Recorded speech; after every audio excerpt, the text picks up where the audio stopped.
Who did you expect? Who did you expect? Who did you expect? Who did you expect? Who did you expect?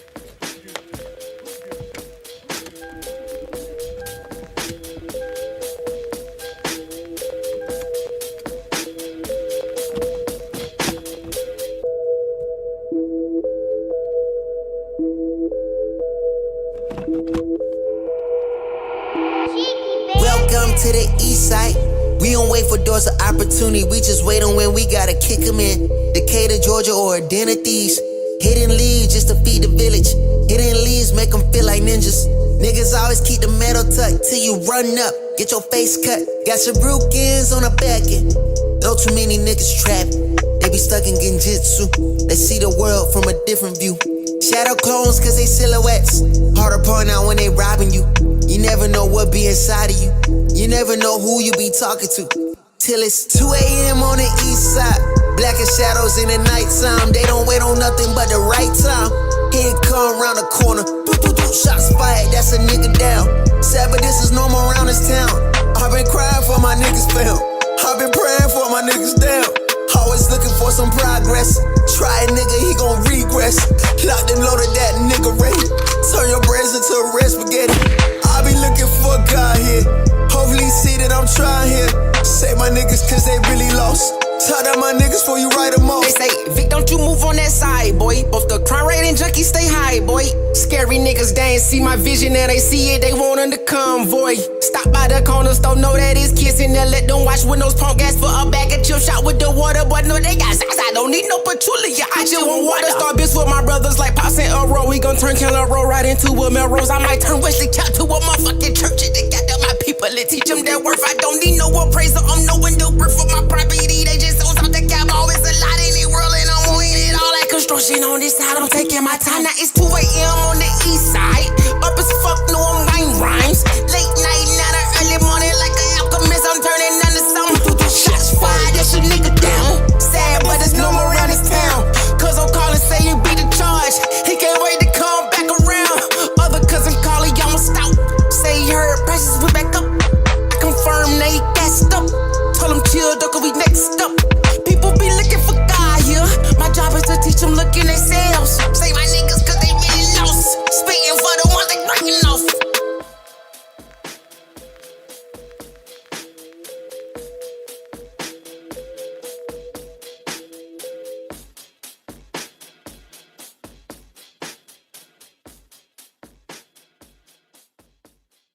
Who did you expect?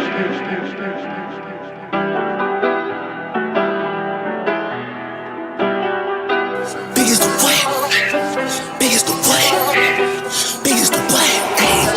Biggest the Super Bowl. Niggas so thirsty, don't put me in beef. Dissecting my words and start looking too deep. I look at the tweets and start sucking my teeth. I'm letting it rock cause I love the mystique. I still wanna give me a song where I be. Can't trust everything that you saw on IG. Just know if I diss you, I make sure you know that I hit you like I'm on your caller ID.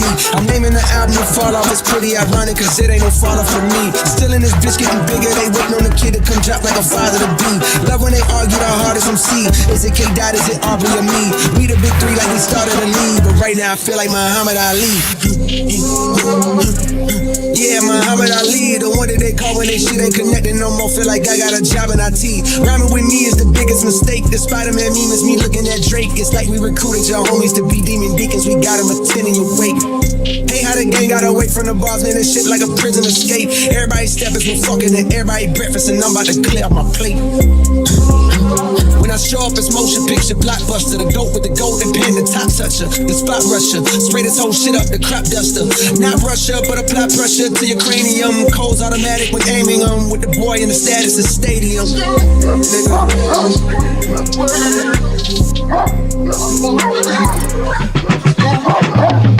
Big as the Super Bowl, but the difference is it's just two guys playing shit that they did in the studio. Niggas usually send they verses back to me and they be terrible, just like a 2-year-old. I love a dinner with some fine women. When they start debating about who the GOAT, I'm like, go ahead, say it then.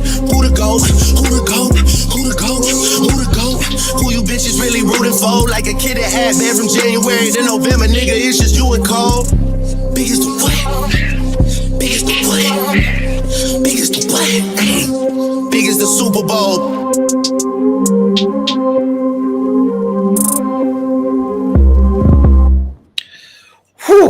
welcome to another edition of, I don't even know what the edition is. We are back though. We back. We've been gone for a minute and now we back. So welcome everybody for coming in. I appreciate you. I see my people in the chat. No judgment zone because I'm rusty today. So I don't want no judgments, no nothing like that. And there will be no back talk. All right. So got a real chill show today. I just want to discuss primarily what's going on, the current state of the Americas, and the divide that now stands between a lot of people, politically, spiritually, in all different facets, right? So I kind of want to open that discussion up. I will be, G, what's good, G? I will be bringing on my boy number 3. He is new to the streaming world. So this is his first time on any podcast. So do not have to be nice to him at all. As a matter of fact, I expect y'all to be mean. So don't be nice. You know what I mean? We cool, we know each other, but this my world, this not his world. But he represents a perspective that I differ from time to time, and he's a little bit more politically sound than I am in a lot of places. So that's how we can do that. So just be yourself, and try to enjoy the show, enjoy the conversation. We'll always be open to the people to participate. But I'm going to introduce to the show none other than the man himself. He will go by the name Mr. 3. Or you can say Trey, or however you want to say it. 1, 2, 3, uno, dos, tres, however you want. Please give a warm welcome to Mr. 3. All right, everybody, welcome 3 to the show, okay? Let me pull up 3 to the show, and we see we here. Okay, I'm still got to get used to this. There we go, 3, welcome to the show. Man, what's good to meet you? Oh, my bad. I pressed the wrong button. That's my apologies. I meant to press the right button.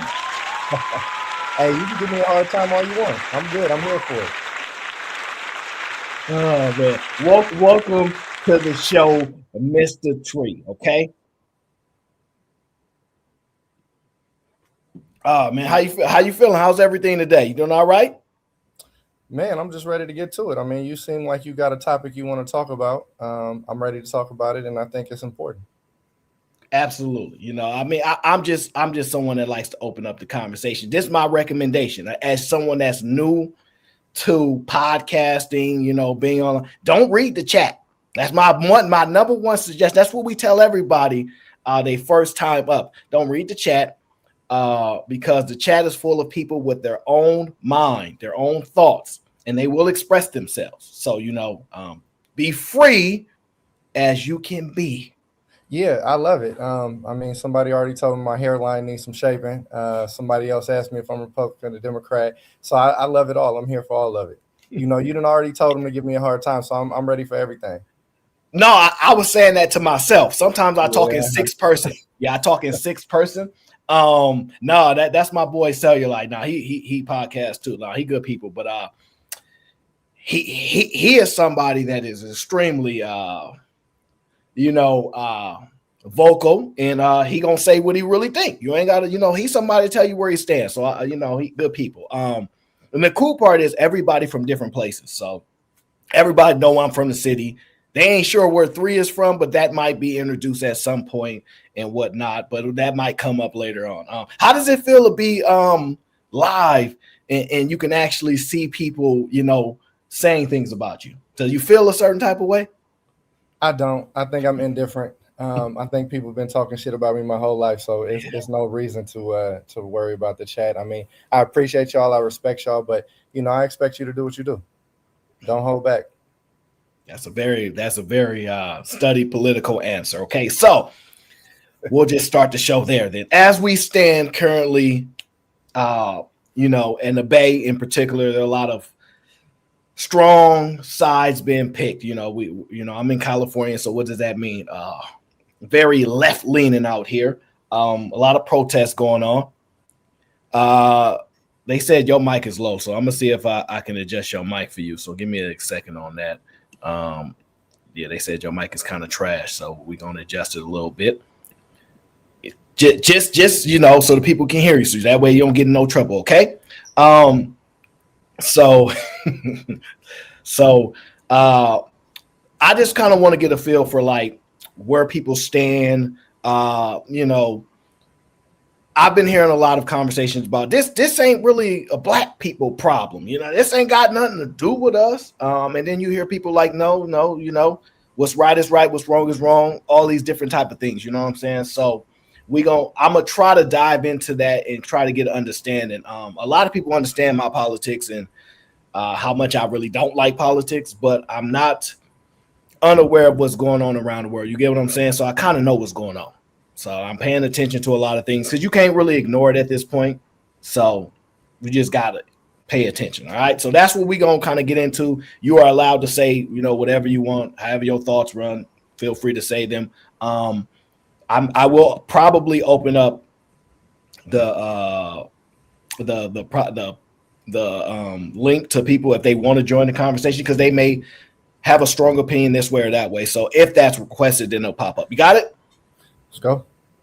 I love, man. Let me just show some love to my people because they in the building. They already showing out. Okay, Zyrex says, long time no see, Aaron. GTSY, hope you've been well. I think GTSY, what does that stand for? You don't know? Good to see you. Good, there you come on, man. There we go. Woo! I didn't know you was asking me, man. Yeah, come on now. You gotta stay. Come on now. We live. You gotta do.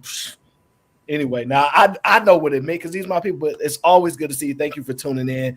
And of course, I don't know what's going on today, but my brother GBGville is in the building, and of course, showing a lot of love, already showing out. I ain't even get into the show yet. Okay. Why he always got to act up. All right. But shout out to my guy, man. Shout out to my guy. Okay. Gang. Did you bring some water? No, I don't need no water. I'm good. I'm hydrated.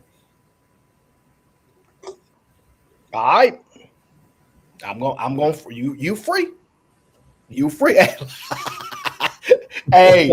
Sales on your line. That's my guy. So, just in a general sense of what's going on, how do you feel about the state of where we're at? Do you believe we are as divided as it's been depicted, or do you think it's being overblown? I think both are true. When you look at it and you think about Black people's state right now, and you look at what's happening with immigration, I think there's a lot of Black people that want to support them, that want to sit here and say, that's not right to treat people like that in America because we're supposed to be inclusive of all people. I think that's what's been taught to us in school. I think that's the message that we've promoted around the world. However, I think that we should kind of look internally and focus on what's happening with our culture. When we think about the way we're progressing in society, having children, financially progressing, education, I think we really need to look inward and start thinking about where our future is rather than focusing on other people's future, such as immigrants in this country. Well, that's not much of a divide there. That's a strong position. I'm kind of torn as far as what is right, what is wrong, what's legal versus what's not legal, in the sense of sometimes, the laws can be wrong and they can just be outdated. But the law is the law. Now, when it comes to, is it our fight? That's a very, very tough position. You think so? I think it's tougher than people. I think there are people like, they ain't got nothing to do with us. Hey, y'all see what we went through all these years? You see what we went through all these years? So, hey, so it's y'all turn now type of stuff. Or y'all should have listened to us when we was telling y'all now, but right is right, wrong is wrong all the time, regardless of people believed you when they didn't believe you. So that's where it's like, that's where I'm torn at, because I don't I'm a listen. I'm an American. I love being an American. I make no gripes about that. But how the actions that are taken, as far as how the administration is deciding on how they will execute law and order, it's not necessarily diplomatic, depending on who you're speaking to. So that's where, because if it's a contrast difference to how Obama did things versus how Trump is doing things. At least how the media would cover it, right? We probably didn't see a lot of the protesting during Obama time, even though he obviously deported tons and tons of people. But there was probably a route in which he did it that people differ from.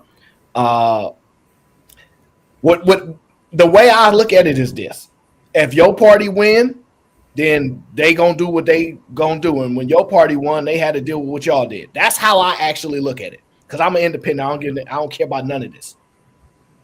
So I look at it like that.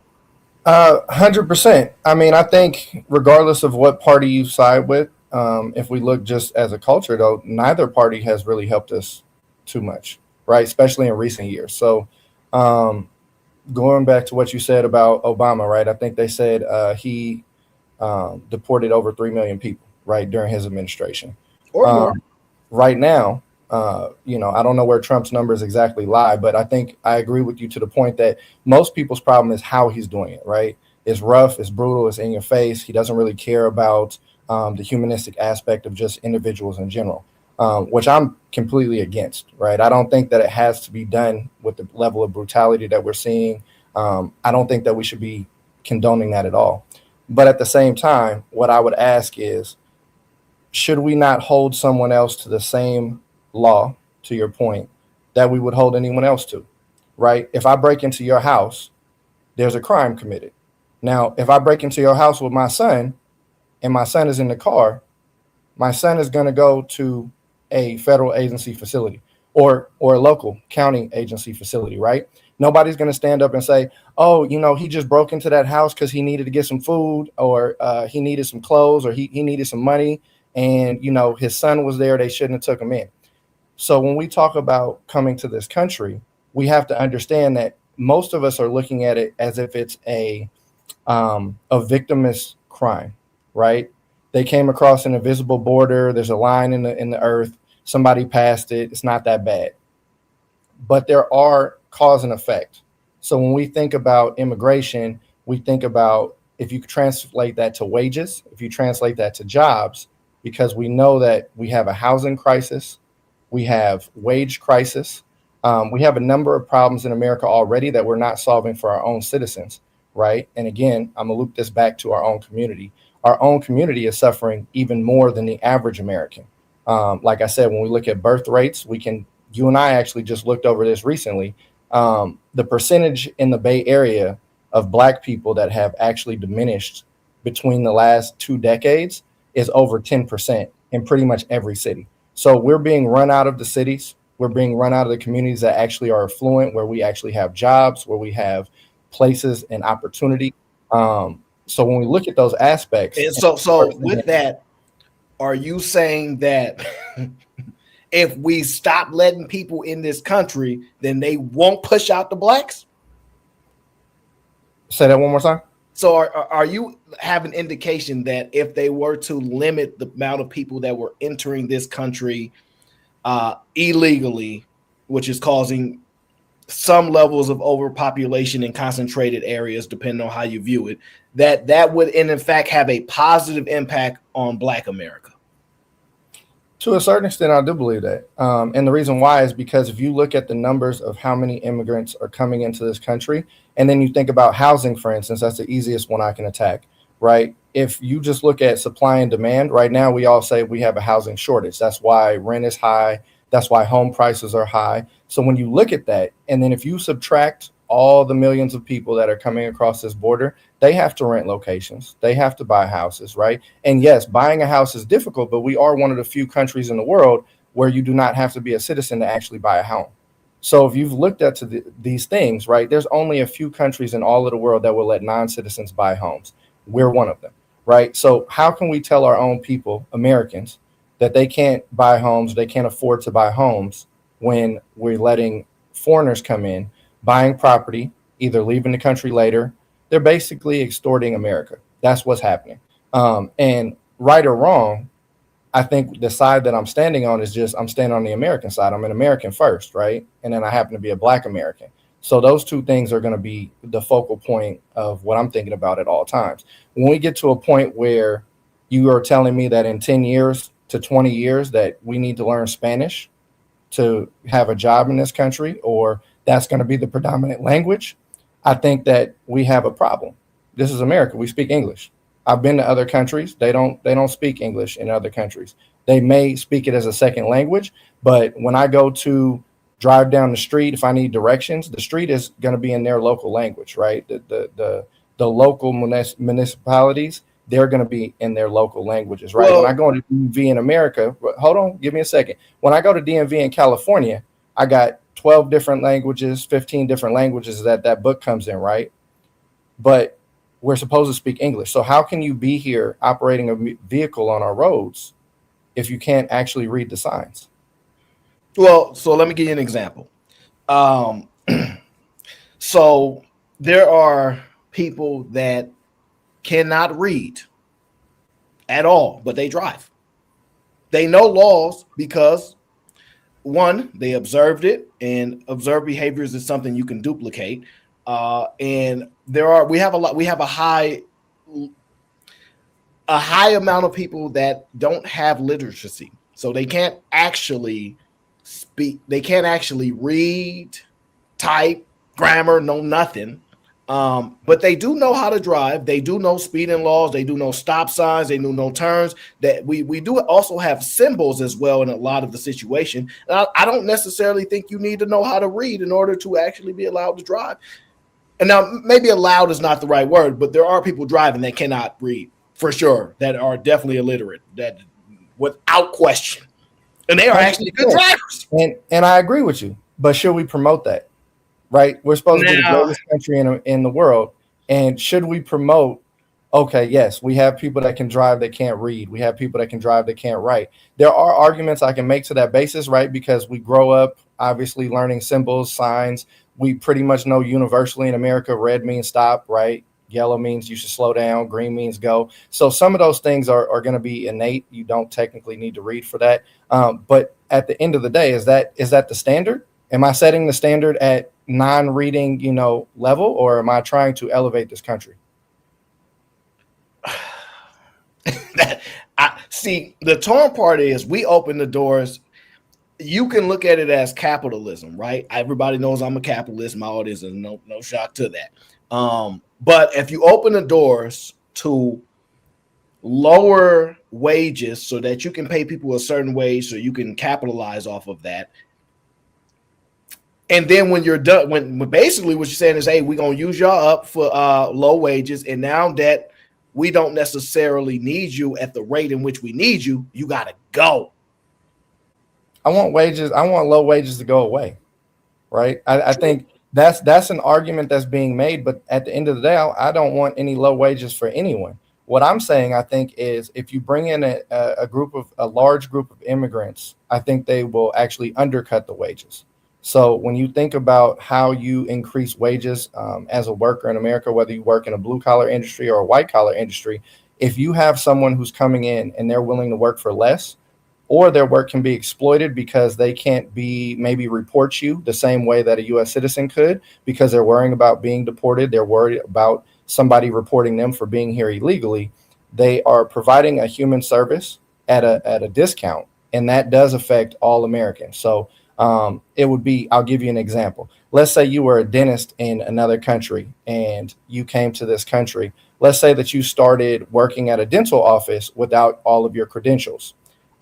You could actually be exploited and have your labor, even though you were a professional, you were certified, you had your degree in your country, you weren't here in America. So you could have your expertise exploited. They could pay you less money, which means ultimately that another individual who, an American individual per se, could have their credentials here. They may not get that job because they're going to actually charge the going rate for what a current dentist would charge versus that other person might be exploited and they might actually take that job for less. Well, Well, so are you saying? Because I remember there was I won't say like a prominent politician. Okay, I won't say that, but there was a lady in politics that said that we didn't want to do certain jobs, right? Insinuating that we do in fact may need immigrants to do certain jobs. That has been utilized quite a few times. That's the statement, and I can show you a quick video of similar language used. This is Jasmine Crockett as she speaks about immigrants, okay, in her own words. So I had to go around the country and educate people about what immigrants do for this country, or the fact that we are a country of immigrants. Right. The fact is, ain't none of y'all trying to go and farm right now. Okay, so I'm lying. Raise your hands. You're not. We done picking cotton. We are. You can't pay us enough to find a plantation. Now, that there was one of your political leaders, and they said we not gonna do those jobs. We're not. That's simple. I agree. No matter how much they pay us. I disagree with that. I'll be in that field right now. If we're talking about if we're talking about moving into the 21st century, the truth is all farming jobs are over.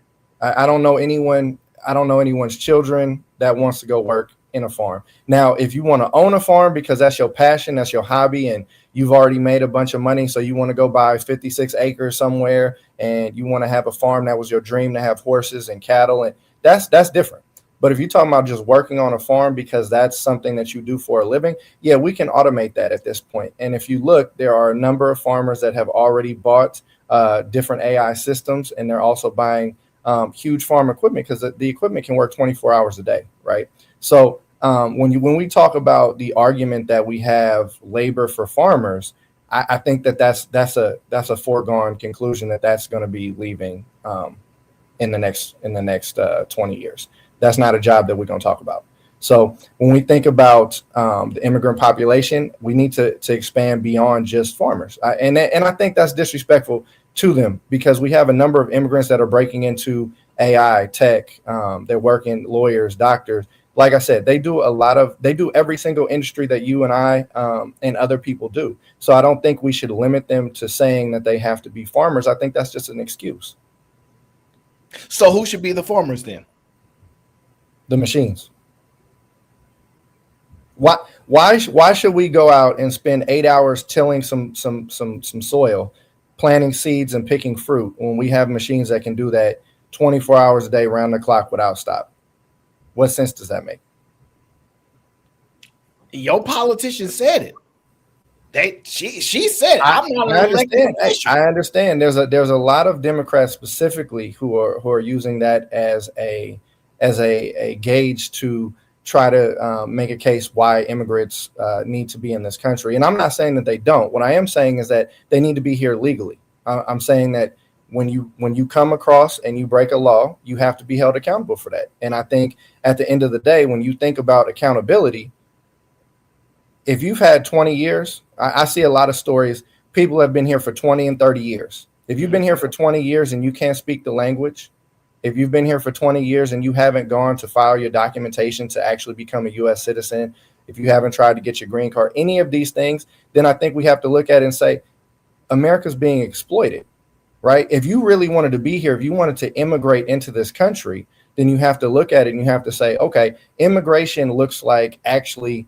coming here and joining your life with the existing country. I don't move to another country, Mexico, for instance. I don't move to Mexico and tell Mexico they need to start speaking English. If I move to Mexico, I move to Mexico because I love Mexico. I want to be by the beach somewhere, and I'm going to learn the language. I'm going to fit in and ingrain myself within the culture. Wow. What we have a number of people, hundreds of thousands, millions of people who are coming to this country that are not ingraining themselves in the culture, What they're asking us to do as Americans is actually change the culture. But the problem that I have with the assessment is, one, why do they need to learn English? They need to learn English because that's the language of our country. No, it's not. In what context? You mean because we haven't officially declared a language, or you mean that's correct? Okay. So, yes, America has never officially claimed English as a language, and I think that that's actually a flaw. I think that's the next thing Donald Trump should do. I think he should declare that English is our national language because that's the language that we speak. And actually, as a matter of fact, as the number one country in the world, that's the language that most other countries speak as their second language because we have the dominant language, right? Everybody has adopted that language. Now, I will say there's way more Latin American countries. They all speak Spanish, right? But if you think about secondary languages, America is pretty much the number one secondary language that people speak around the world, right? If you speak your own culture's language, usually secondarily, you'll learn how to speak American. Yeah, but you're speaking to what usually happened and what could happen, but it's not mando. It's not a mandatory thing, right? So, but it should be. Well, we can say a lot of things should be, right? But if it hasn't been that way when America was great, right? Let's say when America was great. If it wasn't that then when it was great, why is it now a requirement for it to be great now?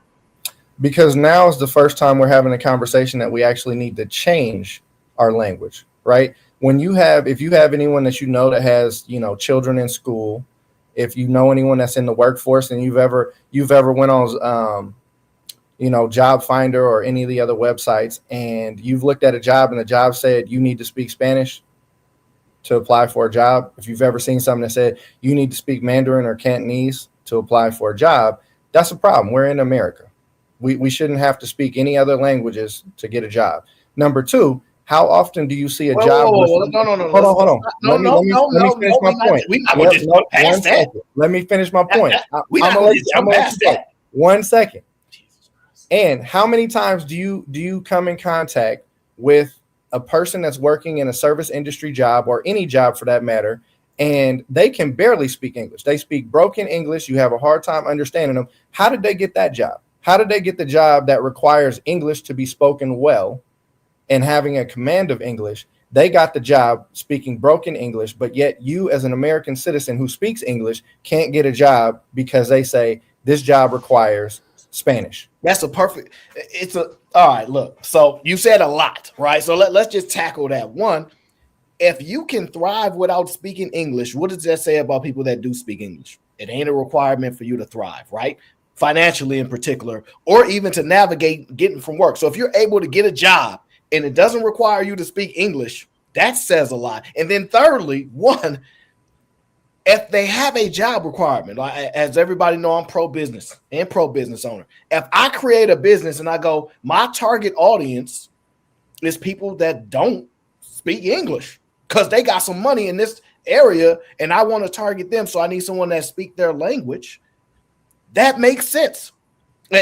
Like me and you both understand when it comes to people's food choices and money choices, that's the two biggest things to them. So when talking their money, if you're trying to extract money from someone, speaking in their native tongue is a great way in order to make them humanized to them for you to extract money out of their pockets. So if I run a company, I go, look, I'm in San Francisco in particular, we have a huge Asian population, right? It's bigger than the black population. If I say, look, I need you to speak Mandarin and Cantonese, because I'm going to get a lot of money out of this. That's what I need for my job. You ain't got to work here. Get a job somewhere else. So like, I don't understand why that's not okay if I don't give a damn about English. I don't understand that part. Well, the truth is we was going to get their money anyway, right? Because everyone keeps saying that they want to be here. I've had this conversation many times. If you come from an impoverished community, right? I know both of us came from the city. And by the city, I just mean city environment, urban city, right?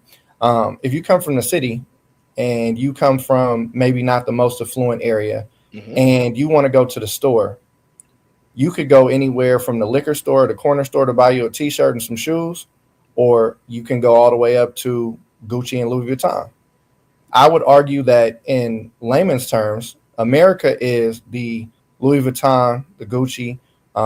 We are the luxury brand of the world, right? So when you talk about people immigrating to places, if they're coming and passing through 2, 3, 4 countries before they get here, there's a lot of places they can stop before they come to America and say, you know, this is a better life for me. I can make it here. I can have more privilege. I can have opportunities for my children. But if you come to America, again, you come to the top, you want to go to the best place that you think you can get. And then you come there with the audacity to ask for us to change our languages, and you ask us to change our culture. Yeah, I think that's completely ignorant. And So the reason I why don't think that happens. hold on. And the reason why is because, to your point, right? You're saying I can make more money by exploiting your language or your culture, which I think we see that every year, right? We see that with Chinese New Year. We see that with a number of other cultural celebrations where we have cities that put on huge celebrations, and it's a money grab, right? That's what we're doing. At the same time, I would argue we would get the same amount of money regardless, because guess what? If we go back 40 years, we weren't all speaking their languages and we were still getting their money. Because the truth is, what we were requiring 40 years ago, 50 years ago, we were requiring people to speak English. They were coming here. They were having to learn how to speak English. They were having to go to school. They were having to educate themselves on our culture. And then they were able to move forward and prosper. Absolutely not. How so?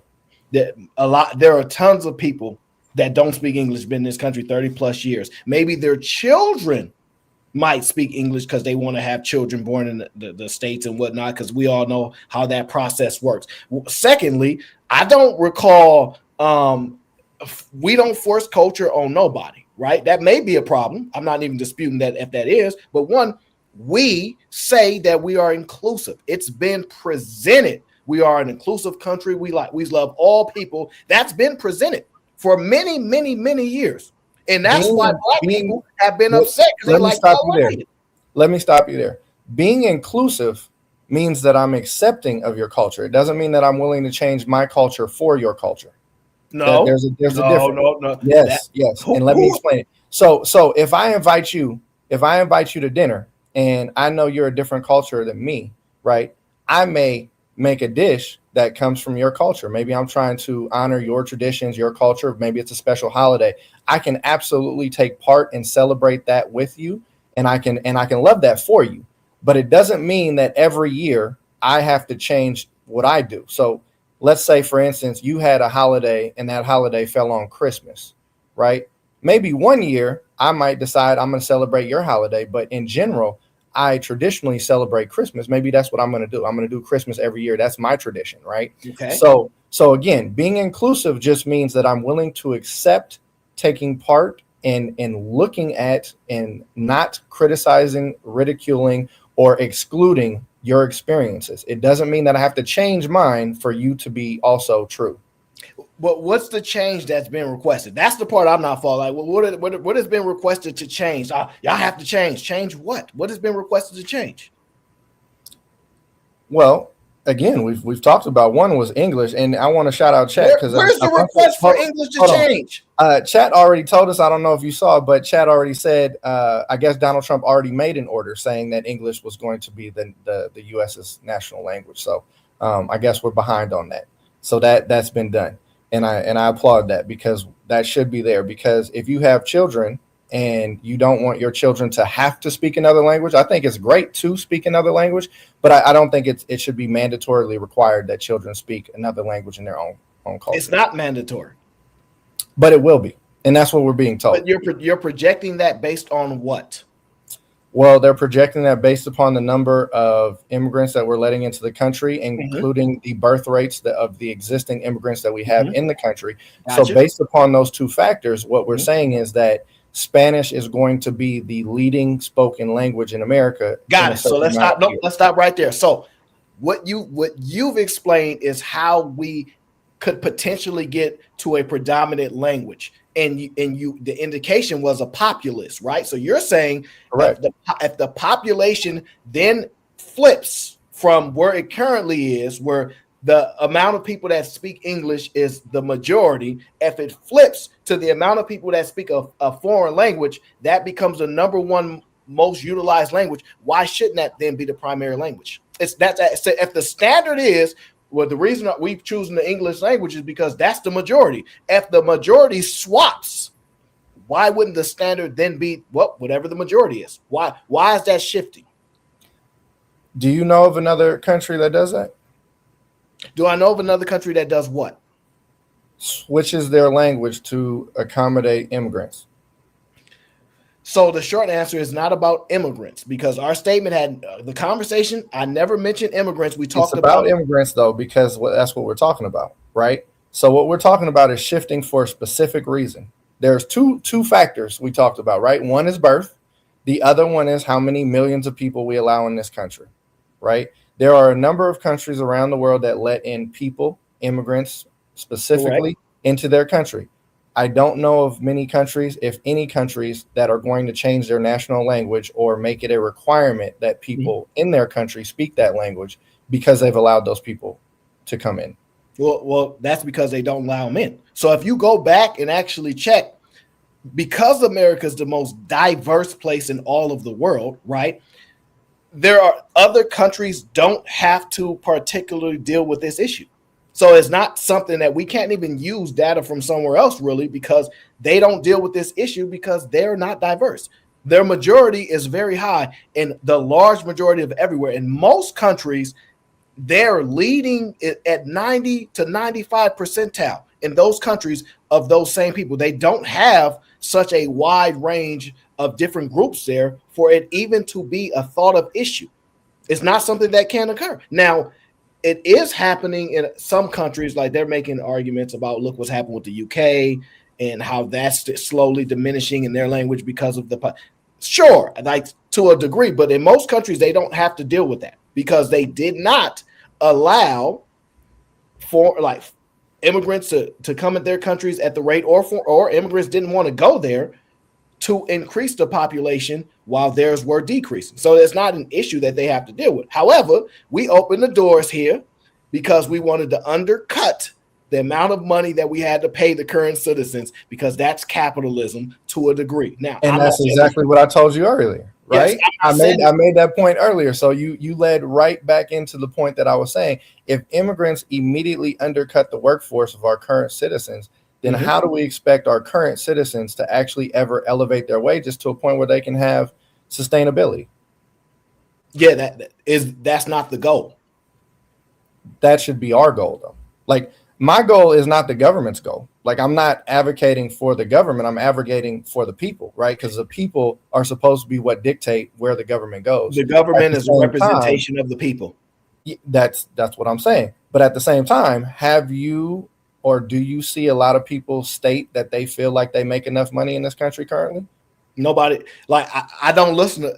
I don't listen to people what their emotions about how much money that they make. It's not emotional. It's not. It is emotional. When you start saying, "Look, over this last year, most of this it's emotional." Listen, most of the conversation over the past year has been about inflation. Would anybody complain about inflation if they felt like they made enough money?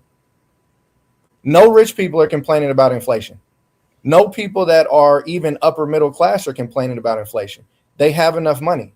They're not worried about the 10%, the 7%, the 8%. They're not worried about that because they have enough. So when you say that's not because you got to the financial aspect of immigration, right? Which I have a point on this.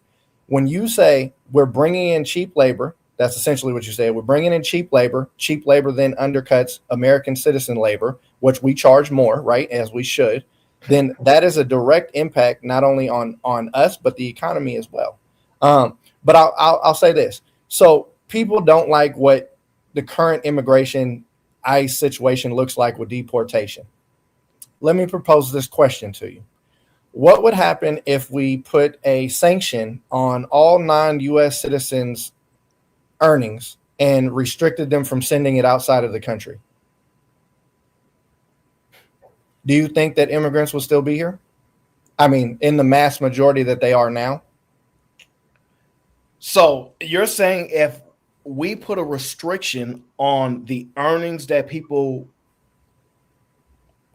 acquire while they're in the US, and we restricted them from sending it back, do I believe people would still be in the US at the same rates? I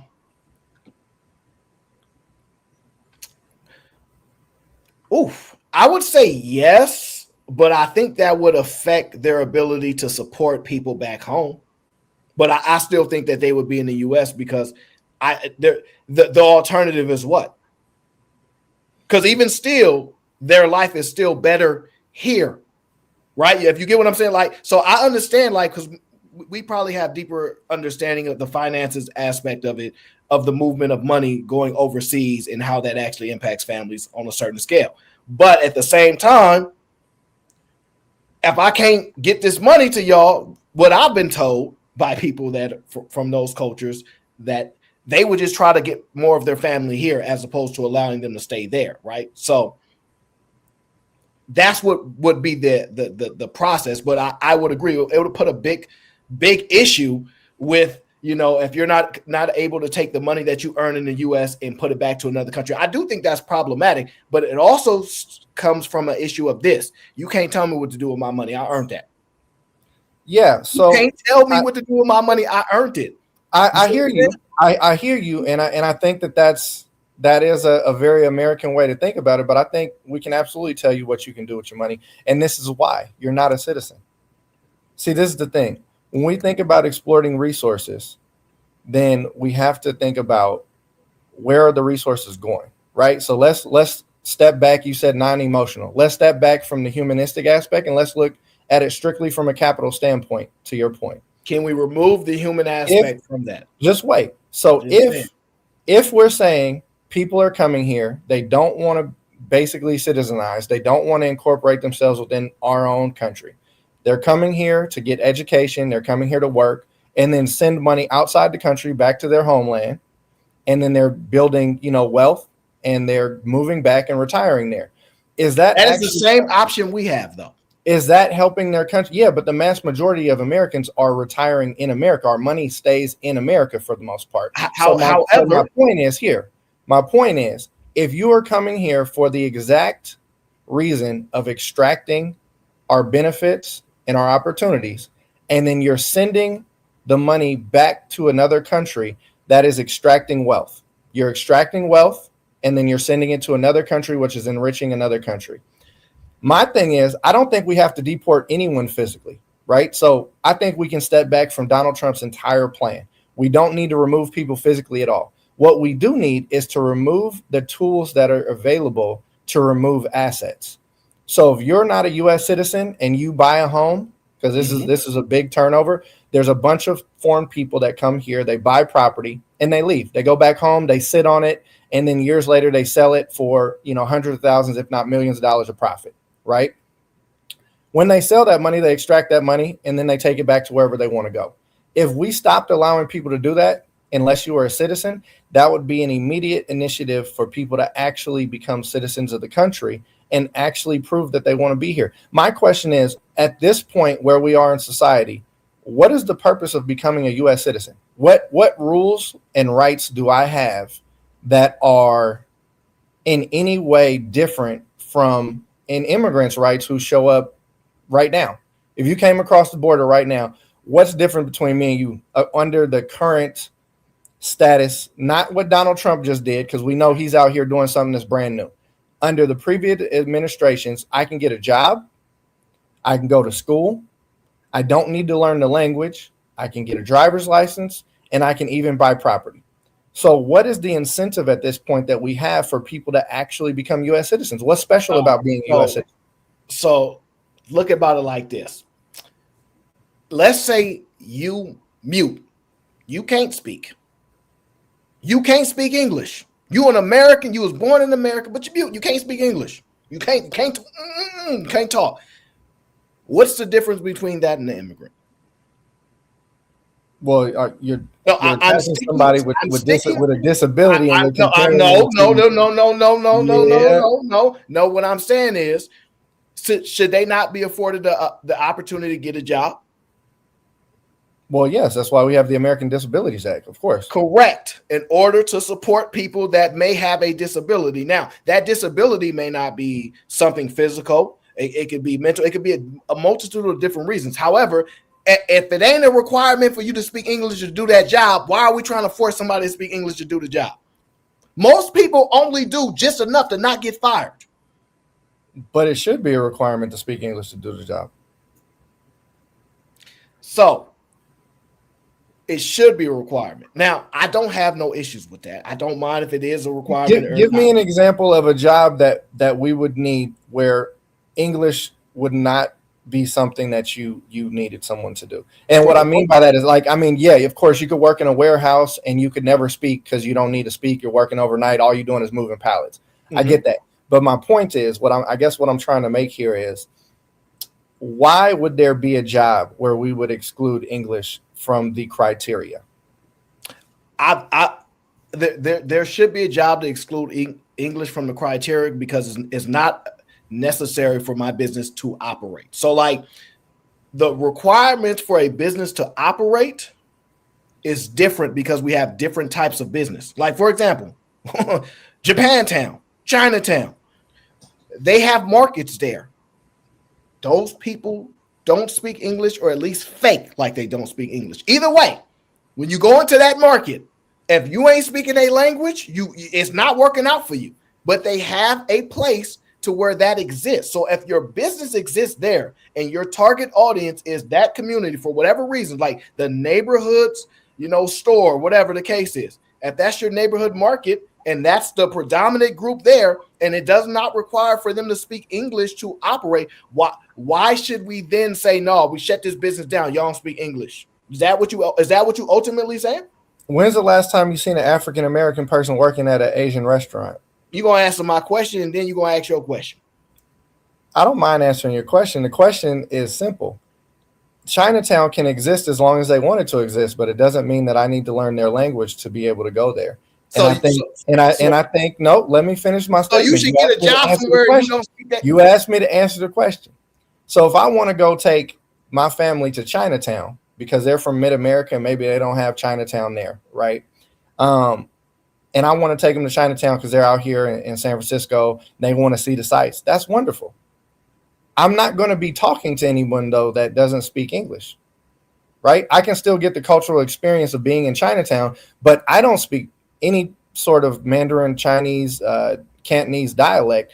We're not going to be talking to people if they only speak that language anyway. So if you're talking about commerce, if we're talking about them wanting to actually earn money, I think they can absolutely earn money and still speak a second language. Again, I'm not asking for, and I don't think anyone in America should be asking anyone to not speak or celebrate their culture. The difference is what I'm asking for them to do is understand that they are in another country, right? A country that they chose to be in. So this is the difference between Black Americans, right? We did not choose to be in this country, right? We were brought here. So Black Americans were brought here. Immigrants chose to be here. So when we gave up our culture or our languages, that was stripped from us. That's something different. We're not asking. I'm not asking for anyone to do that. What I'm asking for is for them to understand that they voluntarily chose to come to this country. And so by coming to this country, they should understand that there are certain things that they're going to need to do. Speak the language, ingrain themselves with the culture, keep your own culture. Please continue to celebrate your culture and your ideas. Just understand that now you are in a different culture. Don't try to change the culture that's already here. So are you telling me when you go into Wingstop and that person you ordering from, they ain't speaking English well enough for you, that pissing you off? That's pissing you off. I think if anyone is not capable of speaking English, that pisses me off. I don't mind anybody speaking their own language. Again, so let me just understand. I'm very respectful. Here's the problem that I'm having. I'm sick of this English requirement because the one thing that they have proven is I don't need English to buy this house and run the bag up on you because you just said they ain't even speaking English, but they buying houses, leaving the country, running the bag up. So you telling me 100%. I ain't even got to speak English. I come to your country, make this bag, and you can't do it in your own country? That's what you're saying? We do it every day. The difference is what I'm saying is I'm trying to think about the future, right? Like I'm not thinking about just today. I'm thinking about 10 years from now, 20 years from now. I'm thinking about 40 years from now. The question is what is this country going to be doing? Where are we going? And what is the expectation of our citizens? If there is no point of becoming a U.S. citizen, then the question becomes, why are we here and why are they here? Because if America is just going to be a melting pot of everything and we're just going to go where the wind blows us, then I would say that America has lost its true vision. Because America's vision was never to be a country where we were accepting of people that allowed us to be taken over. There's multiple facets of war, right? So there's financial wars, there's cultural wars, there's physical wars, right? Military wars. That's the most common one that's talked about. Would you not say that America is in some terms in a war right now?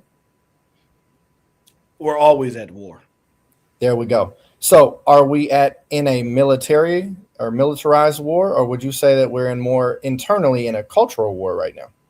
We're in a constant war. There's physical, there's the propaganda wise, there's the digital war. Like there's all different battles that we prepare for all the time. And that's the war that I'm talking about. I'm talking about the one that we should be preparing for, which is the next war that's going to be happening in the next 20 years. Because what we're seeing is the beginning. We're seeing a number of people, thousands of people all over the country stand up to say, this is wrong. We shouldn't remove these people. They're just people like everybody else. And again, I go back to the same point. If I break a law, I'm still just a person like everybody else, but I still broke a law. So at the end of the day, there is a price to pay for breaking the law, right?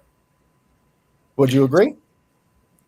I do agree, because I am a law-abiding citizen in the Americas. The then question though is, could the laws be wrong though? Is it possible the laws are wrong? And should you obey a law that you do not agree with or you believe is morally wrong? Because that's where it gets conflicted, okay, sir. That's tough. Well, yeah, I know this. I'm gonna ask you. You can't answer my question with a question, sir. I'm gonna answer your question with a question. I'm gonna tell you why. I'm gonna answer a question with a question. For all my black people, and by black, I'm gonna say what I mean so that we can be clear. I mean people that are descendants of slaves. So I don't mean anyone else. So for all my black people. So you ain't rocking with none other descendants of slaves. We can get to that at another point, but let me make this statement. So descendants of slaves, meaning that your family or one of your ancestors was here in this country. They bled, sweat, slaved out, and killed for this country, right? So now we've gotten freedom. We've had freedom for roughly 150 years, quote unquote, because we know that there was different levels of freedom, different classes, and we know all the different things that happened that prevented us from having equal footing. But my question is this: should we go slaughter everybody and take everything from them because we don't agree with the laws? Because that would be fair. That would be equal, right? Equal would be going and actually taking back what was taken from us and saying, I'm going to actually make things right. That means that I would go find the most wealthy family that I could find. I would rob them for everything. And I would have no moral conscience about what I was doing, because what I would say is, this is what was done. This is the reason, the plight of my people, my culture. And this is what would be the current and correct thing to do. Because even if I look at America as a whole, we've committed a lot of wars to go take what we want. So we know taking what you want in this world that's part of the way that you end up getting ahead. The question is it morally correct? The answer is no. And I think as a black culture, we've decided clearly, we decided a long time ago that was not the right thing to do. But would you say that could have been the thing to do? Absolutely. We could have made the choice. We were going to fight everybody. We was going to take everybody out. We was going to rob them for everything they had. And we could have even tried to put them in subservitude as well. So it sounds like you would turn into the people that they're afraid that you turn. So since you brought up, I just said morally, that's not the right thing to do. And we made the choice not to do it. So I'm acknowledging it's not no choice doing that decision. It was a choice. No, it ain't no choice. We all have a choice. Every day we wake up, we have a choice. And that's the thing we have to understand. It is a choice.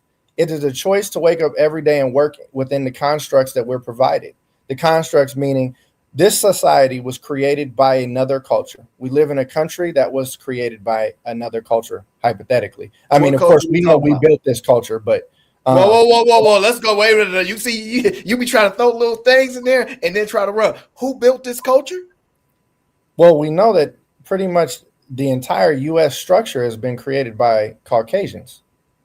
So this is Caucasian culture, is what you said. What I'm saying is the structure. Maybe culture is the wrong word. The structure. Pick your words wisely, sir.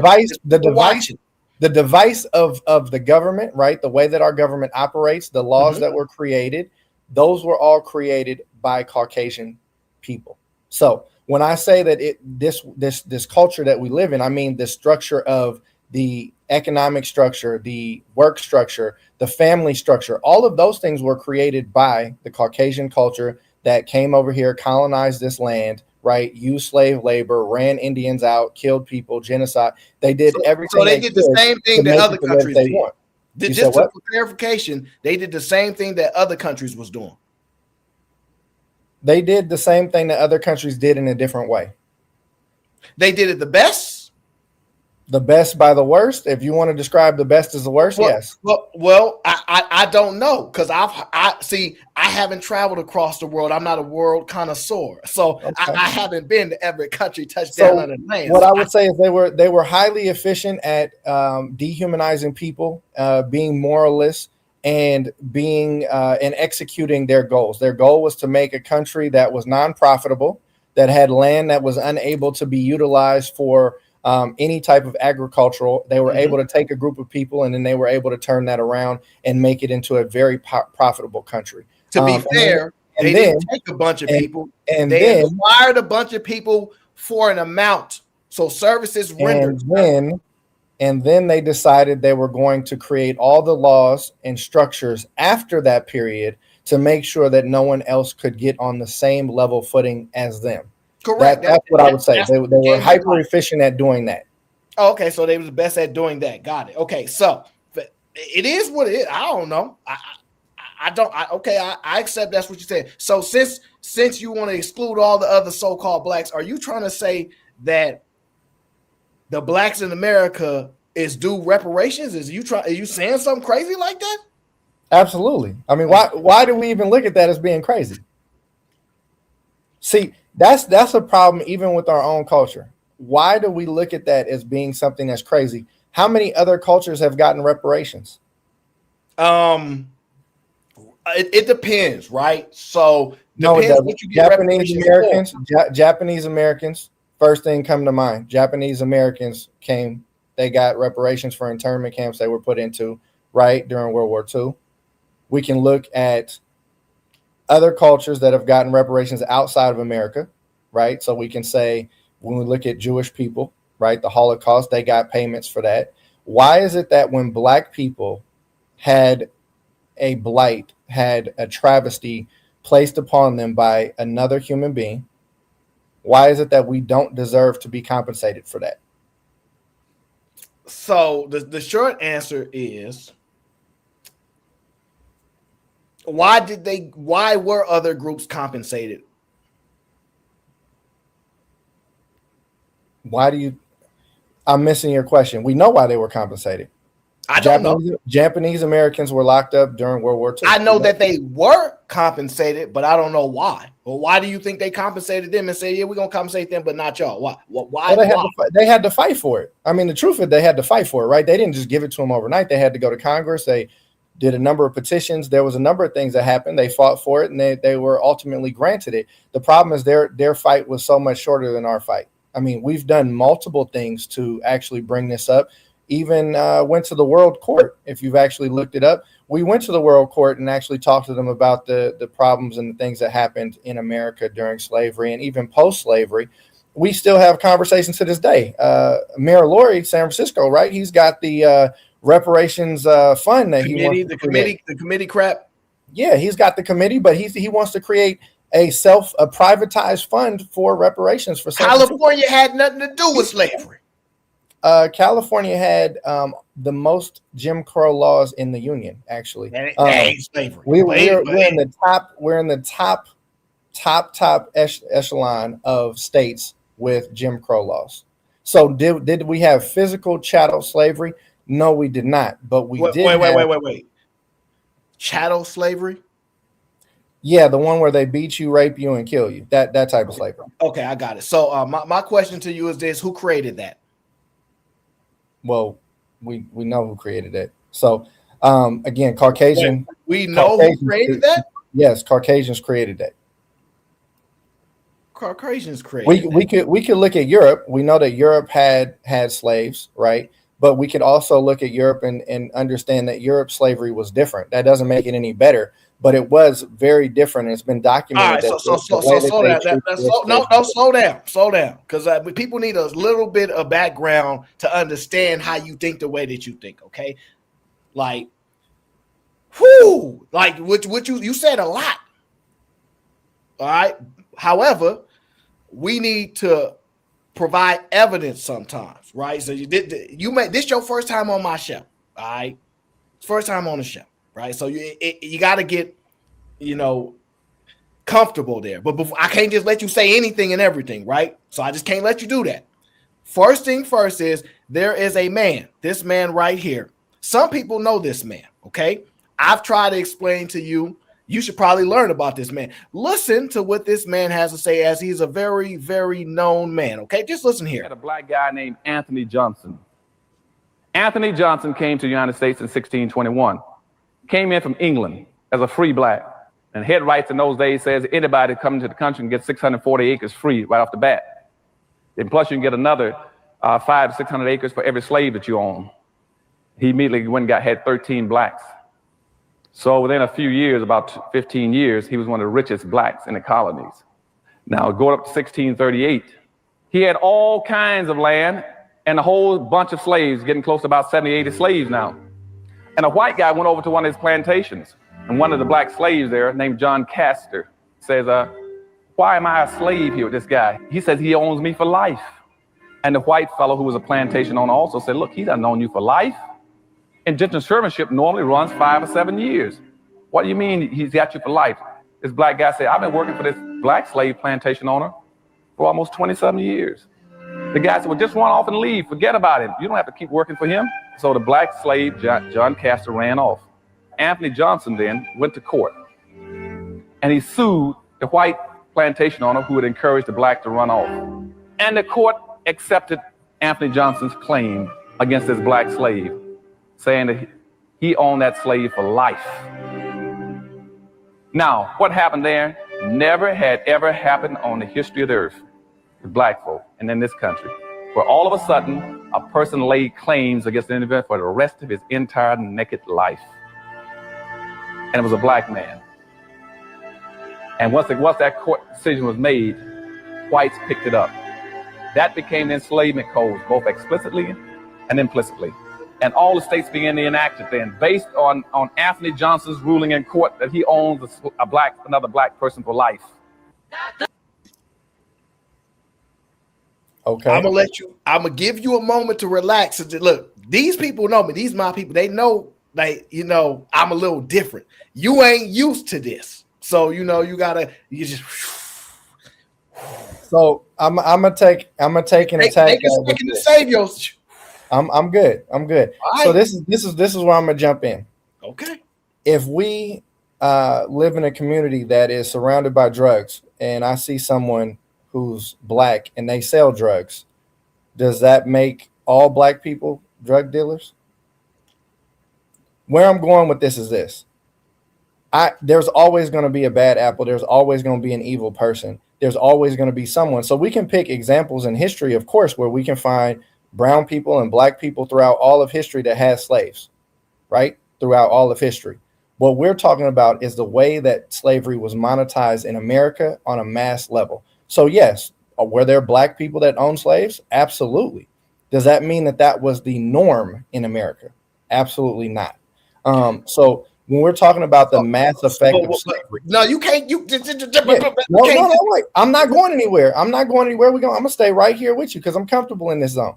When we talk about an African American man, you said that was one man. He had 70 slaves.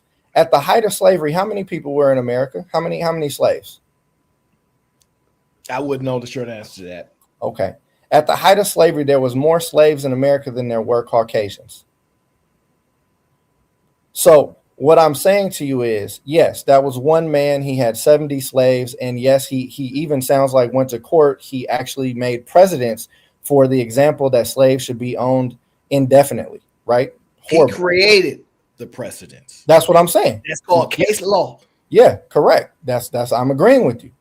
However, but it was that is not the norm, though. What was the norm? But he created it. There's this misrepresentation that somebody else created it. No, what they said he created was the fact that people were in servitude for a lifetime. He didn't create the idea of slavery, right? The man said no, stop.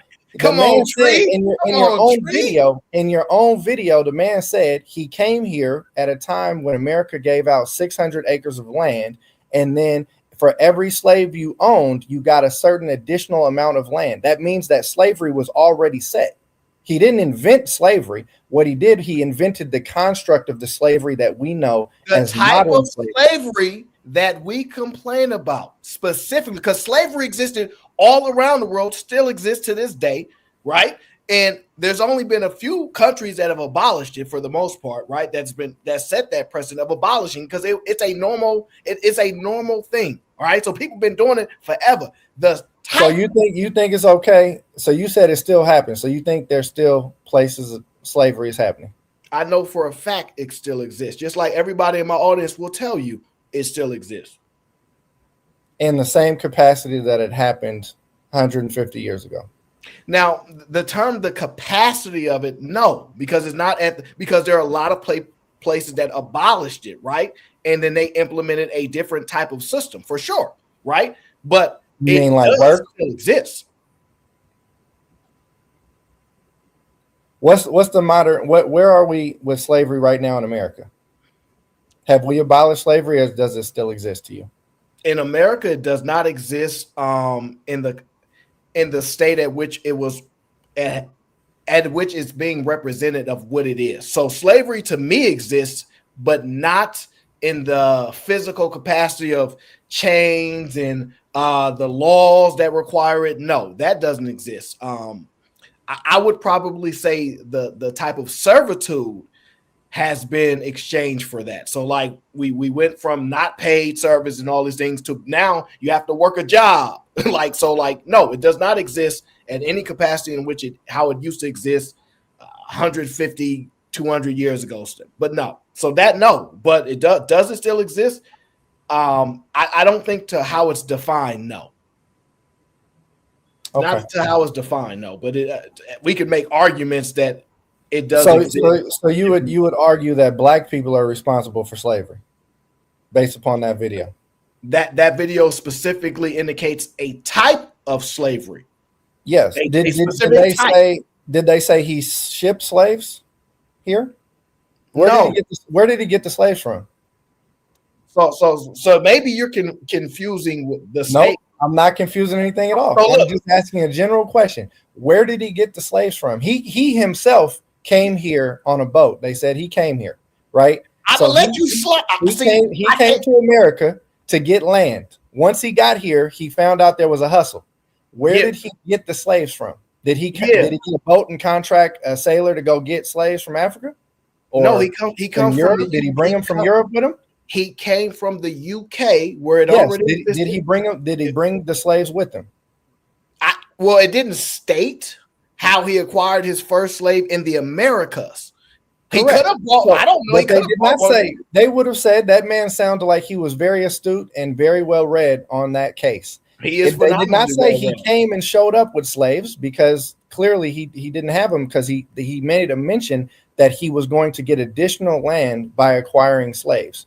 So the slaves were here. So my point is this: we do this a lot in our culture. What we do is we take on blame and guilt for situations that don't always actually attribute to our existence currently, right? Just like I made the reference to drugs, right? We know that black people don't make drugs. We don't import drugs from other countries. We're not the creator of drugs. We sell drugs, right? Unfortunately, that's That's a problem that we have in urban communities. A lot of people sell drugs, but we don't actually manufacture them.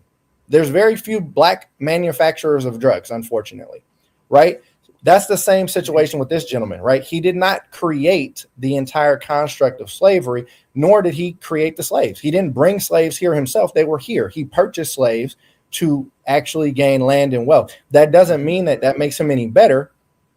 All I'm saying with that is that he was not the creator. So when we look back to saying, "Oh, well, no, we had responsibilities for this." I'll be letting you slide because I know that you knew to this, but you made the argument that it was created by such and such people, right? Chattel slavery in particular. I still make that argument, sir. The slaves were still here. No, that's a different statement. See, Sir, I'm gonna let you slide. No. Sir, what you said in that video is that gentleman made it so that a lifetime of service as slavery was going to continue through law, right? That was the precedence he set in court. That does not mean that people were not being beaten and sold. No. I'm not talking prior about to him. That chattel slavery has to do with more than just time. It is the way in which slavery was actually implemented. So that doesn't just chattel, the word chattel, right? When we look at slavery, that does not actually pertain to only saying a human being needs to be a slave for a lifetime. There's many stories, even after that case, that show that slaves were able to purchase or escape to the north. We know the stories. There was plenty of stories that said we were able to get out of slavery. Now, that doesn't mean, again, that was happening on a mass level, but we do know that it happened. So again, to blame the one black man for slavery would be completely false. No, I'm not to blame anyone. The indication is the specific style of slavery. The precedence was created by a black man himself, right? Because he was a free man. He wasn't a slave. He wasn't just born. He was born, you a slave. He was already free. So therefore, it tells you the style of slavery that exists. It wasn't just you're born and you're a slave. That's what the first indication. He went on to go, hey, that's my property forever. So he became the president. He created that aspect of it. And then they obviously compounded on it. Fine, right? But sometimes you can't do something that didn't exist before. So it's a lot that goes in there. I'm good with it either way. I'm just saying a lot of the story ain't always expounded on a toad. It's always the victim aspect of it, but not the participation aspect of it, right? Because think about it. If you came to the Americas and you was black at that time, you should automatically be a slave then. If we just slaving you because you were just black, yeah, you get in here, you slave boy. That wasn't what happened. He said, "Oh, I'm gonna get me some myself." We don't know where he went. See now you're actually projecting, right? We don't know what part of projection. We don't know what part of America he went to. It's irrelevant. It's irrelevant. So you're saying that you think if he flew in or boated himself, actually it was 1600, so he came on a ship. So you're saying you think if he boated into the most popular slave port in the South, you think he would have just walked through the streets as a free man? It sounds like that's what happened. Well, no, I shouldn't say it doesn't sound like that. No, I shouldn't say it sounded like he pulled up to a place in the South on a boat and then hopped out and they was cool. I'm not stating any of that. As a matter of fact, I'm not even making the argument. There's another scholar that made the argument, so not me. You want me to play the video again? Play the video again. You know what? I got it. This is where we're gonna go with this because I like where you're at. I don't agree with you, but I do understand that we all have a part to play. Well, hold on. No. Before you change the clip, let me say this. When we talk about Jewish people in the Holocaust, what's the storyline or the narrative of Jewish people? They usually say that they did not fight back, right? They were a non-violent people and they did not fight to prevent what was happening, right? They fled. Is that correct? Would you agree with me there? There's been many different accounts. Yes. But what's the biggest account? What's the biggest one? because Jewish people say that they are victims, correct? Yes. Okay. Do you think that they had no part to play in what happened? Well, that sounds like victim blaming to me, sir. I don't know what you're talking about. Do you think that there was no Jewish people who ever, had blonde hair and blue eyes and maybe figured they could play both sides? So they was like, you know what? To save my family, I'm about to act like I'm somebody else. Because we know there's stories, there's documented stories of this, right? Where they were able to actually blend in to save themselves. Would you agree? I mean, it's like white passing stuff. Like, so if that's what the indication is it a possibility? So my question is, not sure. So my question is then, in that case, should we blame them for what happened during the Holocaust? Because that's essentially how we're trying to equate this gentleman and what he did to slavery. We're basically saying that because we had a black man participate in being a slaver, we're saying that there is a huge moral weight that should be upheld by everyone, that maybe it wasn't just the Caucasian people that did this. So we somehow that makes it better. Is that where we're at? Because the reason why I ask it in this way is because if that's the case, then should we not say that Jewish people should have fought back harder?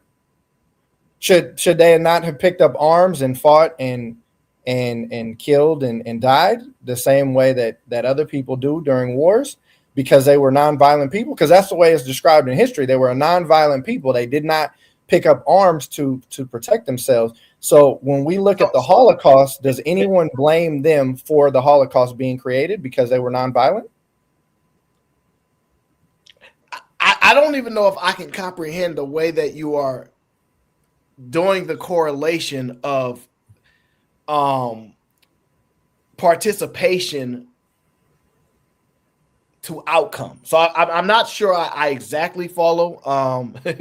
But some people just pulled into the chat, so they want me to play the video again just so that they understand like what we was talking about. So I'm gonna play the video one more time, and it'll buy you some more moments to think about, the nonsense and dribble. I know, man. You can think about the Jews as well. Yeah, the nonsense and dribble that you just talking about is just insane. Let me play this video so people can follow the right way. We had a black guy named Anthony Johnson. Anthony Johnson came to the United States in 1621. Came in from England as a free black. And head rights in those days says anybody coming to the country can get 640 acres free right off the bat. Then plus you can get another 500 to 600 acres for every slave that you own. He immediately went and had 13 blacks. So within a few years, about 15 years, he was one of the richest blacks in the colonies. Now, going up to 1638, he had all kinds of land and a whole bunch of slaves, getting close to about 70, 80 slaves now. And a white guy went over to one of his plantations, and one of the black slaves there, named John Castor, says, why am I a slave here with this guy? He says he owns me for life. And the white fellow, who was a plantation owner, also said, look, he doesn't own you for life. Indentured servitude normally runs 5 or 7 years. What do you mean he's got you for life? This black guy said, I've been working for this black slave plantation owner for almost 27 years. The guy said, well, just run off and leave. Forget about him. You don't have to keep working for him. So the black slave, John Castor, ran off. Anthony Johnson then went to court, and he sued the white plantation owner who had encouraged the black to run off. And the court accepted Anthony Johnson's claim against this black slave, saying that he owned that slave for life. Now, what happened there never had ever happened on the history of the earth with black folk and in this country, where all of a sudden a person laid claims against an individual for the rest of his entire naked life. And it was a black man. And once that court decision was made, whites picked it up. That became the enslavement codes, both explicitly and implicitly. And all the states began to enact it then, based on Anthony Johnson's ruling in court that he owns another black person for life. Life.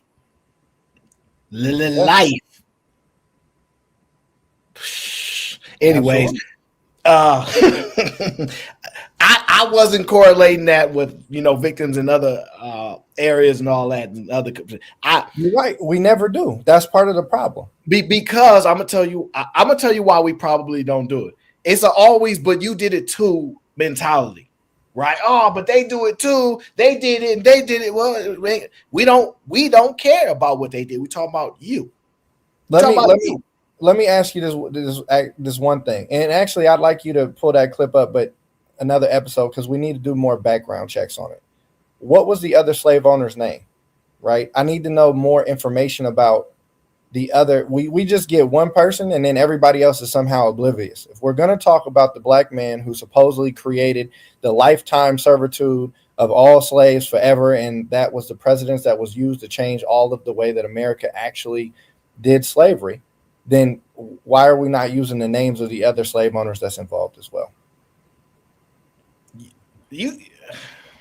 And I'm not saying we need to do it. I'm not saying we need to do it for me to believe it. What I'm saying is that, again, the construct was created already. What we're talking about is changing it from being a term slavery to being a lifetime slavery, right? And then that turned into birth slavery, right? Because we know that after that, it I owe you for life. Yeah, right. So then it changed into I not only own you, but now I own your children. So everybody born into slavery, and it continues to go from there. But back to what you were saying just about the equivalence, right, or the comparisons. The reason why that's important is because if you do not look at the precedents the same way that case was used, right? Hold on, one sec. I got somebody in the back that want to join the show because they want to join the show. They might want to possibly talk to me or you. I don't know. All right, are you okay with somebody joining the show, or are you a little worried? Oh no, we good. Okay, all right. I'm gonna bring them up because they might know something I don't know. Welcome to the show, the one, the only.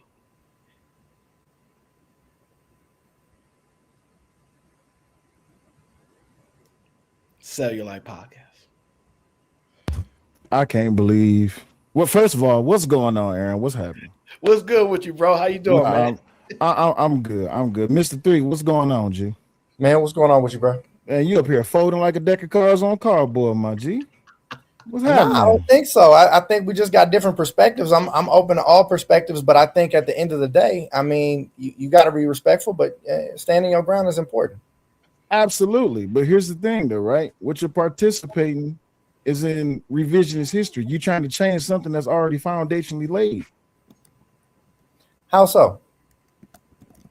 So going back, even when I pointed out earlier in the conversation, you're literally giving a whole entire script of foundation of Black Americans and ADOS.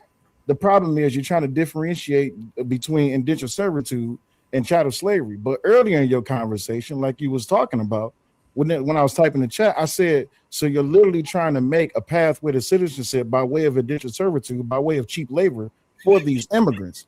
That doesn't make any sense, because if that's the case, how in the hell are you going to try to justify reparations for Black people if you have Black slave owners? So you only going to get reparations for white people? This doesn't make any sense. So at what point did I say that I wanted immigrants to be indentured servants? Like, what path did you get from that? When y'all was talking about capitalism, how it is that these indentured servants, these immigrants, what they can do is, because, from a capitalistic standpoint, it makes absolute sense to get cheap labor. That way you can get better product or more product. So that's it. Huh? So let me interject right there. That was actually Aaron's point. I was saying that they are exploiting immigrants, and it is causing cheap labor, which is undermining U.S. workers' labor standards. So it's slightly different. I'm with you. I understand where it came from, but actually that was Aaron's point, was that from economics, right? Capitalism, the point of capitalism is to exploit cheap labor. That was his point. That wasn't my point. Got you. But when y'all was talking about deportating all of these illegal immigrants, what was your stance? So I brought up two things. So my first thing was, if we change it and we actually look at it from more of a financial aspect, right, which was not allowing non-citizens to send money to other countries, to send it out of the country, right? Mm-hmm. Essentially keeping that wealth that they build here within America to build and grow America's GDP. Mm-hmm. That was the best and most effective way to attack immigration, I feel, because it's really a deterrent, right? It has nothing to do with getting people and bodies out of here. We don't have to remove people's bodies. If we tell them that they cannot remove, I'm gonna break this down on a micro level. So one second, if we tell them Wait Got one you. second. So One second. they work here If and they we make the tell money them, here, but they can't send the money back. absolutely. Right. So how do you guarantee that? Because you know what that sounds like, right? You tell me. So I'm an immigrant. I come to America. I'm about to come work for you. I'm about to come work for Mr. Mr. Three's Bread and Liquor, right? So I come work for Mr. Three's Bread and Liquor, but you only paying me $7.90 an hour, right? So in this $7.90 an hour, I can't send none of this money back to my family. So what I'm gonna do with the money? Mind you, I'm an immigrant. I'm not a United States citizen, right? I'm not concerned with you sending money to your family. But I'm you an just American. said keep the money. You said keep the money in the country. Do you see where your Correct. argument is folded? Right. So how can No, you it's not guarantee? folding. It's not folding. Look, your point was you're You coming here as an you said immigrant keep the to money. work You here, said and no, then no, you want to listen. send money back to your family, No, right? Am I wrong or right? Don't overstep that. My family is in Jamaica, but I'm here as an immigrant in America. Correct. Right. So you're having me work for you, and I'm making the money off of you. No. I'm not having you work for me because you chose to come here. Okay, and I'm with you on that. I'm riding with you. We all in the same car. Okay, right now you the driver. I'm in the passenger seat. Aaron and he in the back seat. He's sipping on liquor right now. So by this analogy, I'm working for you because I came here. Right? You hired me under the table. Of course, I can't be on the books, so I'm making the money. But we shouldn't be hiring you under the table. Got you. So hold on, wait. But structurally, let's just say in this elaborate hypothetical that you're talking about, I can't send that money. I can't wire transfer this money back to my family in Jamaica. So that means I got to keep the money here in America. Would you agree or disagree? That is true. Okay, now where do I get to spend this money at? Because I can't own anything. I'm an immigrant. Well, technically, right now you can own things, right? You can buy property in America as an immigrant, technically, right now. Okay. Right. So in this hypothetical, we sticking with that, right? So I'm gonna buy the property in America, even though earlier you said that immigrants should not be able to buy property, but right now I can buy property, right? So I can buy property, and I can't send the money back to my family. Now let me ask you this question: what about citizenship? What's my pathway to citizenship? Should I be able to like work and also become a United States citizen while working for Mr. Three's Bread and Liquor? Do you know what that sounds like? I've already said that I'm inclusive. So cheap labor. So cheap labor is a pathway to citizenship. You keep jumping back and forth between 2 points, and I respect your position, but you're convoluting the argument, right? I'm not convoluting it. That's the way you explained it. So this is the thing. What you're saying is, should you be able to buy property, and then should you be able to have a pathway to citizenship, and if you work here, should you be able to send money back to your family? And incorrect. That is should you be able to have a job? Well, I'm just using your examples of just what you said. And should you be able to have a job being hired under the table? Incorrect. That is not my all position. those things. I'm addressing one by one, and then you can go ahead and shoot me down. Take it down. This is the thing. Should you be able to get a job under the table? The answer is no.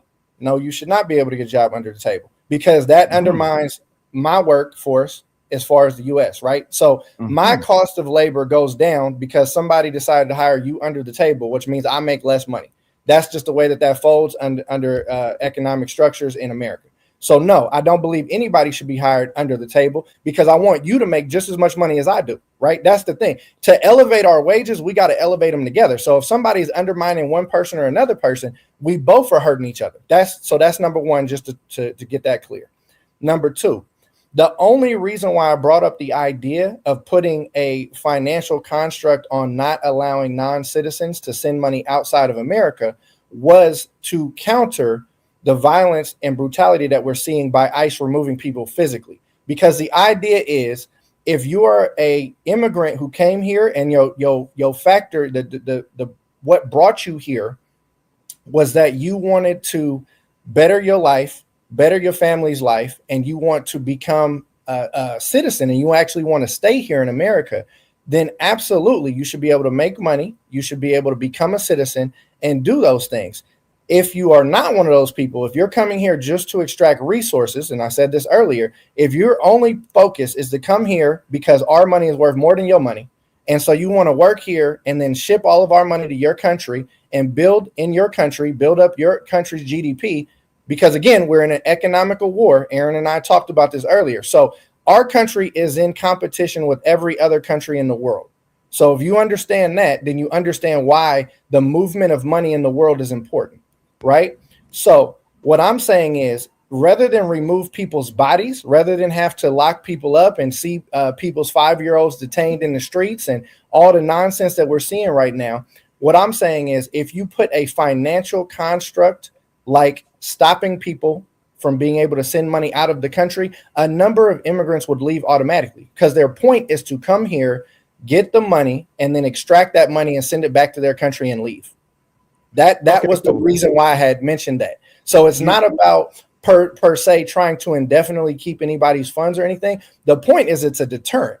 It's trying to separate people who are just coming here to actually take advantage of the prosperity of America versus people who actually want to come here and actually assimilate within the American culture.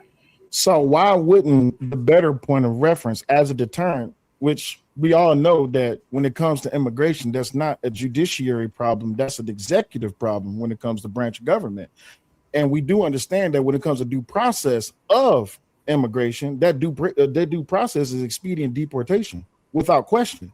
So they don't get to get a warrant. The best way to fix our economy, which by way is what's happening right now, is to get all of these illegals out of America and get our able-bodied citizens back within the workforce so that they can be able to generate funds. That strengthens our economy. The thing that you were saying earlier, which confused the hell out of me because you're mischaracterizing your own argument. First, you were saying we shouldn't allow them in. Then you were saying we can allow them in, and we should be able to let them work, but they can't send the money back to their country. I'm trying to understand, are we trying to control the flow of money of what people who work for cheap labor, what they do with their money? Because if that's the case, then they're not actually workers. They're not laborers. They are slaves, or even better, indentured servitudes. You know, it used to be this thing called sharecropping. You know what that is, right? I'm pretty sure you know what sharecropping is. Of course. Okay, so it sounds to me like you're 100% perfectly fine with having these immigrants here in this country living up under the table without being tracked or traced, because they cannot get, let's just say in this hypothetical, since they're not being tracked or traced, they don't have any real means to real health care, because per our own country's law right now, they only have access to urgent care or emergency care or life-saving care or at means life-saving care. So when we talking about what you're in your hypothetical with these immigrants, you want them, you perfectly are fine with justifying them as cheap labor up under indentured servitude. They can buy land here, but they got to pay into our system. I don't think they should be able to. No. So this is where you're convoluted. Hold on, wait. Before you continue, my main question is this: should people who are in this country illegally remain in this country, or should they go back to their country? I think both can be true. See, that's what I think. That's where you're confusing me. I think some people can remain if they want to become citizens. No. The laws of law, right? Listen, if they want to become citizens, the differentiating factor here is: are you a person that's been here for 30 years that does not want to become a citizen, does not want to learn English, does not want to assimilate into the country, or are you a person that came here last week that's trying to get your citizenship up, trying to go to school, trying to do whatever you're doing? Those are two different people, right? So you're trying to put them all in the same bucket, and they're not, right? So some people are here that never plan on actually doing anything to become a citizen or to actually assimilate into the American culture at all. I have a better point for you. I have a better analogy for you. Instead of having immigrants who either barely or don't speak English at all, we have this thing called the prison system, where the majority of our people within the prison system speak English. Yes or no? Would you agree? Yeah. Wouldn't it be better to have our prisoners go out and do this cheap labor? That way we can secure, one, you can even work off your time. You can make money in the fields. And when you get done serving your time, you have generated enough wealth or some wealth to at least give you a head start. Why give it to the immigrants? I mean, that's a complicated question, because we're kind of going into the practices of practice of jail, and that's a whole economic structure by itself, right? Because we've turned that into a business of putting people in jail, which I don't But want you're to. trying to turn into a business, immigrants getting cheap labor and they can't send the money back home. But I'm not trying to turn it into a business. They're already here and they're already working. And I'm not trying to get them cheap labor, right? They're Earlier already you were working. talking They're about working. English barriers. They're working for whatever wages that they're currently working at, right? Some of them are highly successful and some of them aren't. My point is, and I'll ask you the question I asked Aaron because you've been tuned in and I can tell that you've been listening. What is the motivation for an immigrant right now to become a U.S. citizen? Benefits. With all the things that they can do, why would they need to become a citizen? Benefits. Benefits for healthcare. That what you was talking about before. Benefits, welfare, healthcare, the potentiality of a job, the pursuance of happiness, everything that they was not getting in their socialist communist country that they came from.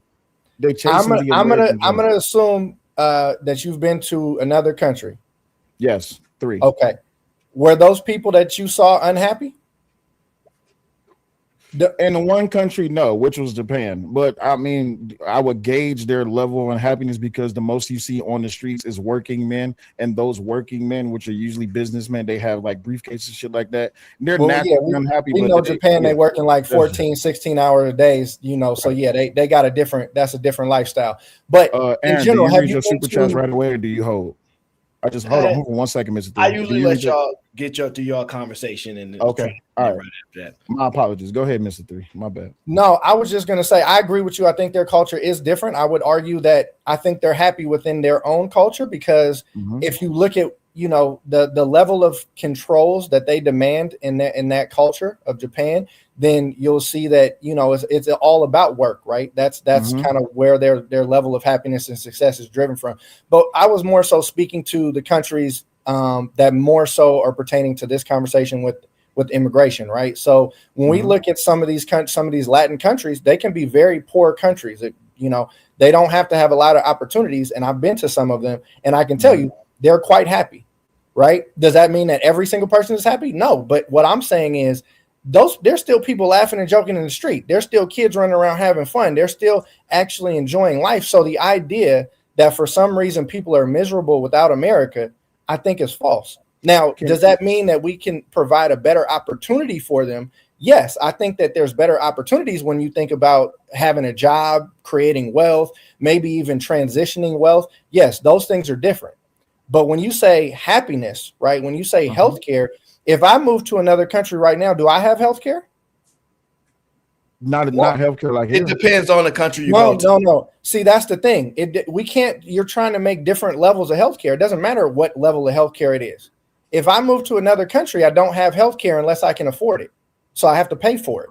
That's the same fact that there are a few countries that you can go to and you can say they're going to provide free healthcare, but that doesn't mean that that's the standard in the world. So when you say they get healthcare, what level of healthcare? I mean, even in America, as a U.S. citizen, we have different standards of healthcare.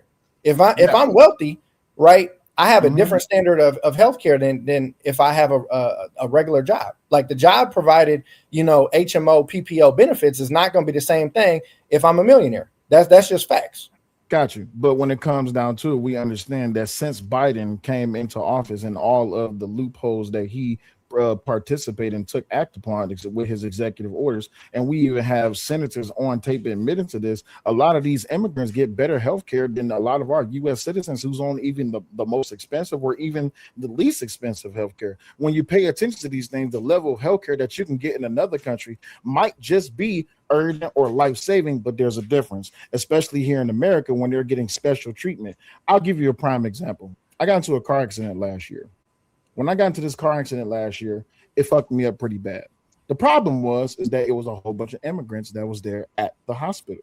But prior to me getting seen, the nurse pretty much told me and my wife in more ways than one, we have to see them first. Now, of course, this sounds far-fetched. This sounds crazy, but I could tell you like this.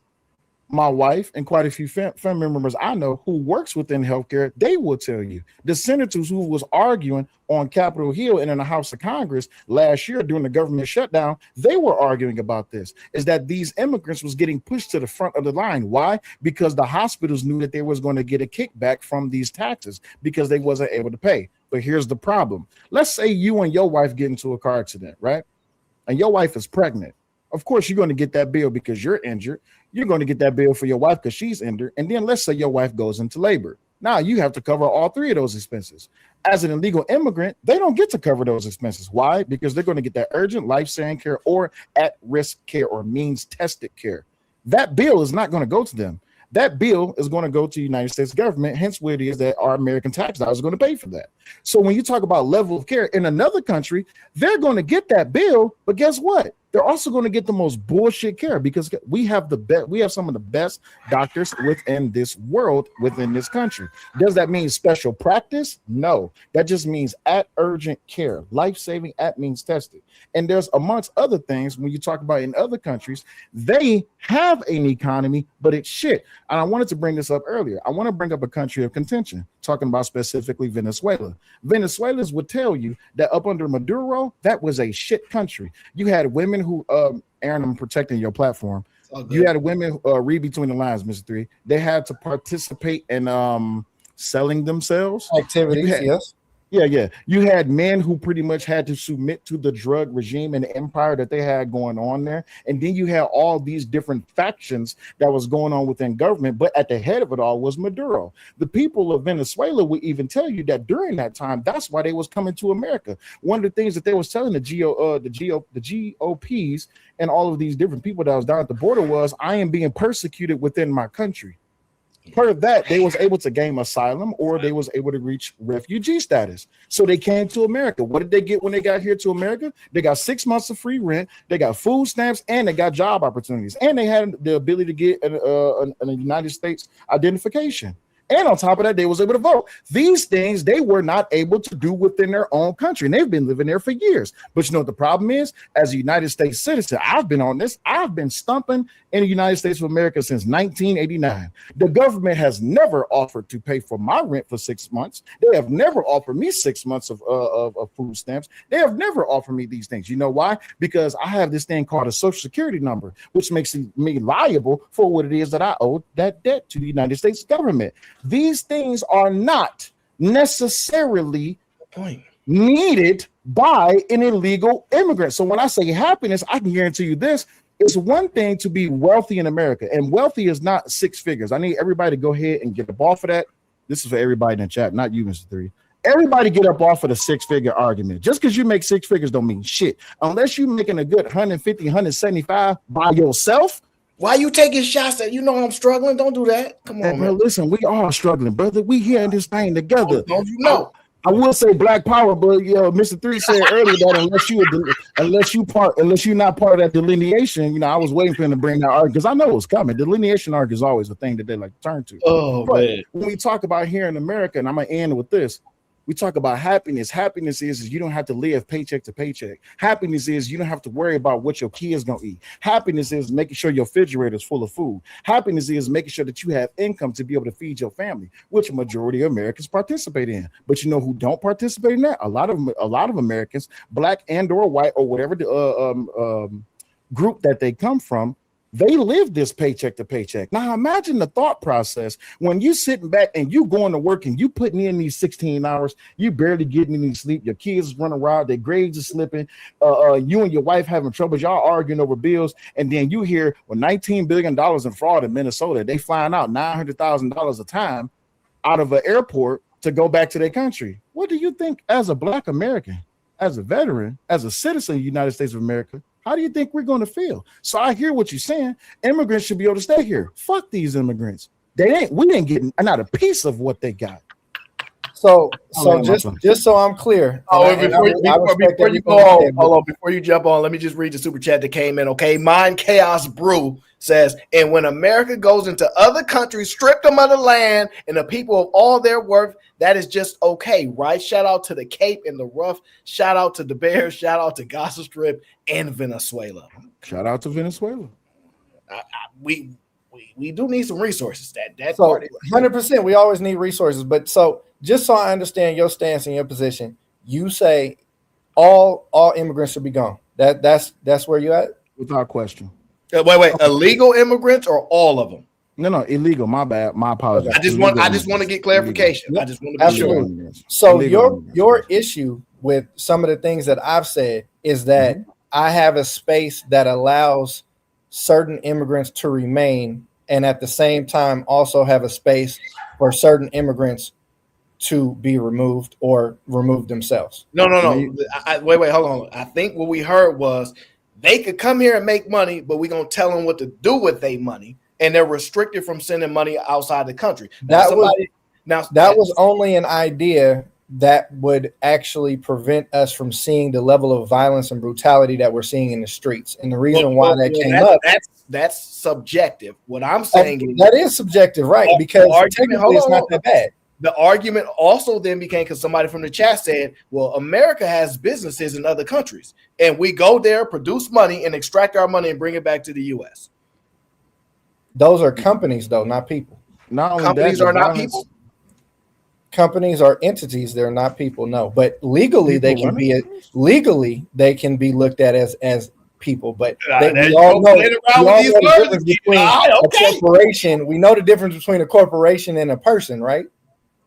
It's not a comprehension problem. It's that what it's saying is, so what you're saying is it's okay for a business to go out to another country, create something or earn some, and then bring back those resources back to their country. But a person, because they're not labeled as a business, cannot do the same thing. Is that the argument? I think what I'm saying is each country gets to dictate those measures, right? So if another country wants to allow Apple, for instance, to go in and extract resources, make money, and send it back here, that's up to them, right? I know they pay taxes in those countries. I know they do, their obligations, and I know sometimes we don't, right? We've definitely in the last few years seen a lot of litigation about, our corporations not paying their fair share.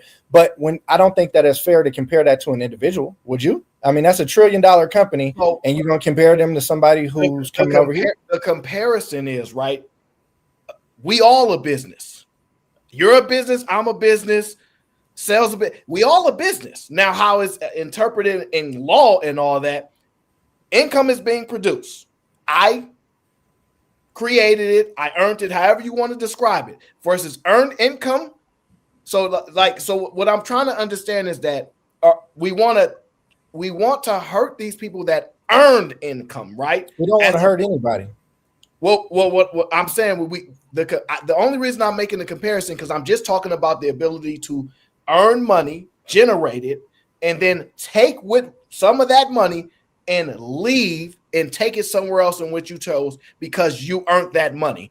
And you're saying, I believe corporations should be able to do it, but not individuals. So you I didn't say anything about corporations. You said chat brought that up, but I'm rocking with this part of the conversation because that's where we're at.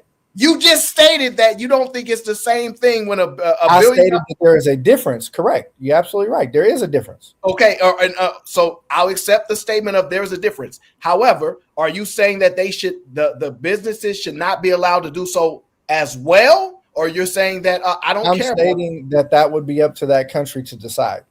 That's why I'm only speaking in context of our American interests, right? So let's slow down. Wait. Okay, let me just make sure I understand. There are businesses that do business in the United States of America. Spotify. Let's just use an example. Are you saying the money that they make here, they should not be able to take back to the EU? No, I'm not saying that. So then it's the same position regardless if it's business or person. But it's not the same. So what about OnlyFans? This is crazy. OnlyFans content creators or OnlyFans as an institution? OnlyFans content creators, because when you produce content on OnlyFans, they take a percentage back to the company. So should they be able to collect? Yeah, of course they would be able to collect. They also are responsible for paying taxes. But they're in another country. But they're responsible for paying taxes, correct? So as long as so now we breached a different part of the conversation. Man. So now this part of the conversation, I know you guys are going to try to pin me into this corner. I'm not saying that corporations and people are the same. So you guys keep getting caught up on corporations operating in foreign nations, right? That's why I said the foreign nation should be the one to dictate what they will and will not permit that foreign company to do. So a content creator from OnlyFans who lives in, let's just say, Russia, if she sells content here in America, She pay taxes where? That I wouldn't know. I don't know enough about that platform because the idea that she creates in Russia, I don't know if so. OnlyFans, to my knowledge, is actually no. Just wait. No. But Because I want to add clarity OnlyFans, because you said you don't know. Let me just but OnlyFans was created. It's a European company. Is that correct? Mm-hmm. Okay, If I'm not mistaken. Yeah. Yeah, I believe it was created. Well, in Europe. let me because you said you know. Let me just add some clarity. If you on YouTube and you in another country, they're gonna tax you. There you go. Yes. They're gonna tax. We know this that they will tax you. Like if you work in another country, they're gonna tax you here and how, whatever your country do over there. That's a whole nother tax. We gonna tax you. So we know that for a fact. Now the question then becomes because you said we're not conflating anything.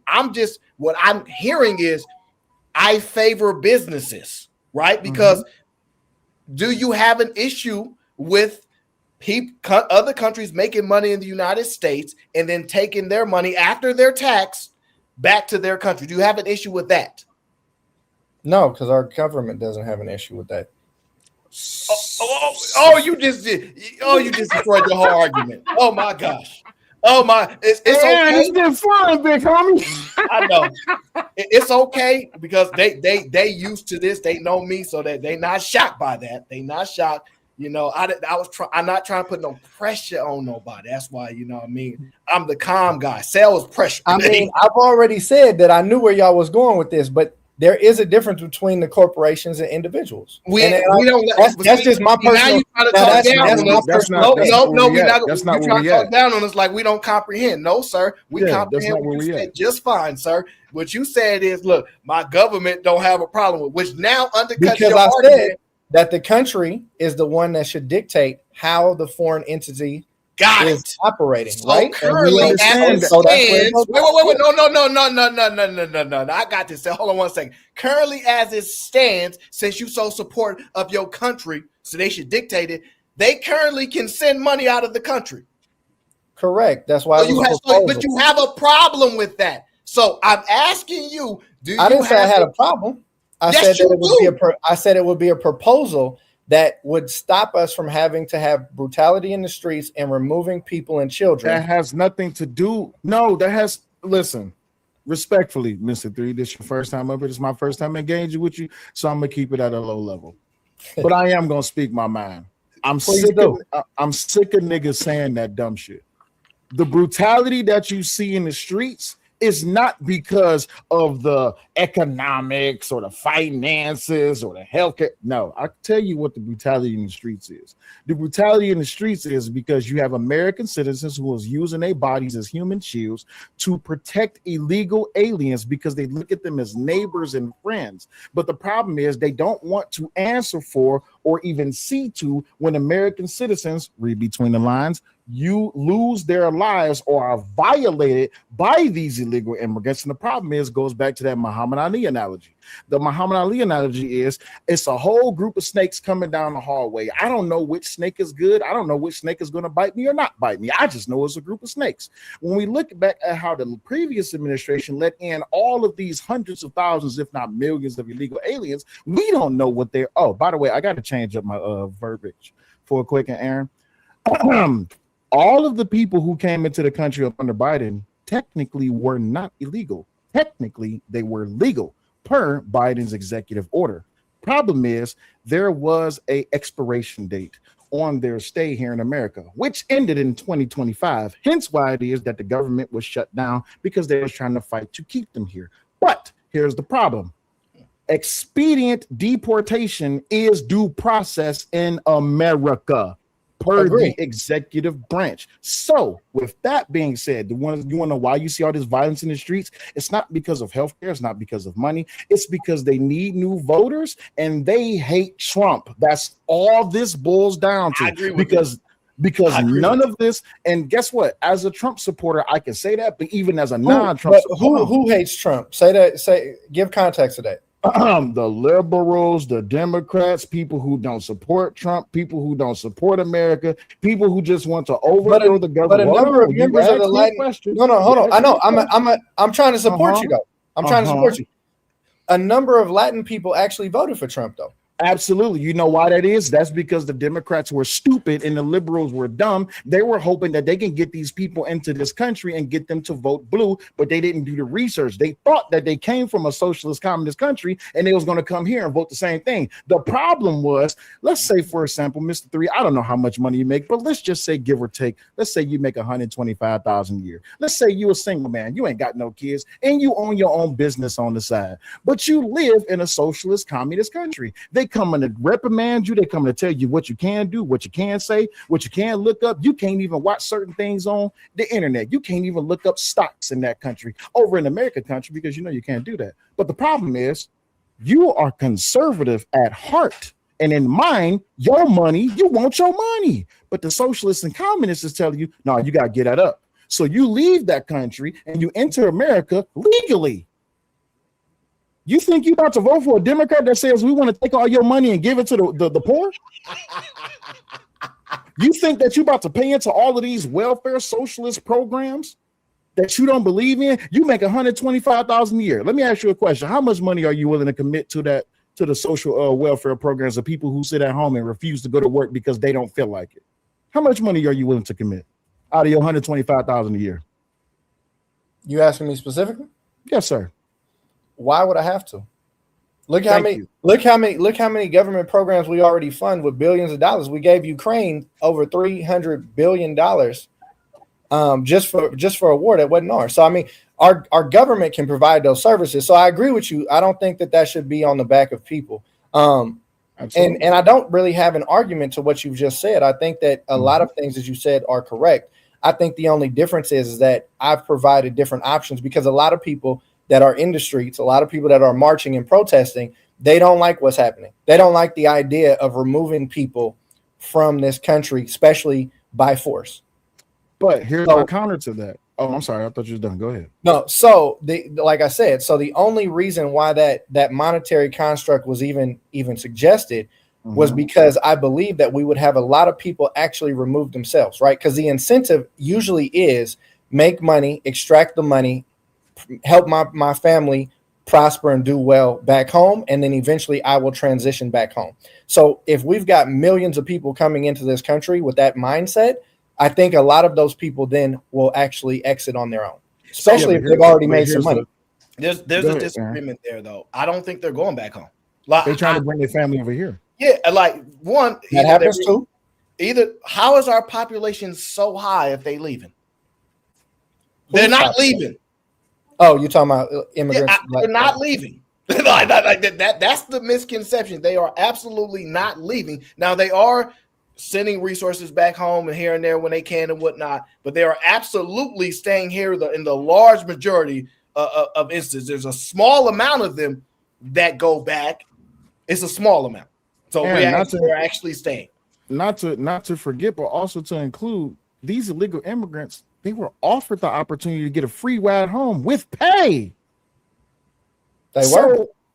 But here's the thing, though. They chose not to leave. You were offered, I think it was like $2,000 or $5,000 or $1,000, something like that, to leave the country safely. They would give you a ride home.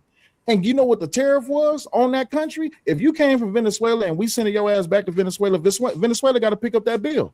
Oh, well, that's wrong. Trump is just racist. How is it racist? So us as American citizens, we got to pay for your illegal ass to go back home? That don't make sense. Especially when we pay China 230% on all the tariffs we've been paying them since the 60s? That don't make sense. We've been paying Venezuela 12% since the 60s. I'm a man of numbers. I like math too. I just don't like to tell everybody. Can you not use numbers right now? Hold on. Let me bring my friend I love it though. Raw G to the show. Okay, Raw G, welcome to the show. Hey, baby. Thank you. Hey, honey. Yes. Hey, sexy. Listen, I'm gonna just say this real quick. I'm just doing a drive-by. You understand what I'm saying? Because baby, you hold it down. You hold it down like, you know what I'm saying, Greeks, ham and eggs, you know what I'm saying? Biscuits. I like it. But here's the thing. I know plenty of Jamaicans that get deported like every other year. They just come back. And all the immigrants that I know, they sending their money to bring people here. They be like, yo, where are you at? I'm gonna send you $1,000 a week. And then they eat it while they're there and they put their money away to come over here. All right. That's what that's all about. So I think that your perspective on making people become slaves in America under a dictatorship where they have to spend all their money here is it's interesting because America goes to other places, earns a whole bunch of money. Shout out to all of the people that are in service in Germany, in Africa, in Brazil, in Greenland, in South America, in Australia, in Antarctica, all of our troops that are in other countries making money, sending it back home. Shout out to every American business that is in another country making that bread as individuals, not just corporations, sending it back home. Shout out to all my influencers that live in Japan and are making a bag off of going to 7-Eleven and eating food at 7-Eleven, and they funneling all their money back here. So I think it's kind of interesting that you want to penalize the small guy, but you want to give a big pass to the corporations. And when I say RUF, you know what RUF is, right? That's them blood diamonds. All the diamonds that you wear. That's children in Africa being exploited. Man, they in diamond mines from sun up to sundown to get diamonds to funnel to De Beers, who gets a guap from the whole entire world. They created an industry off of a stone, essentially, that is worthless. Shout out to all of the people that go out there and do fishing on big boats for albacore tuna, which you all eat every day. To all the people that do the deadliest catch, to catch the king crab that you eat every day. King crab don't come from America, honey. Sure. Albacore tuna don't come from America. We have a global economy in which there is an elastic supply, right? So everybody participates. And to say that America is so Puritan, it's so pristine that we got to keep all the immigrants' money. Meanwhile, immigrants are getting WIC, welfare, food stamp, housing, and some more, while our veterans that served our country are living homeless. Well, they have a whole scale in California where people are sleeping on the street every day.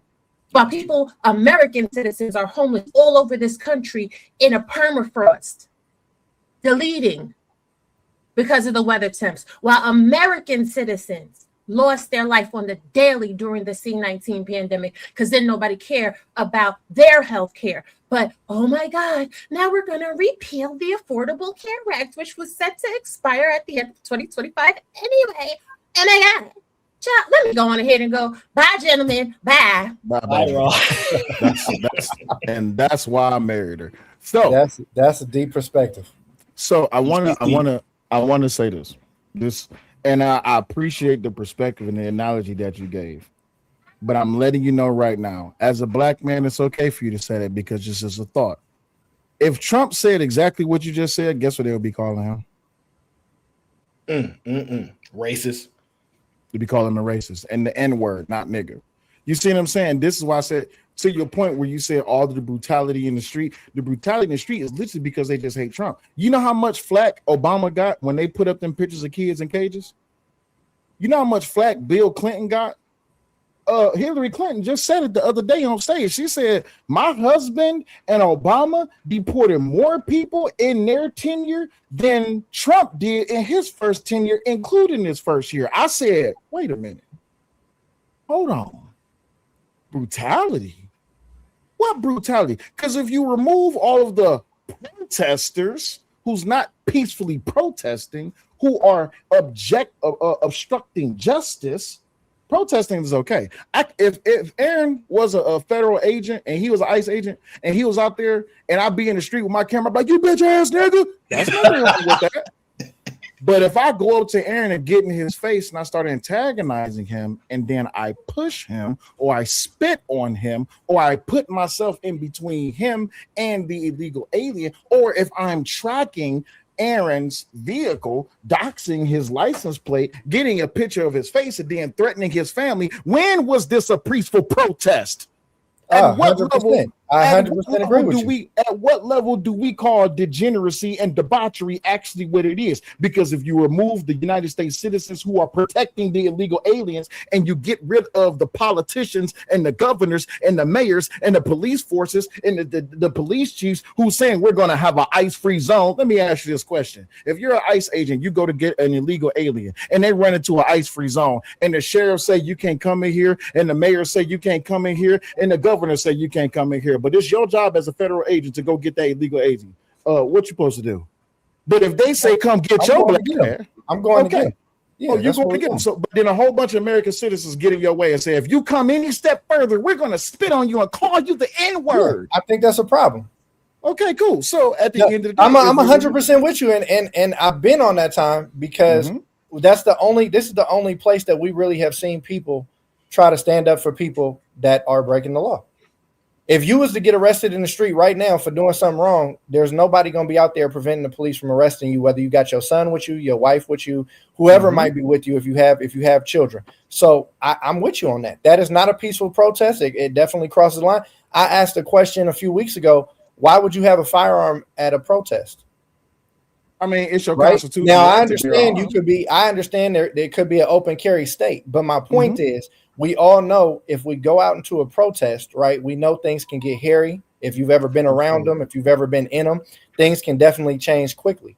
But if I'm going there to be peaceful and nonviolent, if I don't have any intent to possibly use my firearm, why would I bring that? Because that's the first question, especially in California, that they ask you, right?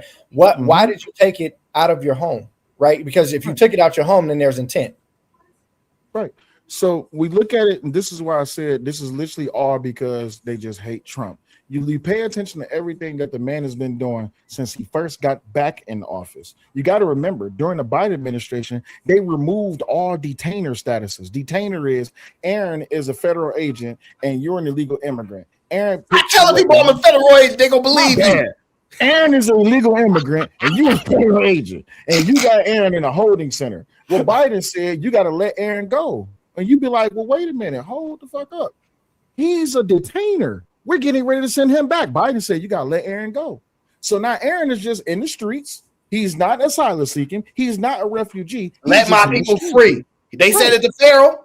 There you go. So now, then we pay attention to how it is that when Trump came back into office, you have all these politicians on a daily basis saying he's an N-word, not a nigga. He's a racist. He's a this, he's a that. These people are upset about an AI image of Obama, of the Obamas, right? But they wasn't mad when Trump got depicted as, in the nude on national TV on Comedy Central for South Park. Where is the outrage? So wait. Is you saying that people are becoming more racist to white people? People are naturally becoming more racist in the open. It doesn't have to be towards white people. It's just naturally more racist. The problem is in the black community, we choose to do this thing called colorism. That's one thing we partake in. We do this thing called delineation. If you ain't a slave descendant, you ain't real black. We do this thing called tether. We do this thing called you short, you fat, you ain't got enough money, you ain't got enough hoes, you ain't getting enough. All this that we always try to categorize what it means to be black. And then you have a situation where black people are challenging the validity of other black people's blackness, whether or not they based on who they vote for. Can I get an amen? It means to be black that you have to vote Democrat. Where did that come from? Because in the 60s, we understand that Lyndon B. Johnson, hell, even going back to the 50s, 40s, and the 30s, when FDR said, fuck these Negroes, we just need their vote. And what do black people say today? When you black, you gotta be a Democrat. Why? Oh, if not, you a coon. Oh, so now we utilize a language that we don't even know the definition to. Okay, I understand. So it's ironic you say that. What I'm identifying is that if you disagree with me, you an enemy. Like that's where it's come to at this point. If you're not on our side, you an enemy. Like that's literally where it's got to. Well, here's the problem. Voting is for suckers. That's what I was told. I know I'm using a lot of references here, but I'm proving the point. Well, to be fair, voting hasn't really gotten us much. as a whole. That's the problem. So to be fair, voting has not gotten as much historically as a whole. That's not true. So I shouldn't say that's not true, but it's not that voting hasn't gotten us much. Who we voted for has not. I'm going to go out and say this. Yeah, and people ain't going to like it. People ain't going to like it, but I'm going to say it anyway. What Trump is doing, people are saying he's doing things particularly for his kind and his people, which means it can be done. So when Obama said, I can't do that, so if I have to go to Congress and this and that, he lied. Absolutely. He lied. So all the people that love Obama, I'm not saying you don't have to love him. What Trump is doing, if you disagree and you think you don't like it, Obama could 100% have done the same thing. Like it or not, he could have said, hey, I got to do this for my people. Like it or not, it is what it is. Who we voted for decided not to specifically do anything for black people. I disagree with you, Aaron, because he ran on a statement of yes, we can. The true statement is no, you won't. That's the real true statement that Obama should have ran on. No, you won't. First thing the man did was give gays the right to be married, which, hey, at the end of the day, who you screwing and who you married has nothing to do with my American patriotism, how it is that I raise my family, how I make my money. Has absolutely nothing to do with it until Biden came into office. And then next thing you know, America was rainbow, and you had the Rainbow Coalition and the Brigade of Gay Frogs. Now, if you say anything against the colored hair people, you will lose your whole entire everything. You're gonna be canceled. You're gonna be drugged through the streets. You can't say nothing about these what they call them reading time drag queen things. You can't say we was called domestic terrorists. I want you to understand this. As conservative, even as people who didn't believe in it, we were called domestic terrorists because we said we don't think it's okay for these grown men to dress up as women and come read a book to a child with their nuts hanging out. We was called domestic terrorists. Now, all of a sudden, Trump says there's only two genders. Oh, who's a racist? Wait, what? Something is wrong here. We have to pay attention to the position and the climate in America where people think that it's perfectly okay to cheer a man getting shot in the neck on TV. You don't think it's something okay with this? And these same people... Okay. And you think these same people wasn't the same people that was cheering when Trump got shot in the ear? Oh man, we tripping. I think that's okay. You think it's okay to cheer for a man to get shot on national TV? I think as human nature, I think we're violent. So I think nothing wrong with that. It depends. I think it depends on what stage of evolution we're in, right? I think so. You have no problems. You have no problems with Rodney King getting his ass beat in, right? If we're going to, I think Rodney King. I think Rodney King should have came back and handled his business. I'll put it that way. But so do you think the officer should have been charged? But he got paid, so he turned the other cheek. No pun intended. Should the officers have been charged? Should have been a mass politicized thing. Of course. I mean, what are we talking about? Yeah, absolutely. Officers should have been. So you wasn't okay with it. Okay, so what about choke Floyd, fentanyl Floyd? Should there be having to think about fentanyl Floyd? It shouldn't have been no outrage then, right? The whole Summer of Love thing, the city of Chaz, we shouldn't have been no outrage. You know, America damn near burned because the crackhead got his neck. What I'm agreeing with is the fact that we're a violent culture.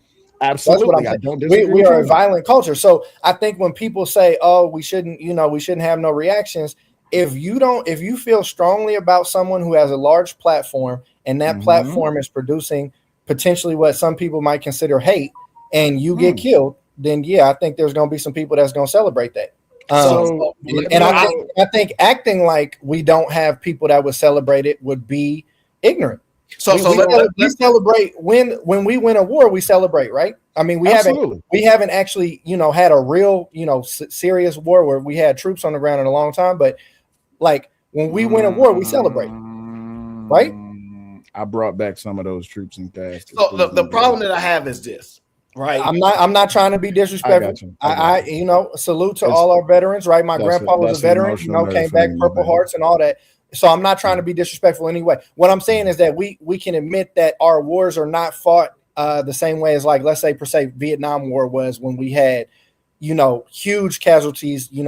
Mainly our offensives were human beings, versus now we've got a lot more technology that actually can fight our wars. That's all I'm saying. The problem that I have, though, is this: there's violent crime, and then there's what we call white collar crime, right? I don't know why we call it that, but that's what we call it. Meaning, let's just say I call Will up and I'm like, hey, by the way, I I'm your long lost cousin from the Cayman Islands. Can you send me $5,000 to a wire transfer? Right? Will say, is that really you, cousin? Send me $5,000. I hit him back an email and say, I just lied. That's my money now, and I dip off. Right? Fraudulent, all that kind of stuff. Right? I'm just giving like a watered down example. Right? Mm-hmm. People steal money from people all the time, and that's a crime. You get what I'm saying? Like, but the violent crime is what we're hyper focused on. And the reason that I distinguish the two is just this. What Charlie Kirk was doing was just disagreeing with people. He didn't put his hands on nobody. He didn't touch anybody. He says, I fundamentally disagree with you, and we're going to have a conversation about it. If we've gotten so far to the point that you can't disagree with people and live, we are this is a crazy place to be, because where do we then draw the line? It's not different, because he didn't. Think that's the place. I think that's the place we've always been. So words equal violence. When we look at the civil rights movement, was that not words? And was that not words? And was there not violence? Are you sure you want to go down this road? Yeah, I'm not trying to go down any road. What I'm trying to do is use examples and points in time in which violence was used against people who were using words. Yeah, well. So what I'm saying is, during when civil rights happened, was there not violence? The answer is unequivocally yes. There was violence against people who were only using words. And we said that was wrong, correct? We did. Okay, so we said it was I don't wrong. think anyone saying that Charlie Kirk getting assassinated is not wrong. All I admitted to was the fact that we would have people that would actually celebrate that. We would have people that would actually say, hey, you know what? That was an evil human being. We didn't need him in the world, and he's gone now. There's a difference between that and what we're comparing it to, which is all people. Wait. Evil? Yeah, some people might classify him as evil. Well, hold on, Aaron, he's not wrong. But here's the thing, right? This is what we have to understand. This is why I brought up the mental capacity or the mental aspect of the natural human being or the United States citizen in America. Why would we say that a person is evil just because we disagree with them, right? If I disagree with you that Martin Luther King was a great person, should I lose my life for it? Because now my point is this. If all Charlie Kirk did was disagree with the people about the Rainbow Coalition and Brigade of Gay Frogs, he talked about, well, because he was asked, I hate when people leave that out, he was asked about certain instances or attributes or details about the Black community, and he gave his position on it. And when people disagreed with him, he gave them the open floor to be able to participate in that. And to say that person's evil because he was speaking against the Black community. I've heard niggas in the Black community say worse. I've heard niggas say fuck them kids. But that's always the argument, though. And again, that's kind of what I was telling Aaron. The argument is always there's a Black person who's done this, there's a Black person who's done that in our community, right? So why do we use that as there are Jewish people right now that are marching in the streets. No. The J word. Say small hat. Three don't know the rules. I know. That's why I'm telling them. Say small hat. Say small hat. Don't say J the word. Just small. It's because hey, bro. Listen, algorithm on YouTube. Yeah. All right. Those small hat people, right? So they are marching. There are some of them who are marching in the streets, right, in defense or to promote freeing Palestine. Yes. So nobody in that community though turns around and says small hat people are over here promoting Palestine and that's wrong. So what I'm saying is we got to stop as Black people. We got to stop singling ourselves out and saying, oh, well, there's people in our community who do this. We're the only ones that do that. We're the only Chinese and Asian community. Hold on, wait. Chinese and Asian communities, they have crime in their own community. They don't report their crime in their communities. They don't stand up on top of buildings talking about my community robs us more than anybody else. But that is facts. That's true. We don't know if that's facts. Yes, we do. No, we don't know people. If you know people in the Asian community, they will tell you that they do not report when they commit crimes against their own culture. They do not report it. Are you deeply cultured? I'm gonna leave it alone. I'm I'm gonna just leave it Are alone. you deeply cultured into the Asian community? Are you deeply cultured into the Islam or the Muslim community? Are you deeply cultured into the Haitian community? Are you I am not deeply cultured in every community, no, sir. But what I can speak on the people that I know in the communities that I have been around.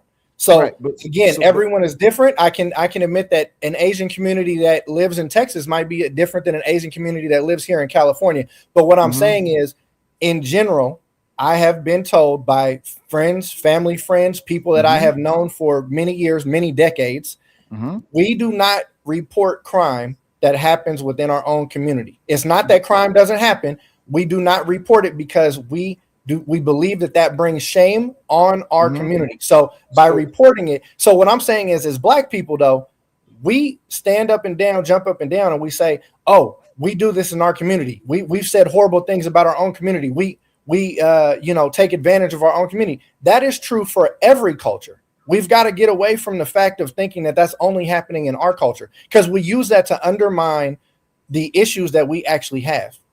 Okay, so let me ask you this. Sir, did you just say that nobody is giving the small hats any pushback for them standing up for Palestine? Correct, in their own community. Kanye got Kanye got banned off Twitter for talking about small hats. That's actually not true. The small hats are getting a hell of a lot of pushback. Kyrie Irving. What they got? All those people you named look like a certain type of people, though. I know I was talking. Okay. I'm sorry about that. That's okay. The small hat people are getting a lot of pushback right now for their defense of Palestine. They're getting pushback within their community, and they're getting pushback in America. But guess what? America, fuck yeah, that community too, because they live here. It's a very situation going on in political landscapes for all nationalities. And as far as Asians reporting crime, yeah, that's why we have the anti-Asian hate bill, Stop Asian Hate. They report the crimes. They report the crimes. It's literally federal law. So brother, I'm trying to stand in there with I want to but I don't understand. I understand that you don't. So the comment was about them reporting crimes on their own people. So they are happy to report crimes on other cultures. They do not report crime for their own people. You know why that is? What about the Yakuza? Because they delete each other through the Yakuza. Say that one more time. I'm sorry. What about the Yakuza? They delete each other through the Asian gangs, the triad. They delete each other. Correct. And have you ever heard of one of them getting arrested? Plenty. Yeah. Hold on. So that's publicized. That's publicized the same way that Jim from around the corner gets publicized. Yeah. So if you go to the FBI, no. I respectfully disagree with you. I do understand. Okay. Yes, they have crime networks. They definitely commit crime, and yes, they get arrested. They do not get arrested and publicized the way that we do. And I can tell you, I know someone that was invited to be in the Yakuza. I can tell you for a fact they do not operate the same way we do within their crime syndicates. They just don't. So as I was saying, if you go to the Department of Justice, Bureau of Crime Statistics, there is a category for Asian against Asian crimes, because that's actually how the Department of Justice and the FBI categorizes crime. Black on black crime, white on white crime, Hispanic on Hispanic crime, Asian on Asian crime. And then they branch out into white against black, white against Hispanic, white against Asian, black against black, black against white, against Hispanic, black against Asian, Asian against white, and so on and so forth. Now, the numbers might be smaller because they do make up a very teeny tiny portion of the fabric of America right now. But they do commit crimes against each other. And again, I'm being kind because you're a black brother, and I just don't want you out here saying things that are not true. I don't want you to have an egg on your face. You're saying things that are verifiable. I don't believe I've said anything that's not true. So an Asian person can still report another Asian person for a crime. What we're talking about is mass populace. So we're talking about in general do they report crime against each other? And in general, they do not report crime against each other the same way that we do or other cultures do. This is actually a thing in their culture. I implore you to go, dive into Yeah, the baby, culture. take out the noise cancellation on your microphone. Yeah, let's just slow down just a second. I'm gonna let you go. Had to tell her to take Let the me noise just say cancellation. that. Okay, let me just say this real quick, and then I'm gonna go because I can't do this level of insanity. So when we're actually talking about the criminal justice system, what it is implicit bias within the law, and African Americans are convicted to a higher rate. Everybody reports crimes at the same rate, depending upon their community. Everyone calls the police. The only reason that the stats are what they are against African Americans is because they have the highest conviction rates, to be quite clear. So I'm really, shout out to all the FBA, ADOS, whatever Rainbow Coalition you want to be a part of. But if we're going to start having real conversations about the community and about the culture, the underlying and overarching issue is the disparities within the criminal justice system as a whole. Just like if a white man brandishes a weapon, they're going to get 6 months and a slap on the wrist. But if your black ass brandish a weapon, you're going to go to jail for several years. So if everybody wants to believe that means that only black people have a problem, then you're the fucking excuse me. That's what I was going to say. Then you're the problem. I'm tired of black people being a victim. Pick up your coochies and your penises and get your life together. Like, let's stop being victims. Let's stop This is Raw. This is Free's first day. This is Free's first day. It's I love it. I love it. I love it. I think her opinion, Here's the thing. Is good. Here's the thing. Three, I need you to understand this. Do you know why black crime? Do you know why black crime and things that happens to black people is so politicized and so publicized? Now we get into it. Well, I mean, that's loaded. I mean, it's been publicized and politicized for years, right? First we was, violent people. First, then we was, there was a war on drugs. I mean, we keep us in the media portraying a certain aspect of us to make us look like we're only contributing to society in one way. I wouldn't disagree with you there, but here's the problem. Sensationalism of black antics is a very hot thing when it comes to mainstream media. Excuse me 1 second. Yeah, absolutely is. So here's the problem. The problem is you're not absolutely wrong when it comes to being that black is a hot topic. But you know what the problem was? This thing happened in 1994. You know what happened in 1994? It's the most famous piece of legislation that ever went against the mass majority of black people as a whole. It's a thing called the 94 Crime Bill. And in this 94 Crime Bill, they sat right there on Capitol Hill and pretty much labeled us super predators. They labeled us the worst of the worst. They did everything and said everything about us in the most negative of ways. And they said, we need to put these Negroes back in the cells that they came out of, put them back in chains. But you know what black people did? What black people did was like, no, we're going to prove these niggas wrong and right at the same time. And they went out and they did the worst of the worst and the most of the most. Even if it was on a 1% scale, anything above 0 is a problem. So let's just say 0.1%, the minority of the majority of black America, went out and produced all of these different crimes. What happened was the politicians was like, see, look at these niggas, look at these niggas. And then when something happened to us as black people, guess what else we do? We go out there and we march with the sign, we shall overcome. Next thing you know, a little black boy down in Texas stabs a white boy, and they say, if this nigga don't get a fair trial, we gonna riot. But at the same time, a black man who swallowed a fistful of fentanyl get his neck knelt on for 9 minutes. When's the last time you seen a crackhead on the news? Oh, okay, but the last time I seen one on the news was George Floyd. But here's the problem, though. Instead of us talking about what it is that we can do within our community so we don't have to live up to all the expectations and standards that the 94 Crime Bill laid us out to be, we complain about how it is that they politicize us. We're talking about what these niggas did on Capitol Hill, and we're making it true. But yet again, we're a victim? I argue the differ. Do we know how to play another role besides victim? No. Okay. You know why? Because being a victim pays. Don't you know? I pay these bills. George Floyd family got millions of dollars as a crackhead. Yeah, here I am working in America. Okay, they deserve that money. You got these illegals coming across the goddamn. Oh, I'm sorry, not illegals. They was legal at the time. You got these illegals in this damn country getting 6 months of motherfucking rent free, food stamps, and everything else. And what the fuck? I'm sitting here budgeting out the motherfucking bills for the next 3 years with my wife, and these niggas sitting back talking about they find out $900,000 at a time out of Minnesota. Fuck them. But guess what? A nigga shot another nigga today. I guess we can't talk about that. But if we talk about it, see what I mean? That's black on black. Y'all shouldn't be talking about that. If you don't like the shit on the porch analogy, why shit on the porch? Maybe we shouldn't give these people all the fuel and the antics to make their words true. But all we gotta do is just be better. We just gotta stop being niggas and just be people. But guess what? It's better to be a nigga than it is to be a person.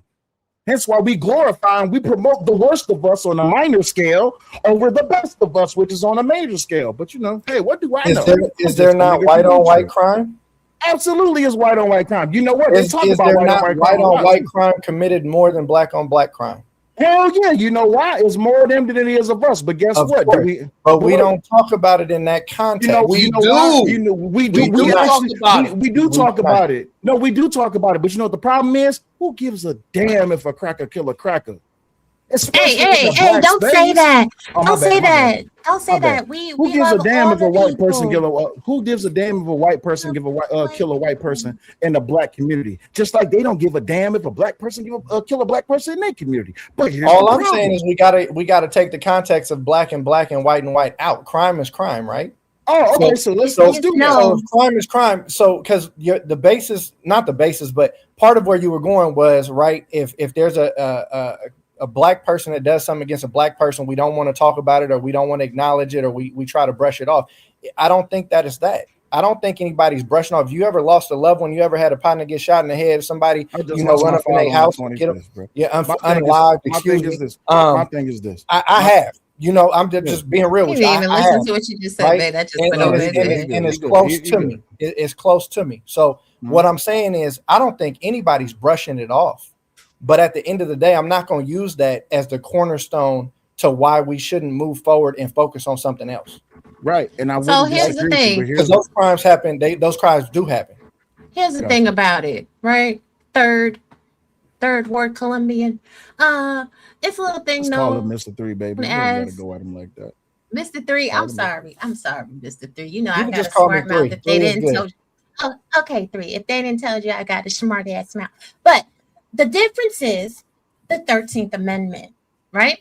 The National Association of Criminal Defense Lawyers has specifically cited the 13th Amendment and Jim Crow laws as the reason why Black crime, quote unquote crime, is propagandized in the way in which it is, because they want to take advantage of the loophole in the Constitution that makes Black people still remain a slave if they commit a crime, because they belong now to the United States of America.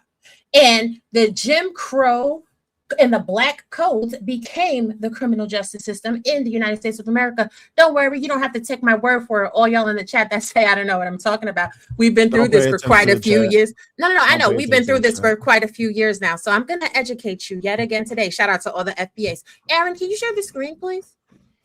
If you so desire. Appreciate you, Aaron. Love you. Hey, make sure y'all support the show by hitting the Cash App and or the Super Chat. Y'all get some good ass content. We've been up here for 2.5 hours, going on 3 hours. Make sure y'all support the show. Now, this is all you criminals now. National Association of Criminal Defense Lawyers, okay? Racial disparities. Oh my God, race matters in our criminal legal system. It affects how likely you are to be pulled over by police, how likely you are to be released or detained pre-trial, how likely the state is to seek the deletion penalty, and how severely you are sentenced. The NACDL has been committed to the examining race as an issue within the criminal justice context. Let's start at the top.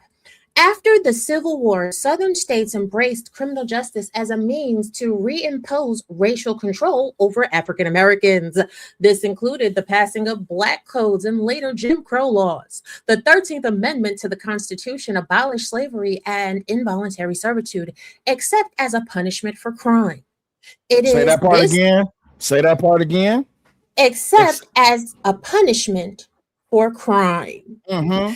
It is this loophole in the 13th Amendment that Southern states exploited in passing black codes and in setting up new economic and labor systems that relied on the arrest and imprisonment of African Americans. For example, these codes implemented vagrancy laws that criminalized unemployment, resulting in African Americans returning to slave like environments through forced labor and convict leasing.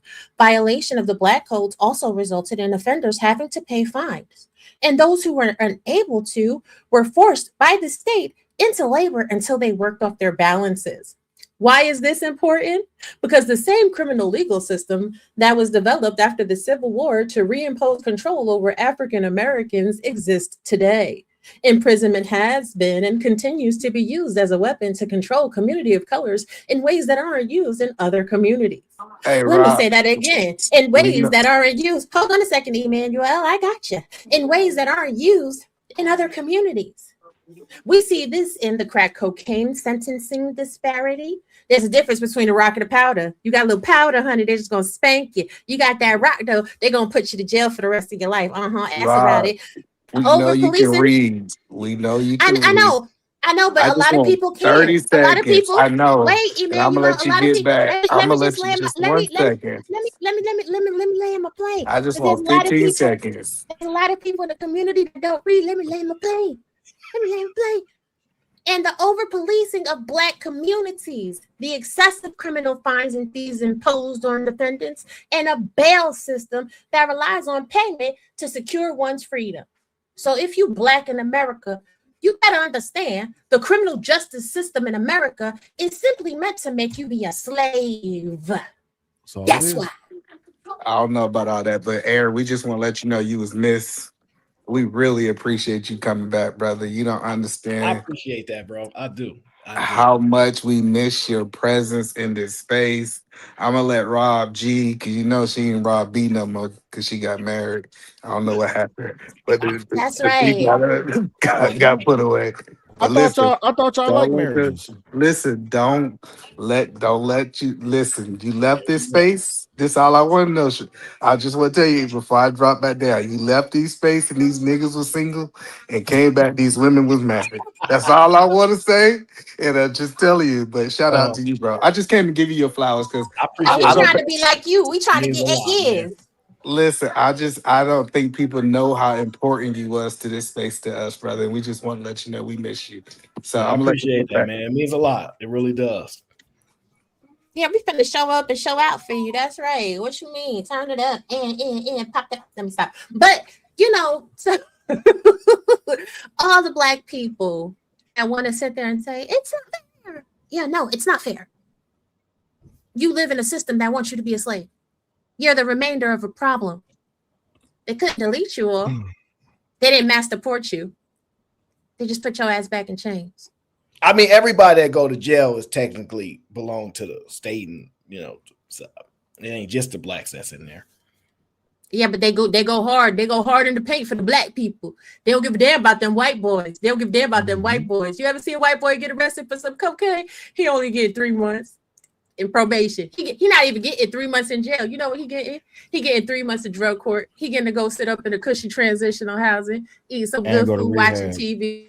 And go to rehab. If he know how to play the game better, I mean, I didn't see. Listen. We didn't see some Black folks get out quick, fast, in a hurry. Bro, wasn't you just in there? Yeah, they had to let me go. Technicality. So I don't know. I'm just Nah, you snitching, bro. You Nah. snitching on somebody. We know how if that you get out that fast, you snitch. Hey, bro, Yeah, you don't go to jail today for a drug charge and come back home tomorrow. I'm looking at you funny, like, hey, yo, didn't they just catch you with 3.5 pounds, my nigga? Like, what? Oh hell no. I'm trying not to turn the show up because I'm trying to ease 3 into this because 3 he ain't used to this, so I'm trying to ease him into this because he don't know how Yeah, it's good. Nah, But rip the Band-Aid Beans up here off. now. Rip the Beans up Band-Aid. here now. You know it's about to get. You know it's about to get wicked. So Aaron, Here we go. He's about to cut up. I had the same sentiment as E until you started talking. You sounded like a conservative douchebag around here, Aaron, man. I need to just make sure. I need to check the temperature real quick and see if you didn't came back on some YouTube algorithm anti-Black shit or not, right? First of all, Do you not agree with the sentence that Charlie Kirk was evil? I haven't seen anything concrete that there's an indication of evil. I haven't seen it. Now there could be out there, but it hasn't been presented to me. So what if he was a religious man, right? He was it's a claim. I'm not sure if I believe that or not, but it could be the claim. Well, according to what if it's according to his religion? Would you accept it? Because we never talked. I don't know if you believe or not, but what if it's according to his religion, according to the scripture, his behavior was considered evil? Would you accept that? Of course. You know I'm logic, so sir, it's all logic with me. You know that ain't changed. Look, I'm poor now, and that's why I had to come back. This I'm guy struggling. here, stop it. You were saying that before you Shut your ass up. Talking about I'm poor now. Oh, so what you trying to say is YouTube is a grip? That's what you saying? We don't believe you now. You had the same mustache when you left, nigga. It just got a few grades. Back with the same so the thing is, I don't mind disagreement. I've always been okay with it. So absolutely, it's like if you say something that, and I believe in free speech wholeheartedly. I believe people need to be able to say what they want to say. And that don't mean you got to be nice to them after. You could be like, yeah, I ain't rocking with you. That's cool. But they have a right to say it. I'm a big firm believer in that. All of the stuff that I've seen is two things. He's not afraid to call out black people, where I think most white people been moving in fear of talking back to black people. They've been seeing jobs getting lost for years. Like, oh, you better be quiet. If you call them out arguing with them, you say something out of anger, like, dang, you're going to lose your job. To the point where black people be on camera like, you about to lose your job. And I'm like, oh, okay, so you think that's some power that you give. And you know me, I hate the false equivalency of what power actually is. That's why I hate when black people want to fight over the N-word. It's false power that they think that they acquired because they get to beat somebody up in the moment. It's not actually productive long-term, but they'll give you that small win as long as they win on the back end. And I see that. So I'm just saying with Charlie, he will say some things that people don't agree with, and you don't have to agree. And you can leave it at that. It's not like he said, let's box after. He just said what he said. And some people agree with him and some people don't. We live in a world where that's supposed to be okay. Yeah, I mean, I agree, but again, I'm just going according to his belief. According to his belief, he was evil because the scripture says the 6 things that God hates, 7 even, right? Mm-hmm. 2 of them is a lying tongue and a person who bears false witness, which is what he did. He lied a lot about black people and particularly about the stats and the data. So he misrepresented data? Absolutely. Yeah, but are you? But you're my thing. Because I think I ain't gonna say I know what you're gonna ask me, but Aaron, no. What I'm saying is this: not when I say you, I mean his. In his position, you don't get grace for that. I don't think for 1 second that you didn't know what you were saying. That doesn't make any sense. You're a person who travels all around the world to debate people, and you're telling me that you somehow were mistaken on the data? No. That can't happen. Like for example, Raw G will tell people all the time, y'all don't know how to interpret data. And I am a victim of that. There is 100% chance that there is data out there I'm not trained to interpret the proper way in the context in which she is. So if she tell me, hold on, brother, let me tell you how I was actually, I will accept that.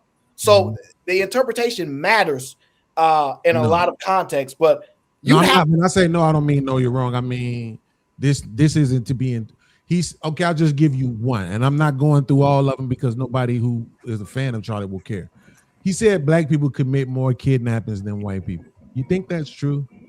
Just off the top of your head. But see, I can't go off the top of my head if you're gonna hold me to the standard of the data. You see what I'm saying? I'm saying, do you just off the top of your head? That's an emotional response. I'm fine with the emotional response. I have no problem with it. I can give it to you.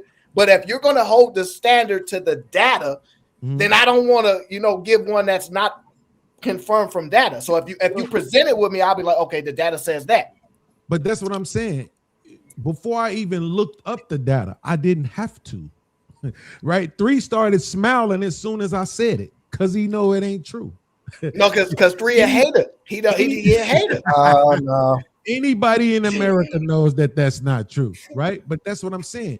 If you take the most illiterate person on the street will know that that's not true. And you're telling me this educated, I don't see. person. I'm not sure.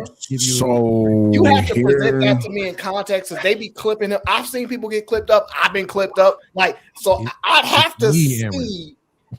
But it's me. You know I wouldn't. I know you wouldn't do it, right? I'm willing to take your word that you believe that what was presented. No, not that I believe. Don't give me that you believe. No, not that you believe. We should cover Jubilee. He said it. Oh no, what I'm saying is I haven't been presented a clip by him where I'm like, oh, he just flat out lying. Now, if you show me the clip, yeah, he said this. Now, if he cites his data, he always says you can fact check me.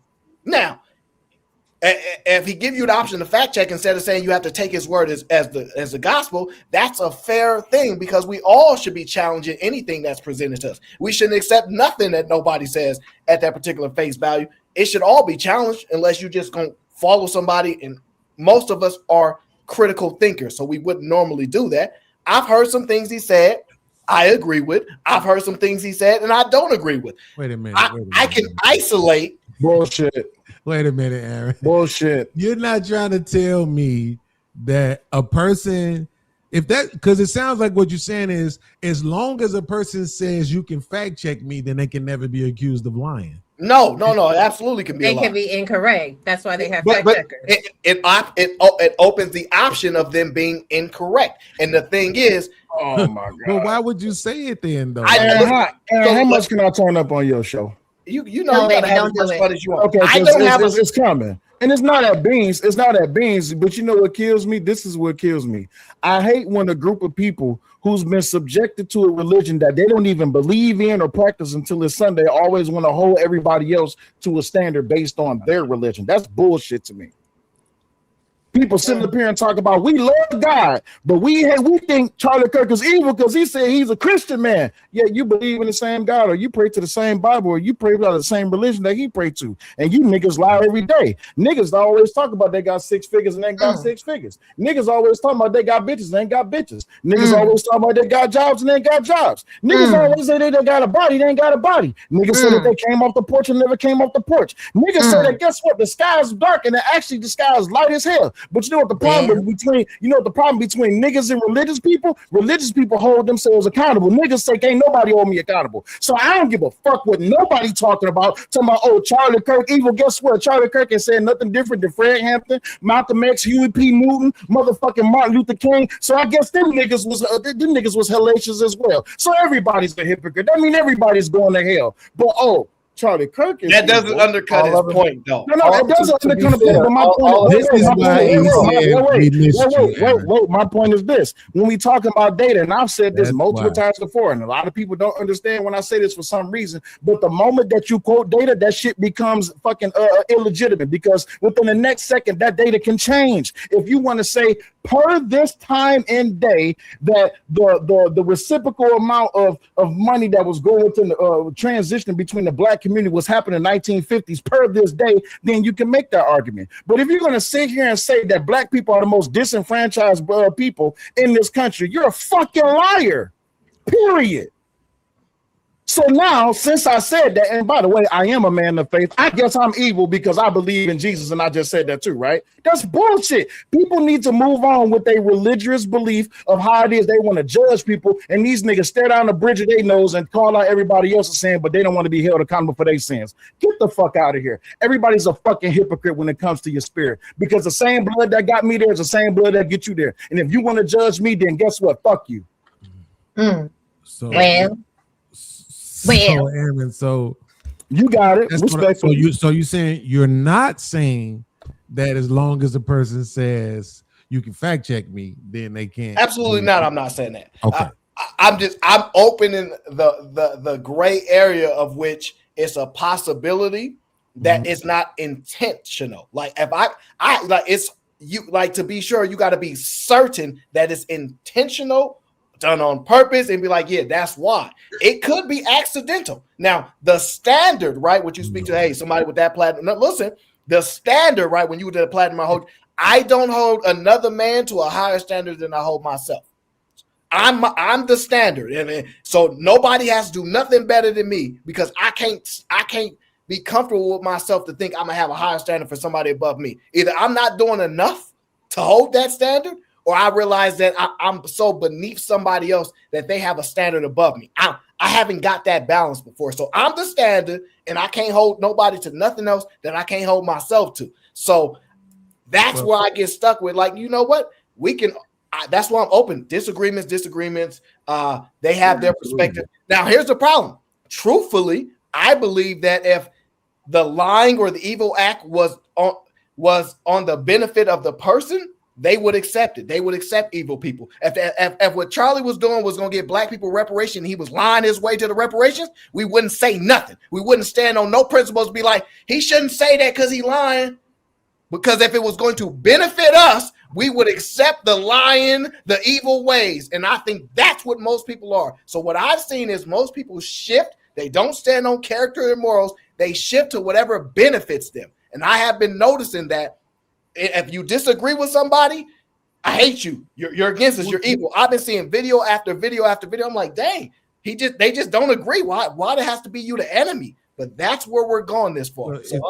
But it's different though, right? Like if I put you like this, if you say something and then somebody does a whole video about it and take everything you were saying out of context and add their own spin to it for the purpose of tearing you down, that shit is evil. They could have not cussed one time. You see, right? You hate being misrepresented. You hate that stuff. So I forgot about that because I'm rusty. You see, I'm a little off, but I see the humanity in people. It's humans are flawed, but but Aaron, evil is also a human trait. So here's the thing: is it just as equally evil for black men to say that black single mothers are 75% of the single mother demographic when statistically that's incorrect? Are you evil for saying that? If you know that shit ain't true and you saying it for the purpose of trying to defame and tear down black women, absolutely. Okay, and so now we can have do that. To be fair, because as she fine as hell with 3 kids, she fine as hell with 3 kids. Didn't niggas just go through a whole 10-year span of saying that shit? Yep. I mean, what you have a lot in, right? See, but I'm trying sensationalism because I know it's not genuine. But what you have a lot of not genuine is people regurgitating things, and they don't actually do any research for themselves. Right? They're trusting sources.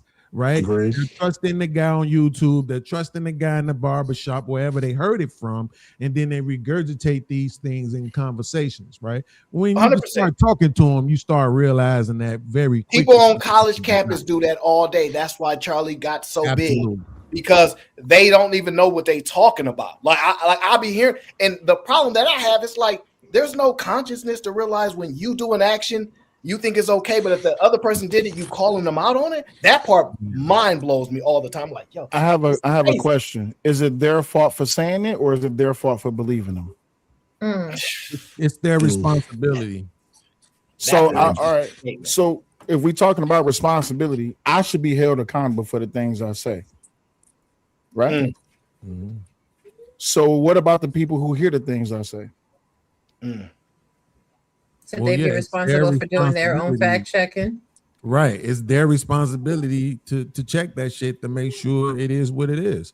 Right. Which I do it in real time. Right. Absolutely. Like today I said the government is the number one employer of black women, which was true all the way up until last year.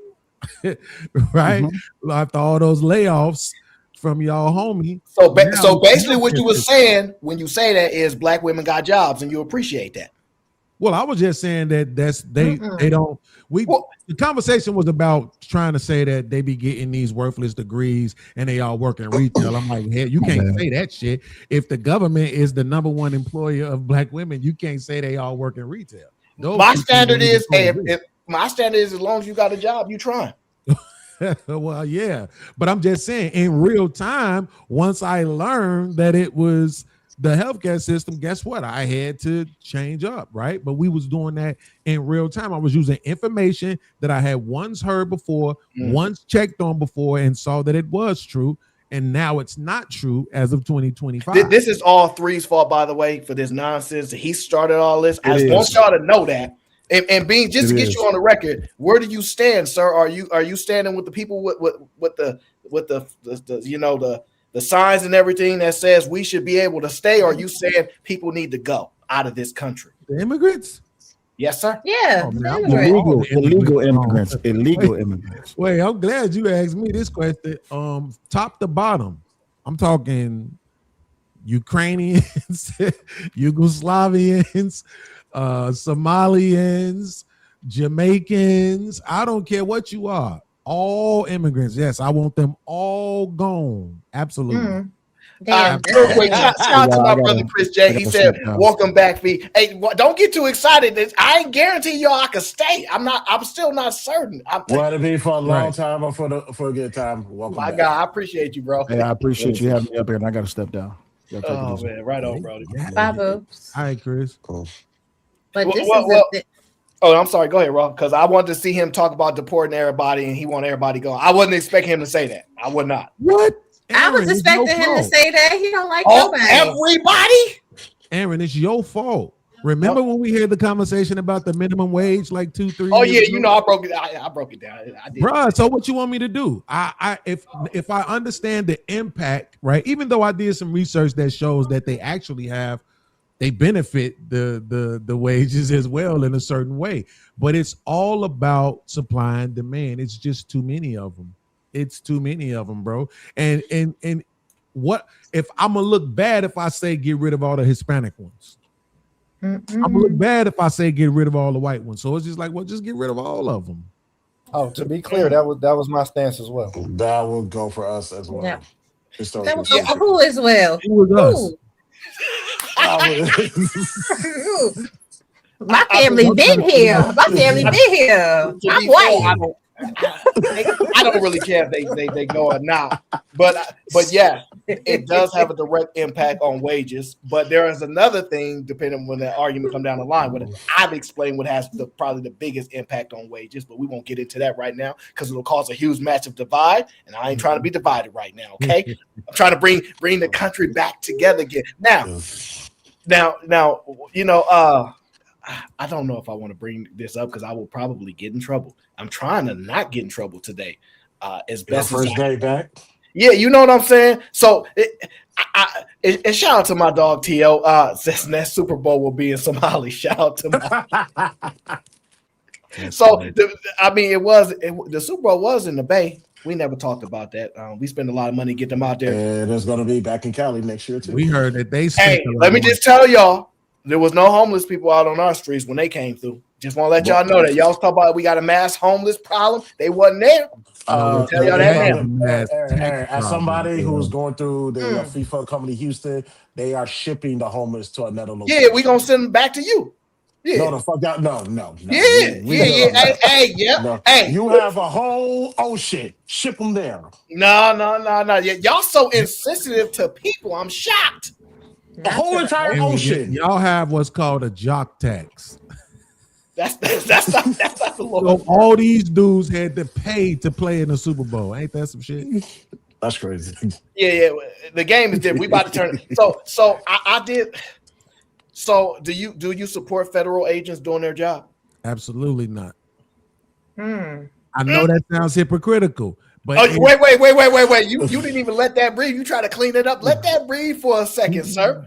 Let that breathe. So he's ready to take the money then. He must be ready to go for the money. I got you on something. I just had to keep probing for a minute. You know, I just throw something out there, bring the fish in and get the bait out there. I'm like, this don't sound like him. He a little too logical. He ain't even put no emotions in this. He's like, yeah, get them all up out of here. I said some off. Let me just fish a little bit. So you don't support the federal agents doing their job, sir. The people have got to know. We got to know what's.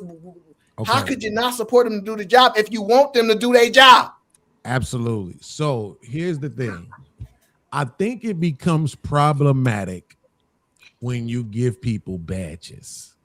right? When you give people badges and what seems like complete amnesty for their behavior, I think that's problematic, right? And so even though this is, I'm guessing, like this is a federal statute. Slow down. Because Mhm. I hate to cut people off, but I gotta follow what you said. Complete amnesty for their actions. Are there actions that are being performed that you have a strong disagreement with? Absolutely. Okay, give me one or two so I can get the gist of why you have this strong opposition to them. Well, two, but they're both the same thing. Shooting people in the face. I have a problem with that. Particularly people who you aren't even looking for. Right? You're not shooting illegals, you're shooting quote unquote Americans. White women and black men, and you know what I'm saying? Like you shooting these people in the face? Like, come on, fam. Nah, right? But that's what I mean when I say everything shouldn't come with a badge. Like, you know what I'm saying? And this complete amnesty. I don't know who should do this job, to be honest with you. Hold on, let me translate. I want to bring. Hold on, wait. I just want to translate. What Beans is saying is he want them to leave voluntarily. He don't want them to be put out. That's what he said. He said that it's okay if they just leave on their own will. He just don't want them to be forced out. That makes sense. That's logical, Aaron. Don't try to put him in no square. Yes, but that's that's not what I just said. If you wouldn't have came in so hot, you would have heard me say, I don't know who should be doing the job. I just don't think it should be masked men with badges and complete amnesty. I don't think it should be them. So who would you replace the federal agents with? Yeah, that's a crazy statement. Like, so Beans, would you be okay then with what was proposed about putting in the financial? Beans didn't hear that. As far He didn't hear as that. far as were you here earlier for that part of the conversation? No, absolutely. I know my people. I know when they show up. So one of the things that I had talked about was about putting in financial constraints that would prevent illegal immigrants from sending money outside of the U.S. Oh yeah, I heard you say that. Yeah. Until now, to add to that, because I don't think I actually mentioned this earlier.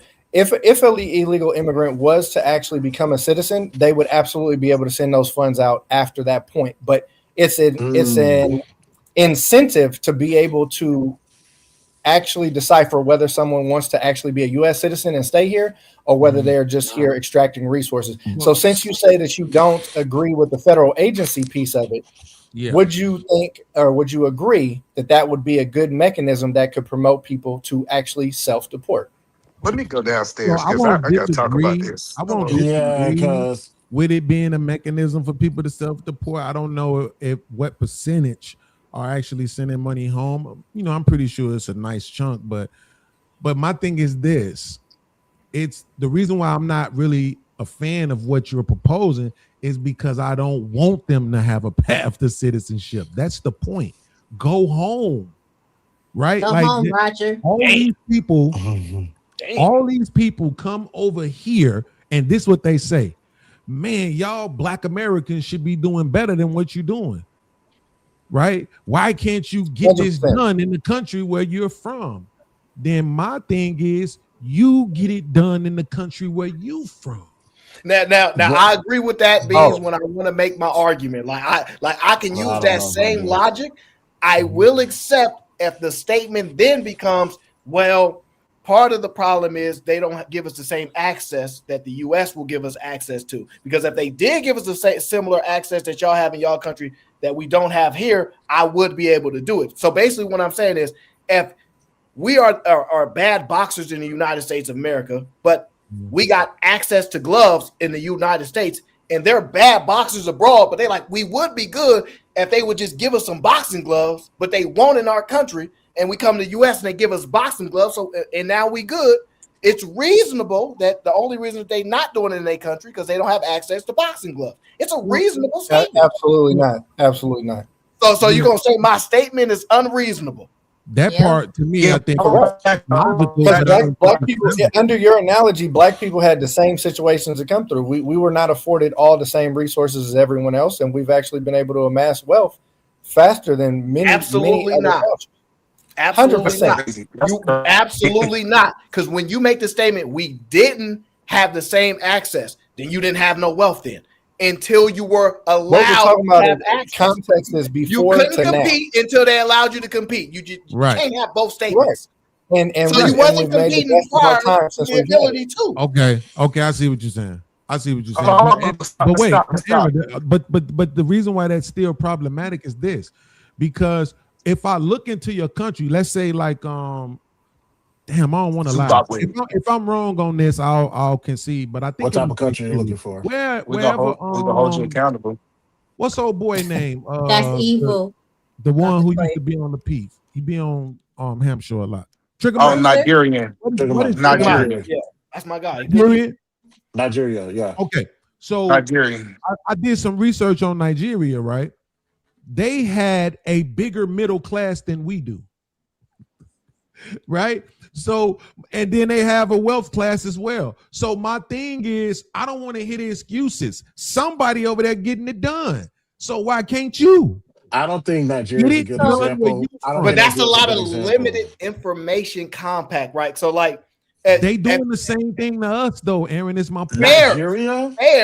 Fair. The problem is we don't know how their middle class is created. We just know the definition of a middle class. So Right. like how we have structures here, we know we keep saying the boogeyman is keeping us stuck in our place. Fine, but we don't know if they have a set class standard out there where if you're not, because in some countries, if you're not born to a certain family, you don't move up that class status. So I don't know that part of their politics. It'd be hard for me to hold them to the same standard as us, because in fact, I actually do know the reasoning for our standards. So but let's go back. Let's go back because we because we about to go back. First, let's go back.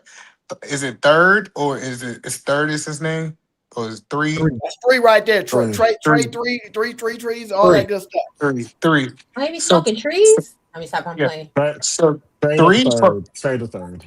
Three first said that let's stop them from sending money, because I know we're about to go somewhere else. I want to address this portion. Hey, so then don't put us off while we right here. That's unfair.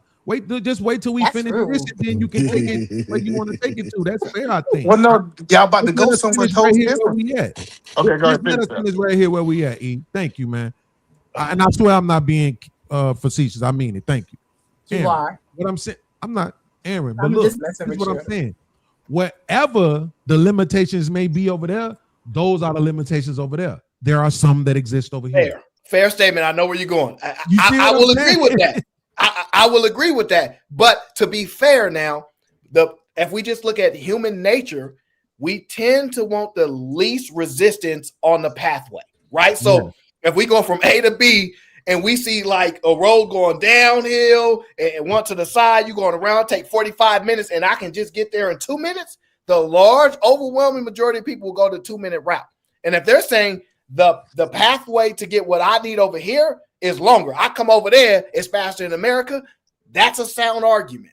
But the reason why it's faster is because the limitations weren't afforded to you. They were afforded to us. And yet you want to come over here and tell us what we should be doing, what we should have been doing, where we should be at. So, which is why it's my argument. If I can look over there and I can say, oh, it's okay, it's 257. Oh, I'm sorry, it's 157 million people over there. And they got a middle class, which encompasses 60% of them, then get it done over there. Class, though. What's the value? Get it done that, because the truth of the matter is this, Aaron. We was talking earlier about the Indians, right? And how just between the 70s and the 80s, I'm not kidding, you can look this up, they literally took over the cab market. Right. And the only reason why the Asians even flooded America the way they did was based on the civil rights bill that we were fighting for. We were not fighting alone. 100%. So 100%. So now we fought, we bled, we died, we did all this political stuff. We get this bill done, and then it benefits you all more than it did us. At the same time, where they were letting you come over here and monopolize certain markets, they were undermining the Black family and Black communities as far as work went. right? So that's what I'm saying. Don't come now and try to tell us what we should be able to do when you leaving from where you're from with the limitations that was placed on you and your people at the bottom, and then come over here and tell us what we should be doing. No, go over there. It's a little disrespectful. I got you on that. Let me just read the super chat that came. P. Rothstein says, "Hey, my little homie, it's about damn time. Get them all out of here. No excuses, boo-hoos. Time's up. Free ride is over. Who do we stick up for? Everybody and nobody stick up for us. Stop it." Now, that's a fair point. People don't normally stick up for us, but there has been instances in which people did. Okay, T.O. in the building says Beans wants robots to kick immigrants out. Yeah, because you somehow you don't want people that are. I don't want. I'm gonna say it again. I don't want masked individuals with badges and amnesty to shoot people in the face. Correct, but that's what I don't want. I mean, well, then we shouldn't want anyone to die. Okay, should they just be deleted? Because it's not like they just I know shot people without them. No, right? They just shoot people for the sake of shooting them. They shot people because people is trying to delete them. So, when we have this conversation, like that needs to be a real part of the conversation. Also, I find it intriguing what you said about, Black people and all these laws were made for us. So what does that say about Black people in America if everybody else is able to come here and capitalize off of laws that were created for us, and we can't move the goalposts? We can't get no wins. We can't get closer to the touchdown line. Let's slow down, Raw, because I'm gonna stick where you at. I just want to read T.O. Super Chat says Nigerian currency was worth more than United States dollar in the 70s. Lies. In the 80s, even more lies. But the world did not like that at all. You mean the whole world went against Nigeria? Dang, y'all must have did something wrong, and everybody went against you. I don't know about that. Now it could have been a little stronger than you. Who knows? But let's go. Hold on. Let's not jump over Raw G's point. We're gonna stick to that. I would say that the argument would be, well, they let those other people have jobs just so they didn't have to give us jobs. I'd make the argument that there are a lot of successful Black people already that exist. Absolutely. You just want to focus on the ones that are not successful. And then what is the number? See, one thing I hate that Black people do a lot is we always comparing us to other cultures. We not like them. They not like us. But the problem is the second comparison comes, we go, well, we don't have enough people employed. What percentage of people need to be employed for you to be satisfied with, to be like, Blacks have enough people employed? The answer technically would be 100%. Because anything after that, where are you getting your number from? Where you're comparing it to somebody else. So you're fine with comparing yourself to other groups when it's benefiting you, but when you have to hold that same standard when it's not benefiting, you don't want the comparison. I hate that little gray area that we run through. I really, really do. Shout out to my brother Peter, the investor in the building. I appreciate you being here. Facts all day. That's an unfair question. I think that's an unfair question that she's asking, because she literally just got through telling us with the 13th Amendment that they were focused on you and they weren't focused on these other guys. And we know we're dealing with a very ruthless oppressor. So it's not like they just focused in one area. They didn't just say, okay, let's just try to lock everybody up. They had to put you in positions to even have to commit the crimes. If I take you back to a certain time period where this wasn't even no issue for Black people, crime and drugs and all this other stuff wasn't no issue for Black people. We did this on another show, and every single thing that we named, we could trace it back to the oppressor. I know, but I think the problem is it sounds like complaining. And I'm not saying you complain. I want to be clear. It sounds like complaining when you argue the solution of actually removing them. Because now it's like a boogeyman on how we're going to get them out the country.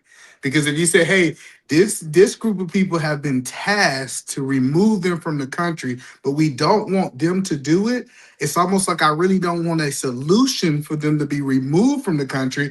I just truthfully honestly want to say it's a problem that we cannot fix. Let me right. And hold on a second. Let me ask you this, and I'll ask you, Raw B. I'll ask you, Raw G, since you're getting the mic. Why does it have to be them? This is the thing, right?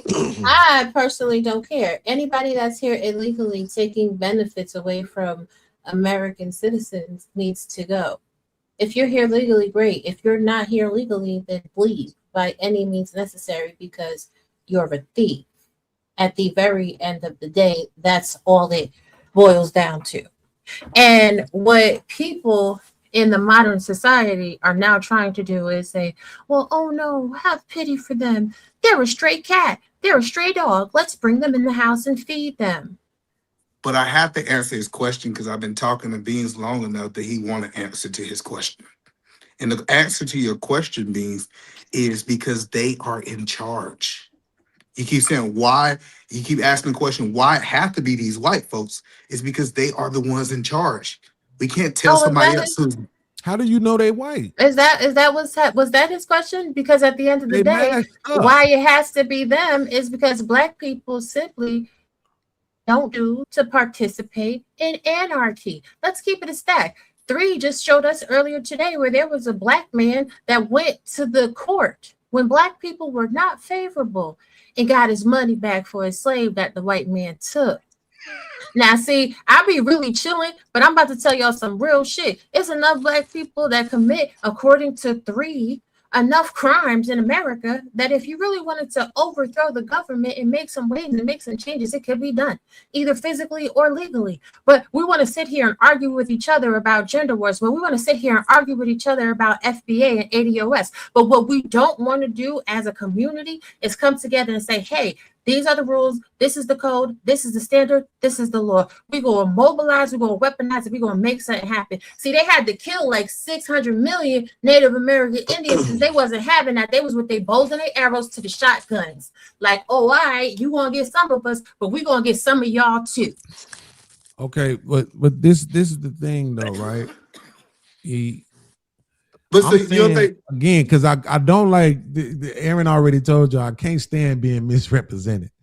If you take the mask off these people, if you remove the badge from these people, and you tell them you will be prosecuted and to the full extent of the law if you shoot non-illegals in the face, I would not have a problem with these people.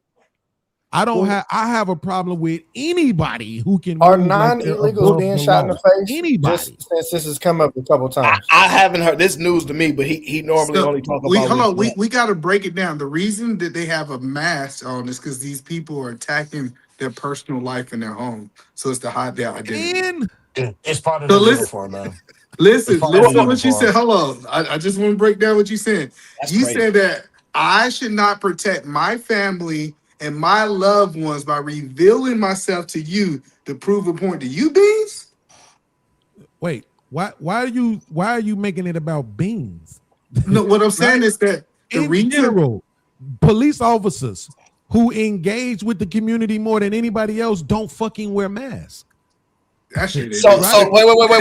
Let's hold on. Wait, I'm pretty sure more police officers get shot than ICE agents. So let's slow down a little bit. Let's add some context here. City, local, state law enforcement typically is restricted from doing that. However, we are talking about federal enforcement. So it's a different standard. Mm-hmm. So like, I don't want to confuse the two. Like the local law enforcement is not coming out like that. They're not allowed to do it. And it looks ostensibly that that particular faction of the federal law enforcement can do it. And it's within reason as well, because your family should not be at risk for the job that you perform, especially if the job that you perform is on behalf of your country that has tasked you with the job, whether the citizens agree or not. We don't agree where our tax money go a lot of the times. We don't agree when we in other countries, but the people that go out and defend our country, we typically defend them because they are executing the orders. When they're on somebody else's soil. No. I'm not saying, wait, Aaron. I'm not saying execution of the Constitution is foreign and domestic. Got you. I'm not. Absolutely. Here's the thing. No, what he's saying is that we mask up when we're out of the country. Let's not do that. They're not terrorists, right? But people have been gathering up. Even the military wear masks. Home Depots. Them niggas ain't no terrorists. So let's not put that jacket on them. But what I'm saying is this, though. Okay, if you take, I get what you're saying. The difference is, but that's my point. Now, nobody on this panel is going to agree with this because y'all conservatives, and I got you.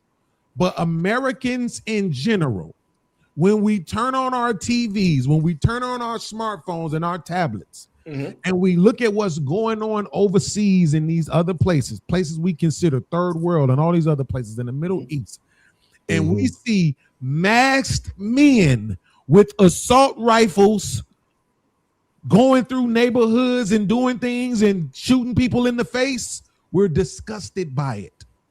Period, point blank. You don't have to shake your head. I've already conceded that it won't be none of y'all because y'all conservative douchebags. Got it.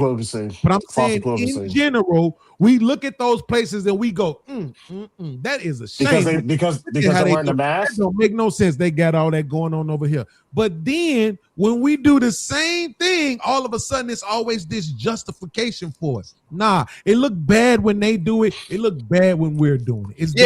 So I will agree with you. He's talking the principle that's not there. Optics look bad, but the reasons for the action justify the optics. Like if you told me, I know it looked bad. Non-immigrants in the face. So I don't know nothing about. You're really misrepresenting that. Yeah, I don't know what's going on here. He really is. Here. Okay, can we give a brief of what he's talking about? I don't think that the biggest hold on. point that we should be, looking at is wearing. Agent shoot somebody in the face? Yes or no? Yes. What are you hyper-focusing on? Because this is a citizen or an immigrant? They was invading in the police I couldn't hear you, brother. investigation. A citizen or a immigrant? They was a citizen. Okay, so all I have been saying this whole time is that they shot a non-immigrant in the face. So that's irrelevant. That's irrelevant. That's irrelevant. No. Listen. Anytime citizens is getting involved in this situation, they can be shot too. And so this is the thing that we have to talk about. That ICE agent was chasing a woman. A citizen jumped in the middle of what was going on, and he got harmed in that situation. Right? They're not how you're painting this picture. Is that they're just walking around kicking doors and shooting citizens? That's not. This is somebody who put themselves. This is the same with you. It means you jump into a situation with the local cops and they feel that they're threatened. You are putting your own life at risk. Absolutely, but that's my point. These shouldn't be cops. That's my point. Like if you're a person who is going to capture somebody and detain them, what I'm saying is you're not a cop. You're not a military guy. You're not a sheriff. You're not any of that. You could be somebody that we hire to do that, but that shouldn't come with amnesty to shoot non-immigrants in the face. Right, because everybody should just be able. Because everybody should be able to drive their vehicle into somebody because they want to evade arrest. Yes. You should cause internal. Are you okay with the ICE agent getting ran over? You'd have been okay with that? No. Yes or no? I answered your question. No. See, I said yes or no. Here's my question. Did he get ran over? He didn't get ran over. Did he get ran? See, I said yes or no to your question. I said no, and I said ran over. And I said no. He got hit by the car. Okay, cool. So here's my point. He didn't get ran over. That was your question. You said if he got ran over, would I have a problem with it? Right, because the fact of the matter is that car is a weapon, and you try to take my life, I'm gonna take your life. Absolutely. So you know what her intention was. That's all I'm saying. I got you. But that's not the point because she was illegal. This is my point, Chris. This is why this is what I'm arguing. Because if I'm not even involved with you, you can't hit me with your car.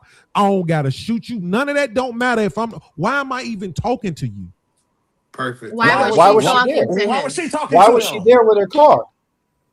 Wait, who cares? That's what I'm no, it matters. If I'm in the middle of executing what I came to do as a federal agent, and you take your car and specifically try to block me from executing the orders that I came here to execute, yes, that matters. And if you happen to drive your car in my direction, and then I end up shooting you, I want to throw this to E. I'm sorry, I ain't trying to take over your show, Aaron. I want to throw this to E because I want to make sure we clarify something. Because I'm going off other people's takes on this. I'll be honest. They showed me video, and I'm going off other people's takes though. Yes or no? The person that they came for, was that person already detained when that dude shot her? Was that person already detained? Yes or no? No. No. Okay. No. All right, hello. They were in the process. I want to make a statement. Hold on, of Beans. What does that I mean? feel like What does that mean? I want to make a statement I'll first. All explain right. to you in a second. Hello. Chris. So I think that the biggest problem with what I have with Beans and what he's saying, because I don't have a personal problem with him, right? Is the biggest problem is I have these rights as a citizen, but he's trying to tie the hands of federal agents. So, for example, if I am in an altercation, somebody have a gun, and I feel like my life is at danger, as a citizen, I have the right to protect myself, right? Now that these people have quote unquote a federal badge, he's saying they should not have these rights to protect themselves, right? So they're still. So that's the point that I think is the pushback. He said, hey, they shouldn't be doing these things. They still have rights to protect themselves. And what they felt in the situation, I'm talking about the man who got shot. He had a gun on him, and they seen he was resisting arrest, and they felt that their life was in danger. And so guess what? That's why he got shot. It doesn't matter if he was a citizen or non-citizen because he was still a threat. And that's the same thing with the car. Right. So, and this is also another thing, right? That woman was disturbing the peace. She was being a public nuisance while sitting there and obstructing justice. That's a problem. And when the police peacefully told her to exit the vehicle, she told them no. She ran. Her wife told her, drive off. Just drive off, babe. Just drive off, babe. And she struck an officer with the vehicle, causing internal bleeding and damages. The gentleman with the gun, he has never been a peaceful protester, and he drew down on the police officers. So it is what it is. Like, you want to be tough. Everybody wants to be so tough. Everybody wants to be a gangster until the price comes due. It is what it is. So let me just add this context real quick. There is a such thing as called lawful orders, and law enforcement can prescribe them to one of us. Hey, put your hands behind your back. That is an order, and you must comply. Whether you think you know your rights or not, it's irrelevant. And let me tell you what your rights are. If you find the officer was wrong, you may sue them.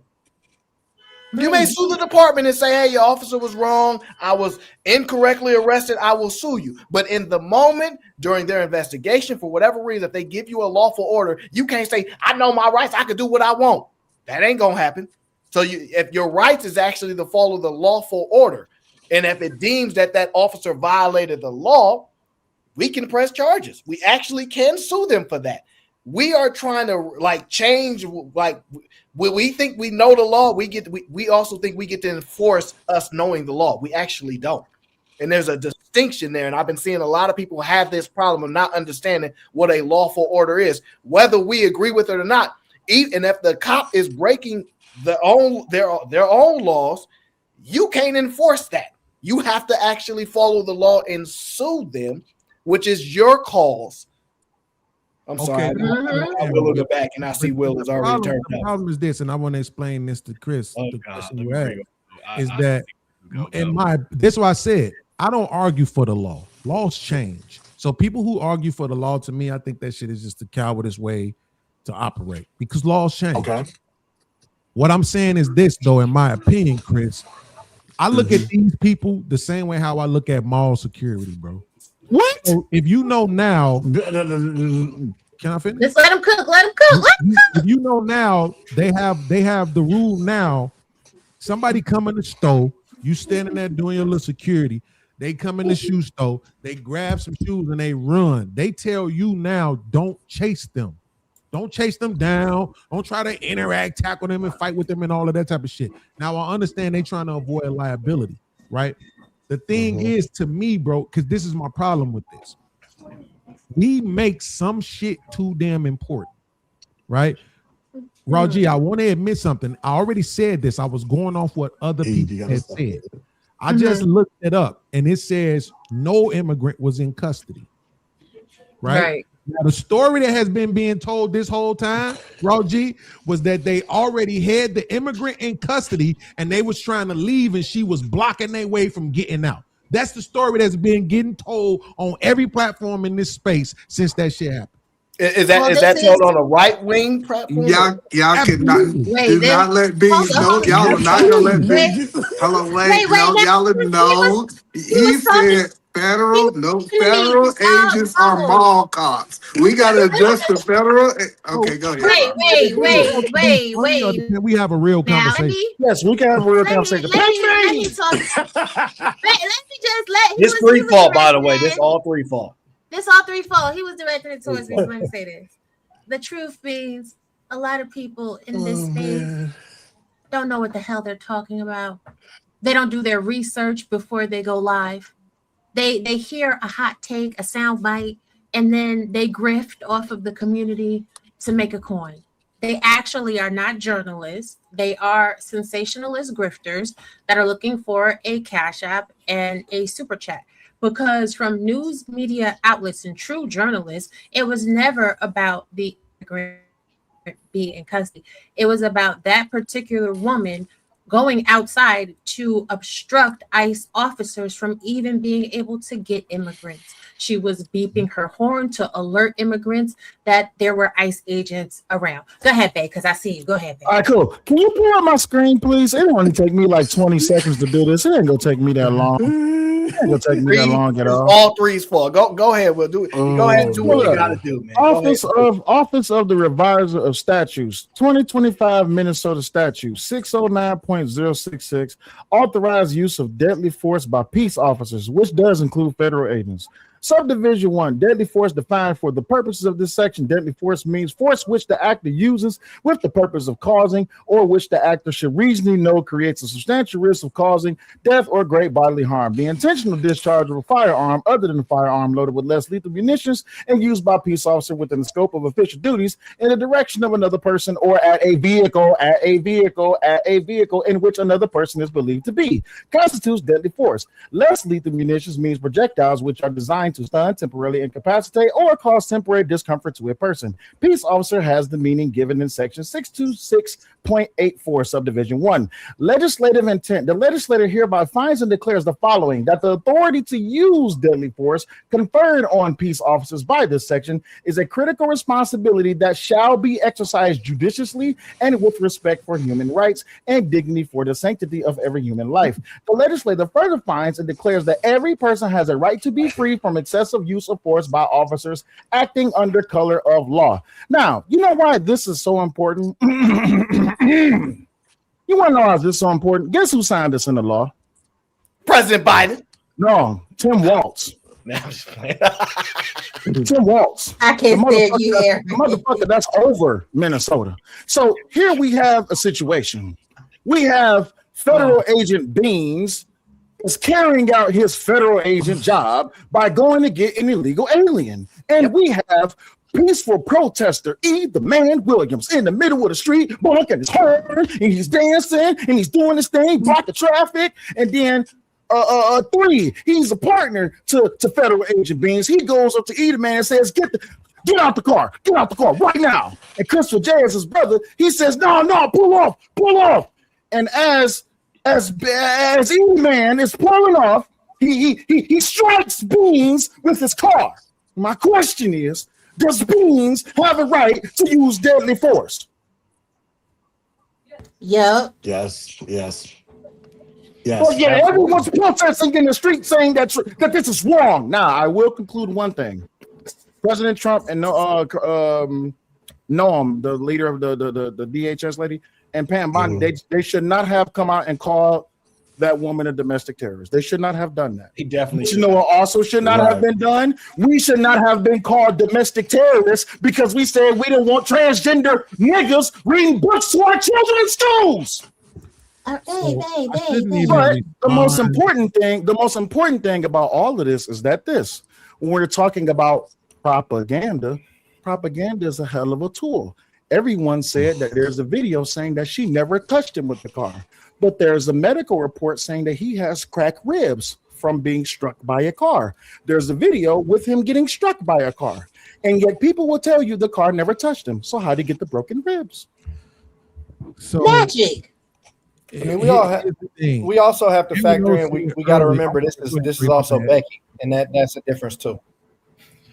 No, I was just saying we also have to understand that part of the uproar from Minnesota, right, is because this is a Becky marching up and down Woodward Avenue. It was black people in Florida marching up and down the street talking about we shall overcome for this white woman. But yet, let me ask you a question, brother. Do you know who Dakara Thompson is? You know who Dakara Thompson is? You know who Dakara Thompson is? Oh, okay. Beans, you know who Dakara Thompson is? I don't. Beans, do you know who Dakara Thompson is? Dakara Thompson is a sister that was brutally slain and violated to the most hellacious degree by an illegal alien. Where was all the protests? And I rest my case. No, I'm with you. So I'm with you. All I was saying is the reason why the protest is because it was Becky. That's what I was saying. I'm with you that we shouldn't have been out there in the streets. Absolutely. Well, but no, I don't know who that is. See, that's what I'm saying. Like for me, first of all, as a retired couple, I'm gonna give it to the it's just gonna make it go longer. But Aaron O was the one who just cited the difference between state and federal, right? He just highlighted a state law, right? That is applied to peace officers, which technically ICE agents aren't. But you know, it includes. But he did say they include federal though. That's fine. That's fine. It was a state law, but it's irrelevant. My point is this: again, I don't argue for the law. Laws can be wrong. I tell Uncle King all the time. Yeah, Martin Luther King was a felon. We get it. I follow you on that. Laws can be wrong. Right. So that's the point. Is it's about right and wrong. So what I'm saying is, but what's the fact? That's why I said, in my opinion, Chris. Even though I would, let's just say they hired me to do the job. In my mind, I'm not even engaging with you. I'm here to collect immigrants. You an immigrant? Nah, I'm not even engaging with you. I'm not talking to you. I don't got nothing to say to you. When the word around the campfire was that they already had the immigrant in custody, I really was surprised because I'm like, well, why are you even outside? I don't first of all, Beans, you ain't got that much patience. Where does the justice come into play? Wait. Beans don't even have that much patience to do a job like that. Like that's crazy. You don't have no patience to do it. So if somebody get in your way of you doing your job, you gonna be hot. Yo, come on now, No, but Aaron, I was a truck driver, right? And this one of the things, one of the companies I drove for, this is one of the things the dude told me, because I called him up on my first day. It was a whole bunch of traffic. And I'm like, man, look, it's a whole bunch of traffic. I just want you to know. He was like, look, man, take your time. You get paid by the hour. You ain't got to be in no hurry. You good as long as it takes reasonably, right? So what I'm saying is, I don't know how ICE agents get paid. I assume they get paid by the hour. Man, go sit your ass in your car. I'm glad you think that, but that's not how that works. This is the thing. We know it ain't how it works. That's why we having the conversation. That's the point. Who wants to talk about how it works? That shit is boring.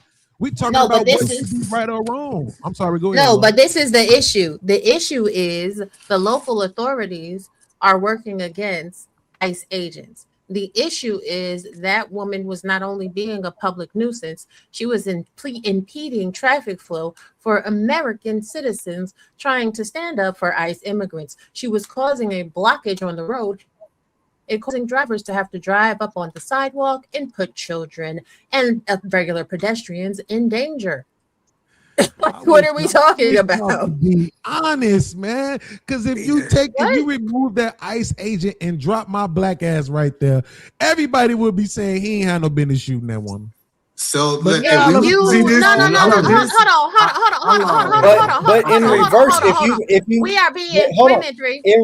if that was a black woman, do we have the same amount of uprising? Yes, because I don't give a damn about the color of the woman. We don't. This is what I'm saying. We do not. I can't speak for everybody else. I'm telling you, my opinion is this. I don't like anybody, any position that can be above the law. where you can just shoot people in the fucking face. Wait, Rob. Rob G, hold on. No, because Beans, I think Beans is not being truthful because the first time he would have got spit on, like these ICE agents get spit on, it would have been a problem. Listen, Bean can talk all this he wants, like we don't know him. They're literally spitting on these people. They're literally pushing them in the face. Right, and let's Listen, I know for a fact that you talk about you would have been on the hour. You would have been. I'm telling you, we would have video of Beans beating the hell out of somebody, spitting on them, and then we have another beating them in the face. Well, hold on. I think he said at least I didn't shoot him in the face. Right. It's not like I ain't it's Memphis too. Hold on. So hold on, no Beans. He's a sharpshooter. What you mad at that? He know how to shoot. If he would have slapped, Raw, if she would have bumped him with that car and he would have reached in there and slapped her ass, I'd have been like, good for her. But this is the thing. So this is the thing because you got a third party. There was a federal agent grabbing her door, telling her to exit the vehicle before she decided to throw. No. No, the problem is she was day drunk. Hold on a second, 3. She was day drunk. She was day drunk, parked up in the middle of the street. That's the problem. And when they pulled up behind her, they was like, hey, yo, please exit the vehicle. You're doing too much, ma'am. Go on ahead and get out the vehicle. I don't have to. And then her wife, yeah, because we're not going to change our plates tomorrow because you can come find us tomorrow. Drive away, babe. Drive away, hon. Go for it. After they was out there waking people up at the ass crack of the morning, playing, you know what I'm saying, La Cucaracha, and beeping their damn horn all out. You literally just said it. They was trying to open her door and get her out her car. Bitch, that ain't your job. Yes, it is their job. How many times have we seen that happen and we've seen black people get shot and killed? There's no marches in the street. It happens all the time. Bro, that is their job. If the police, you making me want to talk like a conservative douchebag now. If the police you gotta stop making this about color. Right now, you're not talking to anybody who gave a fuck about color. What I'm telling you is we've literally seen it over and over again. The only difference is color right now. They can break your window out your car and pull you out your car. Don't you watch Vatican It's cool either. If they tell you get out the car, then you get out. I don't think any of us are saying it's cool. I think what we're saying is that you're talking about what it is, bro. I'm talking about So I'm glad that we know that. Can you share my screen? Because he is absolutely right. Beans is absolutely right. We're talking about federal. Let's look at the motherfucking protocol. 16. Deadly force may be used only when an officer has probable cause that the detainee possesses or poses an imminent danger of death or serious physical injury to the officer or another person. Deadly force may not be used solely to prevent the escape of a fleeing suspect. Mr. Beans, was an officer or a federal agent injured while that woman was driving her car? Was he injured, sir? Not to my knowledge, no. Son of a bitch. Yes, you just told this nigga that is a fucking medical report that this man has cracked ribs. You're being disingenuous. Absolutely. So here's what I'm saying, though. Right? I don't trust you, but I do trust ChatGPT. But what I'm saying is this: I'm giving you the fucking protocol. Yeah, do all that. I'm giving you the protocol. You literally just the direct protocol. And you said you wait. Hold on, Beans. Let me. I got. Hold on. I ain't got to yell. I ain't got to yell. Beans. Quick question. I literally just gave you the protocol, and you said you believe ChatGPT over protocol. No, I said I believe ChatGPT over you. Okay, cool. Represent me as many times. Okay, so was she a detainee? Let's ask the question. Mr. Edelman Williams, may I ask for your assistance in this demonstration, please? Yeah. Why can't you give me a yes or no answer like y'all be wanting? Because sometimes we gotta exemplate things that way people can understand. Mr. Edelman Williams, you are in your car. I am a federal agent, sir. Get out of the car. Is that a lawful order? Yes. Are you detained? Yes. Right. Now, unless you're a sovereign citizen. I'm not done yet. Wait, please. I'm not done. No, I'm not done yet. Please, Mr. Aaron, would you please pull up my screen? It will be greatly appreciated. Thank you very much. You're cool. I understand. Why are you agreeing I understand. Let's see. The use of force continuum. The use of force continuum is a 5-level model used to illustrate the levels of force staff may use to gain control of the detainees. The levels are staff presence without action. Well, the staff was present and they had action. They was there to get an illegal alien. And this woman decided to make herself a part of the situation. Verbal commands. Get the fuck out of the car. Get out of the car now. Verbal commands. Soft techniques, techniques from which there is a minimal chance of injury, grasping, using empty-handed and or come-along holds, using impact weapons for holds, applying pressure to pressure points and all of that and the other. I don't need to read all of that. We need to focus on right here. This one that says number 2, verbal commands. Now, per the use of force continuum, this is level 2 verbal command given to this woman. You are detained. They are telling you to get out of the car, get out of the car, get the fuck out of the car. She is detained. Let us go back up to 16 because, you know, sometimes we got to reiterate. Deadly force may be used only when an officer has probable cause that the detainee poses an imminent danger of death or serious physical injury to the officer or another person. Let us go back to, did I close it out? I closed it out. I closed out the law. It's okay. That's what I'm talking about. Can I just make one? Hold on. I know y'all gonna keep arguing. Hold on. I know. Aaron, this right here, what he just did. This right here, what he just did in collaboration with Will. Collaboration, evil, right? Evil. It's absolutely because please, by all means, explain. Because you're lying, right? Okay, for the I'm sake lying. Of you're lying, right. Okay, right? You're literally lying. And here's the thing about it. I can Google 1,900 things. Somehow that ain't gonna matter to what y'all two is saying. But I'm not gonna ask Aaron to pull up my screen because I know I don't care about what Aaron thinking. I know he's know I'm not lying. Aaron, question number 1 to ChatGPT: was Renee Good a detainee? Based on publicly available, verifiable reporting that the alleged Minnesota ICE shooting, there's no confirmation that Good was ever officially a detainee at the time she was shot. Officially, a detainee would mean formally placed under arrest or immigration detention and under the agent's physical or legal custody.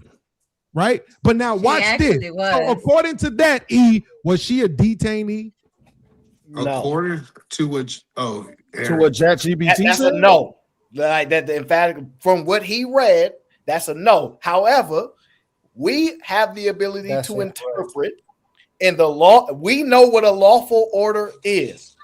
If we hear audio, since we're going off visuals and audio presented to social media, and the lawful order is said by the officer, we hear it and she ignored. We know that lawful order ultimately means you are not free to go, which when in fact means you are detained. I'm glad you brought that up. So, Aaron, let's say she drove off, but she never hit him. Let's just say she drove off. Okay, I'm with you. Are they chasing her down? No. No. Hold on. For her arrest. No. Beans, hold on. So this is what. Hold on. Wait. This is what people miss, right? That she can cause deadly harm to an officer or anyone in that area. It was people on that street. He had the right to shoot her because she could have hit an innocent civilian too by driving off like that. I don't know why we only are looking at was the officer in danger. It breaks down. I can see today. Wait, you know what? We don't even have to. If she wouldn't have hit nobody and just drove off, they wasn't gonna jump in their cars and chase her down. It wasn't gonna be no warrant for her arrest. She was. We agree with you on that. Wait. We agree with you on that. Order to get out the car, she was detained. She was a detainee. I just want y'all to know, Beans is up here. I want y'all to know, Beans is up here defending and fighting against all the black people about a white woman. So I don't want to hear nobody talk about black men defending a white man. If Beans is up here fighting for the life of a white woman, I don't want to hear nothing. Beans is fighting for the rights and the entitlement of a dead white woman. I want y'all to remember this. Write it down. Take a screenshot. That's what you mean. See what that's not evil. That's not. You said what? You said God gonna do what? I just God want to don't say, deal hold with on. that. I don't even Before got y'all to bring God in, hold on. whatever God you pray to and believe in, She I hope you became give you peace involved. and abundant blessings. But my thing is Hold on. this: I want you to remember this, right? Because you said you are utilizing a AILLM platform to try to justify an argument, which is not even an argument of your own. By your own standard, you are leaning on someone else's AI's technologies, understanding, not even in your own. So when you want to bring God into it, How is God, it not my own excuse me, understanding when I specifically excuse said me, she sir. wasn't a Excuse me, I detainee? sir. just want to say I something, pray, Aaron. I No pray Y'all one can that you jump argue in on a hold second. on, ChatGPT at no, all. bullshit. Hold I on. No, pray wait, that wait, you wait. lean Beans, How do on wait. y'all your deal Willie, with ability. this just wait, shit? wait one I second. pray I you don't lean. No, I hold know understand. on, y'all, man. I got this.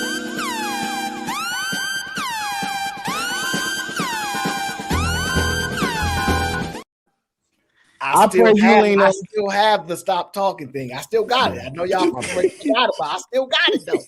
Y'all got to slow down now. You just slow down because that's these gray hairs came in anyway. I had to retire the first time. I should ask you. You had my intro. But no, Aaron. Oh, this is important. Like I get they argue. Do you see what Rob G created? He wasn't doing this research before. Like no, Oh yeah, motherfucker. Listen, listen. I know you've been gone for a minute, bro. No, come on now. Raw been on people's lines about that. Like, that's why I don't play around with No, her. listen. No. This is If she good, say, Aaron. listen, if she say, hold on 1 second, and I shut up because I already know where this about to go. No, Aaron. Oh no, you don't understand how diabolical this is. How she done created this monster. This right here is I ain't never seen him doing all these screen This share has always been yelling. I'm him. telling you. Shout out to Rob G. That's my I just want to sister. say this. Mr. Beans is leaning That's all on I an want him to be.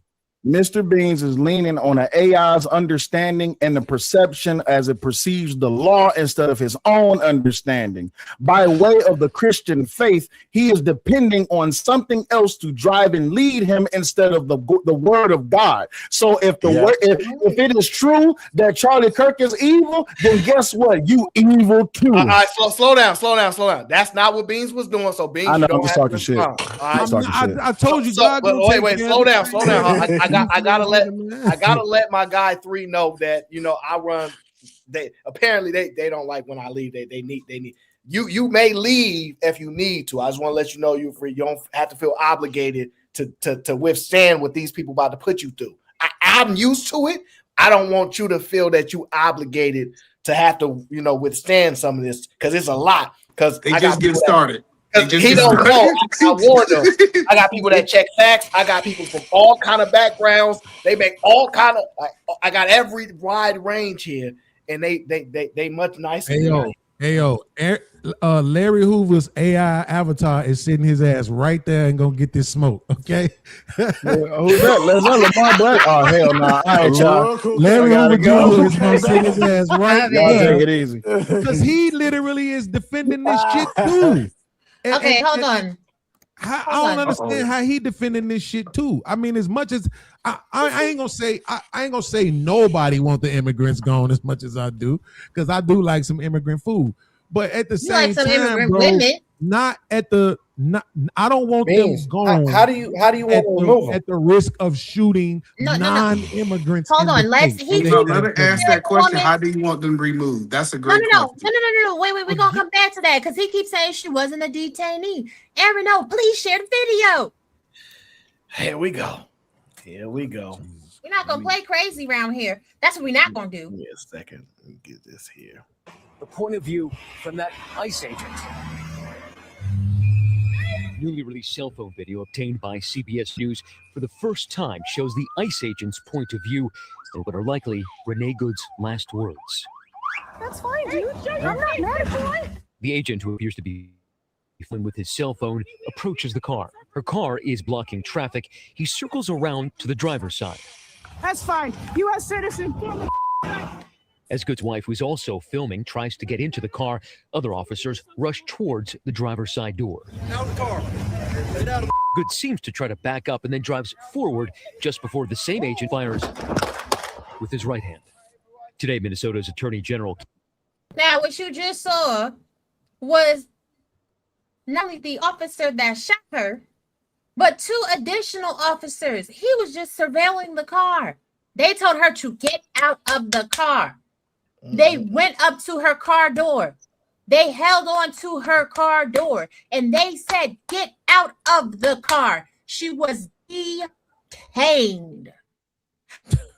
Her was over there in the police officer's face, like, I'm gonna do what I want to do. I'm gonna do what I want to do. We're gonna still be here tomorrow. And then while the police officer are telling her to stop and get out of the car, she's moving the vehicle and struck that officer. I think y'all not hearing what, Hold on. I'm not hearing what Beans are saying.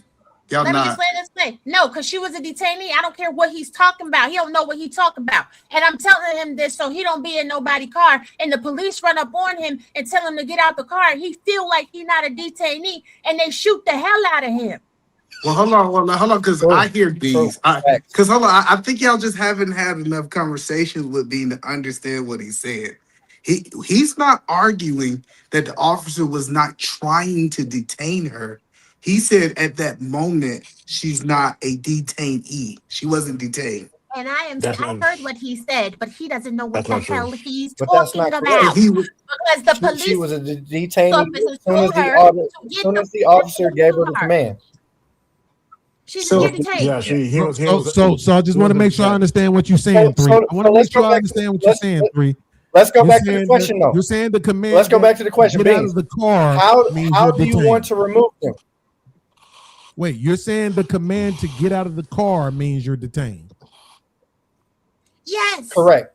Yes, detainment can be verbal. So here's my It doesn't have to question. be an Okay, arrest. It can be Chris. So here's verbal. my question.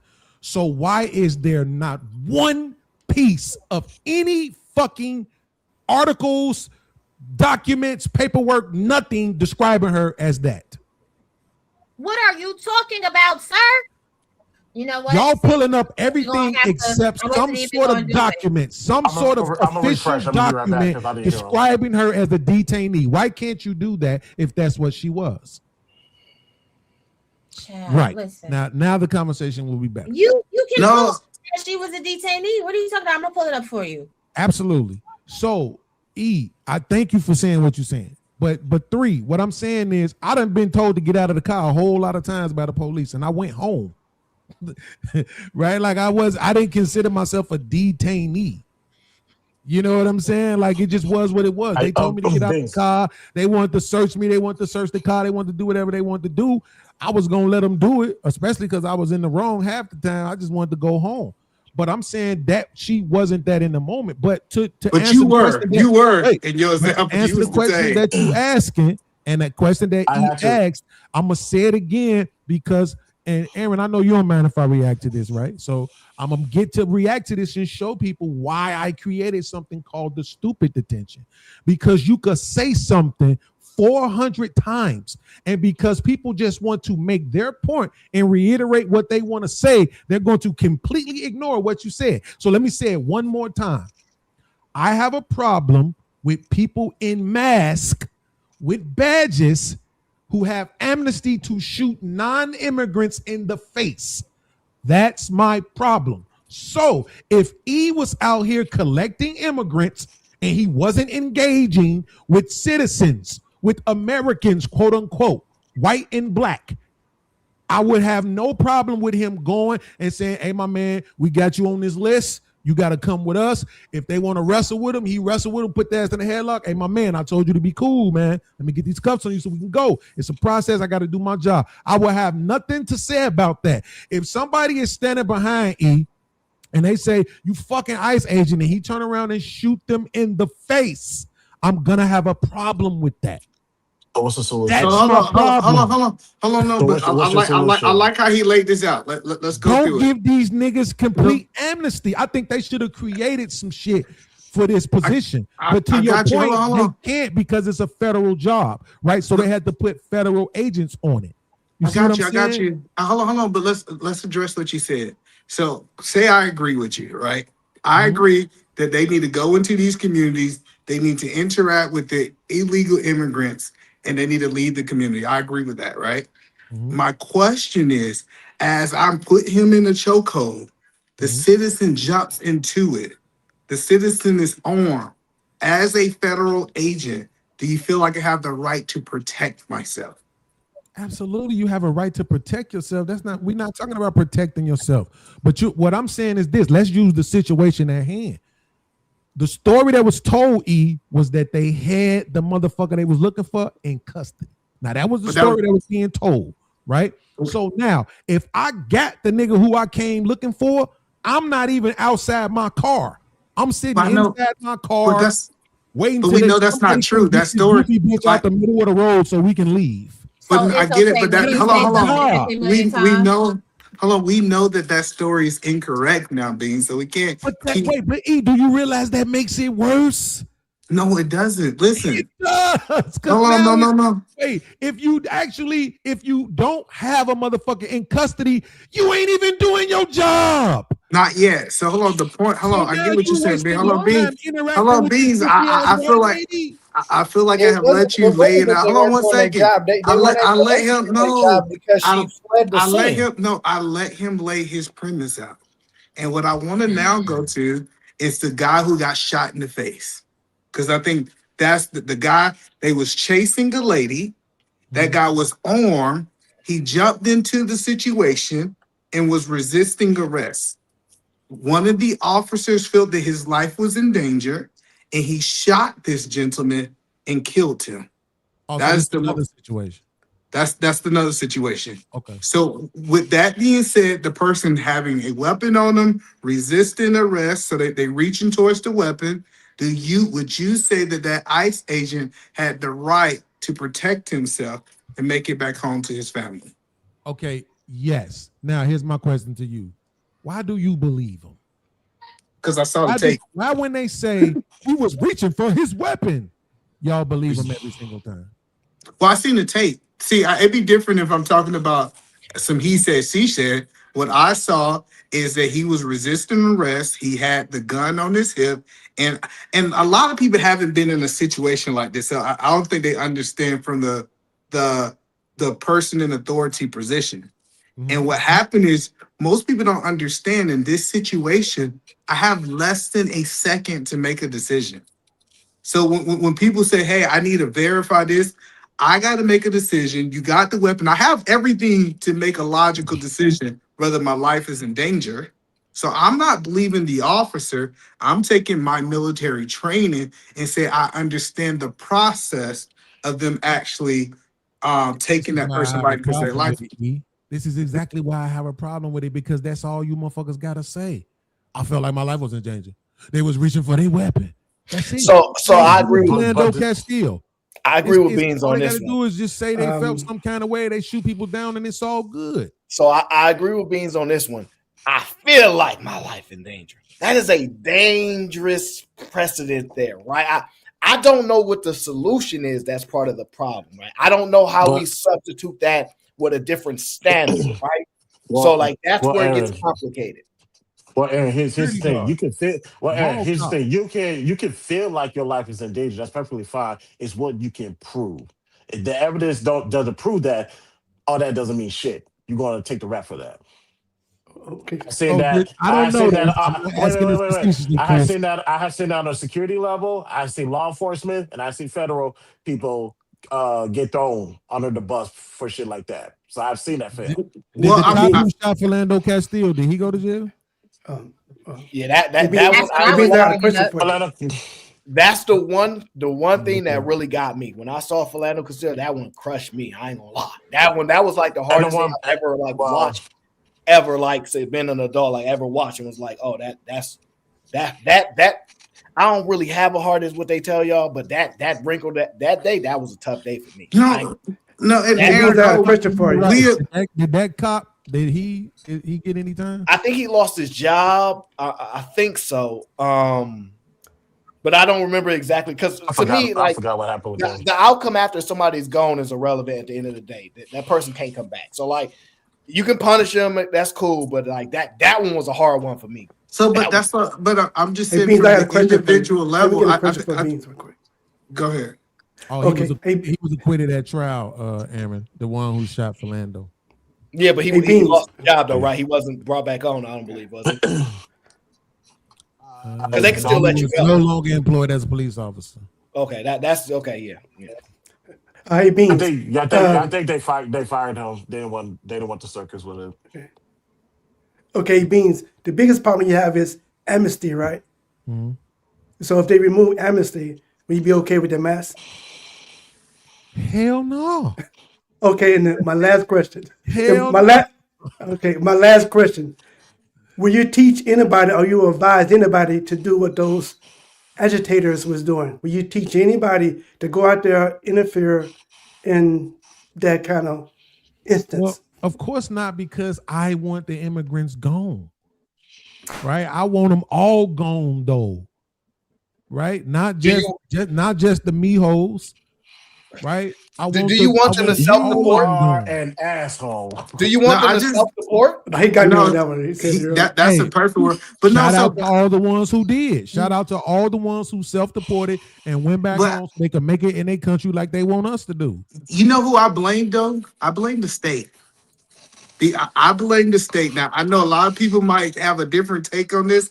The state, first of all, should say, "Hey, Participate. we gonna participate, and we gonna go ahead and do some kind of agreement where we get these people that we know are immigrants to you, where you don't have to come into our state." But Now with I the disagree with states, that though. That's not their Damn, job. E. that's not their That job. sounds so They gonna good. lose You their That's ain't not job even their if they gonna do lie. job. that. That sounds so hold good, but you know what you're on. doing Y'all is gotta let me immediately finish is it. that you're taking away. If you're telling me on somebody said this, E, somebody said that they're not cooperating. So there's a reason why they're not cooperating. Yeah, so I think Tim Walsh is butthurt that he lost the presidency. I think that's a big reason why they're not participating. And then the second thing is what I'm telling you is if the state is reportedly had immigrants in custody that was illegal and they released them back into the public, right? And now you tell the federal government if you want them, come get them. Right. We got to hold the state accountable for something in this because the state are releasing people that supposed to be turned over to the federal government because they say they don't want to participate with ISIS. Can you say that Right. that is a problem? I see what you're saying, but I'm saying they have their reasons. I would have to know what their reasons are why they don't actually want to get rid of these people. But my question E would be, why the fuck they not doing this shit in California? It's more illegals. It's more illegals in Cali than anywhere else. So why they not doing this shit in California? Why they doing it in Minnesota? Well, California's participating. Definitely. Seattle's participating. They are doing this in California. No, but they are doing. But I'm I telling ain't heard you, about it.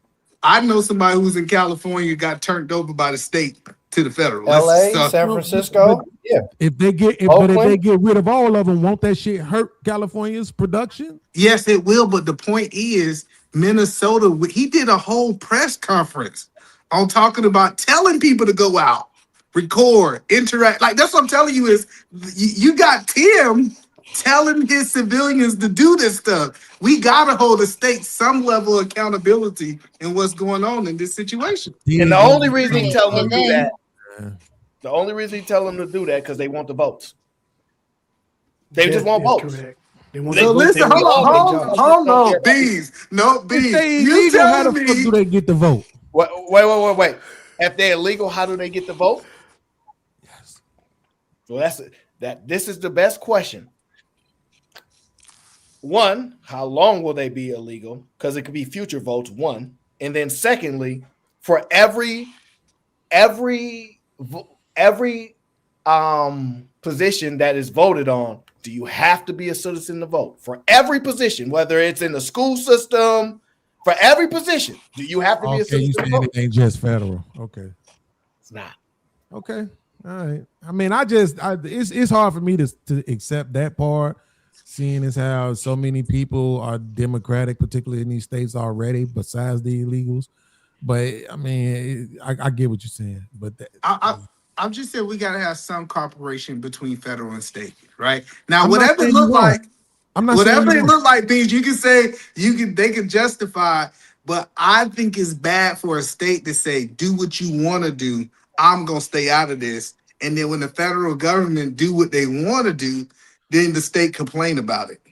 Yeah, but it looked I bad. don't think you understand the slippery slope. Right now, you got a lot of states, right, that have legalized weed when technically it's still illegal federally, right? So do they want federal agents coming through their cities now arresting folks for marijuana when they've Now legalized we're it? making false equivalencies. You see what I'm saying? It's like I think people think more deeper on this shit than we do. It's like they don't want to start allowing or participating in certain things when at one point your president was saying, man, states need to have their own rights. So then if you agree with that, you have to somehow concede to let them deal with their immigrants the way they want to.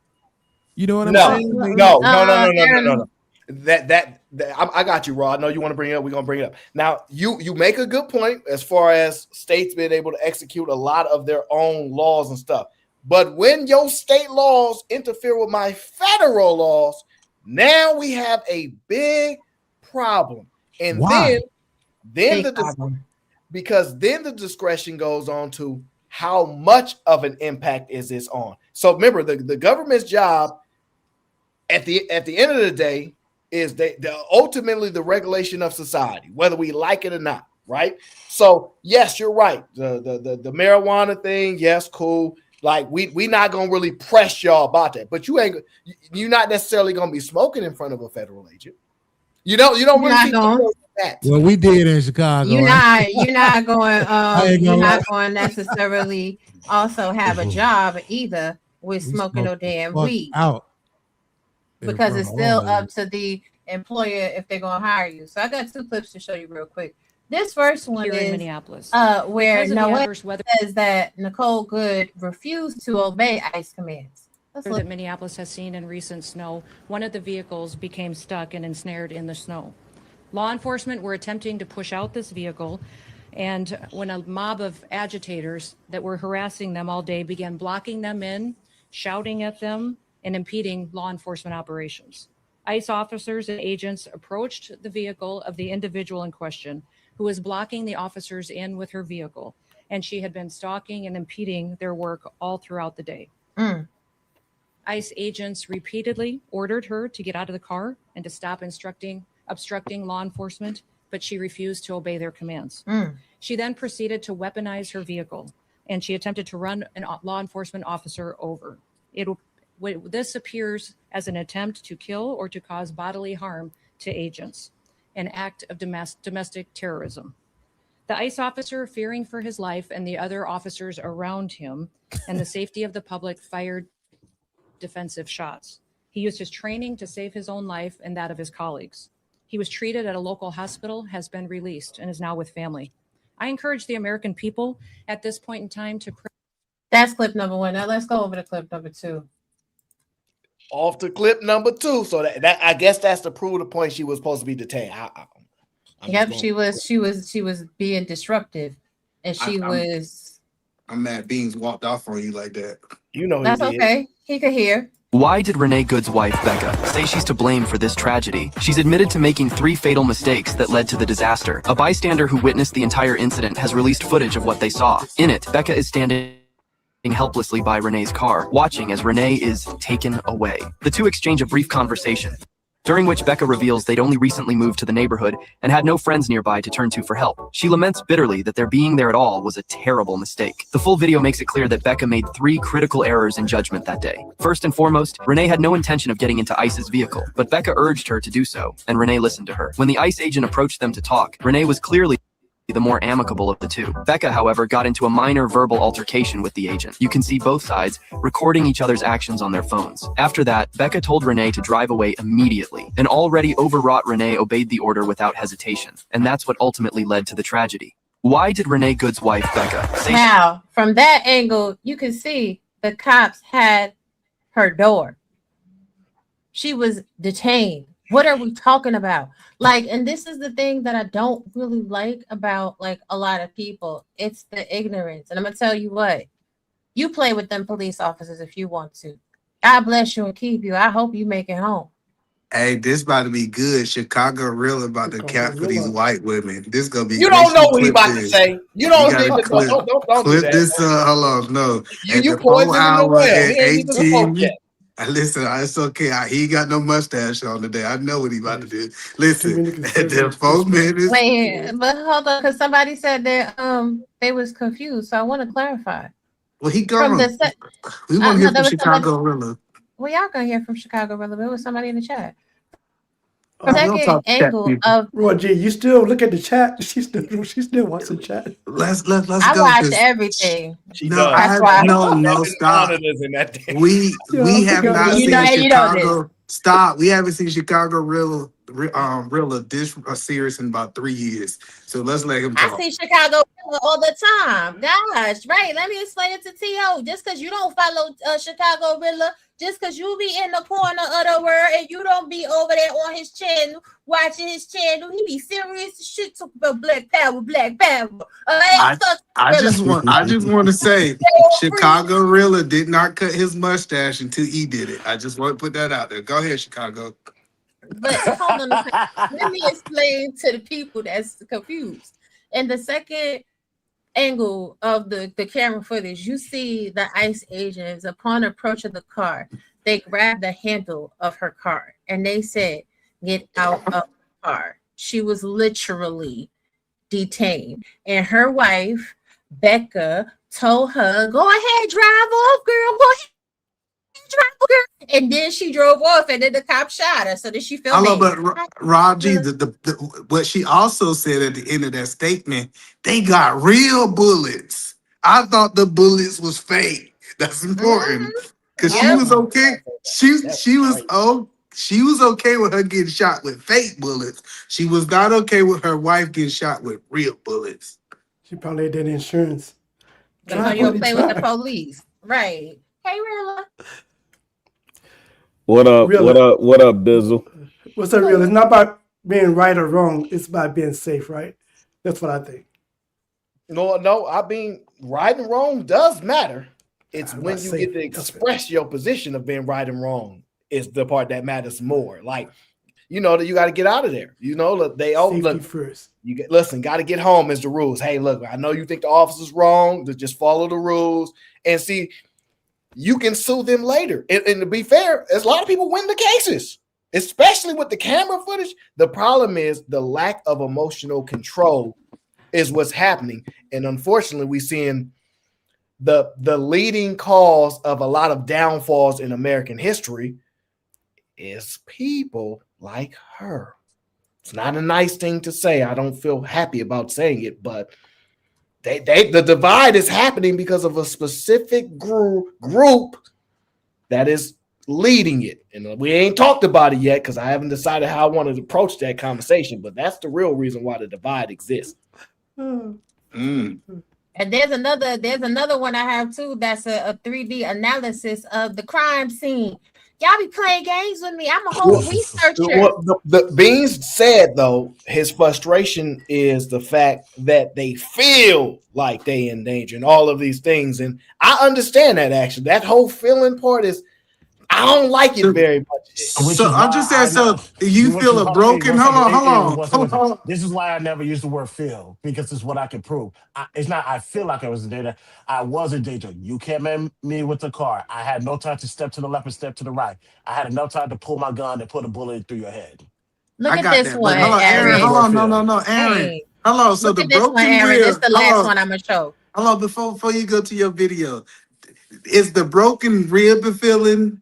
Is the internal bleeding a feeling? A bad feeling. like if you looking at this case and I'm looking at the medical report and I see that this person got hit by a car, his wheel was broken, he had internal bleeding. I think your feeling is justified. Well, that's a different statement. You're talking about you believe it has been justified by the context added, right? But just the feel, your ribs being broken is not a feeling. I don't know if you can choose what feelings are and whatnot. There's a feeling. Hold on. You telling me your ribs being broke? I didn't feel that. Two things I can didn't be true. say that. Two things can be true. I'm pretty sure the law says feel. I'm pretty sure the law says feel. I'm not an expert, Rob. G can correct me on that. I'm going. Go ahead, Rob. Aaron, wrong. I'm telling you that when I broke my rib, I felt it. Watch this, y'all. Watched in isolation, the cell phone video might look like that's the case. But when analyzed alongside other angles of the shooting, synchronized by the times, a much more complicated picture is revealed. More footage will likely emerge, but the currently available visual evidence still shows no indication Agent Jonathan Ross got run over. The footage does provide some visibility into the positioning between the agent and Miss Good's SUV and the key moments of escalation. And it And her driving establishes, away. frame by frame, how Agent Ross put himself in a dangerous position near her vehicle in the first place. About 3 minutes before the shooting, footage shows Miss Good and her wife park their maroon SUV in the middle of the street and begin honking and heckling. Administration officials say they were impeding and blocking immigration agents. Footage shows 11 vehicles maneuver around the SUV, including this Chevy Tahoe driven by Agent Ross. When he exits, he's already filming Miss Good's SUV, not with a body camera typical of most law enforcement, but using his cell phone in his hand. It's not clear why. The agent's footage shows his interactions with Miss Good That's fine, dude. I'm not mad at you. and her wife. That's okay. We don't change our plates every morning. There's verbal jabbing. It'll be the same plate when you come talk to us later. That's fine. U.S. citizen, former fucking. You want to come at us? We see the agent switching the phone from his right hand to his left as he heads toward the front seat of his Tahoe. I said go get yourself some lunch, big boy. During this time, on the other side of the SUV, 2 new agents arrive in a pickup. We see Miss Good motions them to go around her. Go ahead. Out of the car. Get out of the fucking car. Over the next 6 seconds, Out of the car. we see one agent reaching into the SUV, Miss Good starting to drive, then Agent Ross firing 3 shots. Now let's go back and analyze some of the key contested moments of the agent's cell phone video, alongside other footage to break down what happens during these critical 6 seconds. Here, the agent's cell phone footage shows he's moving directly in front of the SUV, as it's reversing and rotating towards him, initiating a 3-point turn apparently to leave. Law enforcement officers are trained to avoid doing this because it puts them in danger and often leads to the use of force against drivers. The cell phone is focused squarely on Miss Good. She looks down, shifts into drive, and begins turning to the right, away from the agent. Cut to this high angle and zoom in. We can make out the agent's body and his arm filming. We can also see, at the same time, he's beginning to lift his other arm. On these cameras, we can see what's happening around Agent Ross. The other agent is yelling orders and reaching into Miss Good's SUV. Her front tire spins as she continues turning right. Agent Ross is at least a few feet away from Miss Good's SUV. He does not appear to move out of the way. As the SUV rolls forward, the agent unholsters his firearm. We see in his cell phone video at this moment the camera drifting off to the left. The agent is no longer focused on filming. It's at this point in the cell phone video where it first looks and sounds like the agent's getting knocked violently. On the other camera, we can see what's happening. Here is Agent Ross aiming his gun at Miss Good. And here is his outstretched arm leaning toward her vehicle, which is barely visible behind the Tahoe. His phone, which is gripped in his left hand, flips over when the agent's hand lands on the front of the vehicle. There's an audible thud when it hits. The camera rotates up towards the sky. Again, while it appears the agent's getting knocked over, we can see that's not the case from the other angle, which shows he's standing with his hand near the headlight, his torso and legs away from the vehicle. In the cell phone footage, the agent's face flashes on screen, then it goes black. The other angle shows us why. We can see the agent's foot sliding, his hand bracing against the SUV, and his arm getting pressed into his chest. It is impossible to determine if this is happening because of the SUV's movement or the icy asphalt, or more likely, both.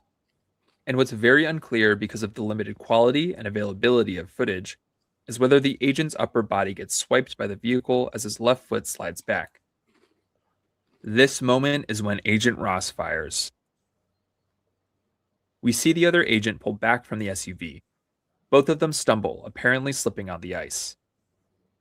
This is also the moment many have said looks like Agent Ross getting run over. And it does when watched at full speed. But looking more closely, we can see in multiple angles that there's a visible gap between the vehicle and his legs, indicating his feet are positioned outside the SUV's path. The agent's left hand is still against the vehicle and gripping his phone. We see as he fires, it's recording the clouds and the trees overhead. It's not because the agent is knocked to the ground. The other angle shows he's still standing, continuing to maintain his grip on his phone and his gun, and we see a clear and growing. But you see his body right there. He did get hit by that car. Gap between his body and the SUV as he fires a second shot and a third. None of the bullets have the effect of stopping the SUV. But they kill Renee Good. According to our analysis of audio from Agent Ross's cell phone video, this is his reaction. Fucking bitch. What the fuck? You just fucking, what the fuck did you do? According to a White House spokesperson, Agent Ross, quote, suffered internal bleeding after he was struck by the car. Shame! Shame! Shame! Later that evening, Homeland Security Secretary Kristi Noem said that he had been treated at a local hospital and released. I think they need more black ICE agents because they. Oh no! Have you seen that? Have you seen the video of these white people they protected calling them a nigga? Oh, you seen that one, yeah? Huh? Oh yeah, it was some black people out there. And they said, "Nigger, you're nuts. You stupid." No, I'm talking about black ICE agents. ICE Stop, agents. Pamela, stop. No, There'll you be more. missing what I'm saying. It is black ICE agents that's being called. Let me send Aaron. Hold on, I got you. No, I'll send it to you because I know you don't believe me. I know you don't believe me. No, I got you. I'm not sensitive to that Let me- word. I don't care. Hey, It's Rob okay. G. Appreciate Play you, Chris J. Play that video that I No, sent no, we Sarah. don't need to see. We don't need to see. Yes, you need to see it. No, 'Cause you I said told you- Aaron no because I'm doing too much. I don't got to take over spirit, and I got all the clips. But you know, at the end of the day, this is what it's really giving. Like we live in a political climate where you have the liberal left is trying to impede on anything that Donald Trump is doing. So you have police, which in most instances usually work in conjunction with ICE, working against ICE. You have the media machine trying to push these narratives that what Trump is doing is wrong and what have you, even though they didn't have that narrative when it was Biden, they didn't have that narrative for Clinton, they didn't have that narrative during any other presidency except for Donald Trump. Like we're not even talking about all the money the Somalians stole in Minnesota. The Somalians stole a lot of money from American people in Minnesota. But you know, it's all about, well, we don't want ICE to have power. Well, here's the gag and the drag of it all. What people in Minnesota are doing is they are giving Trump the legal reasoning to enact martial law. And if y'all are pissed off about ICE, what you gonna do when these troops is running your streets, telling you to get down and lay down and taking your life? I'll wait. The same thing we're doing now, which is talk. The same thing everybody else do, which is we're gonna talk about it, right? But this what disturbs me, that somebody could take the time out of their day to break a video down that clearly to show you exactly what happened. And because of people's, and this ain't towards you, Raw G, it's just in general, so don't take it personal. But because of people's political affiliations, they're going to see it the way their political affiliation says it happened. They're going to see it the way the people that's on the side of the fence, they say it happened this way, so that's the way I'm going to see it too. That shit is crazy to me, bro. When the man clearly shows you he is pulling his gun out before the car is even moving forward. he is already pulling his gun But out. that's okay because that's normal procedure for law enforcement officers. I'm not really messed up about it. So here's the thing, right? Absolutely. You're not messed up about it, but I'm hold on. literally in the middle of a sentence. Hold on. I know, but I'm countering because I'm countering your point real quick. Because it's not about party affiliations. It's about everybody has their own vantage point and perspective on the situation. The person that is narrating the breakdown of that video has their own confirmation bias. They have their own political agenda.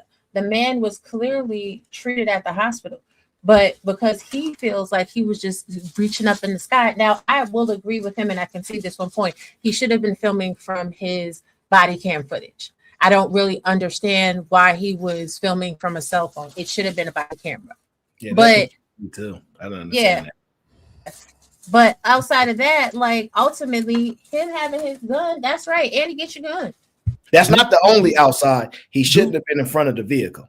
I wholeheartedly disagree. Like, I don't know why he was in front of that vehicle. There's like, I understand the ego aspect, and sometimes even if just because you wrong don't mean you should die. So yes, I want to clarify, just because he wrong for standing in front of that vehicle, he shouldn't get ran over by it. So he can make a tactical mistake because they are humans. But that's a bad one for a veteran, as long as they say he was probably on the force, because I remember they said something like that. He shouldn't have been in front of it. And you can let people drive away. Like we do have rules like if they still, so that does exist too. So like I understand all sides of it. It's just it's horrible. Right and wrong no matter. It's about safety. Now. That's what I said. Somebody says that, hey man, this isn't personal towards you. That means A, you don't have to respond, and B, it ain't about you, right? It literally means that. You can't say, no, it don't mean that, because now you're saying that, oh, my discernment ain't shit.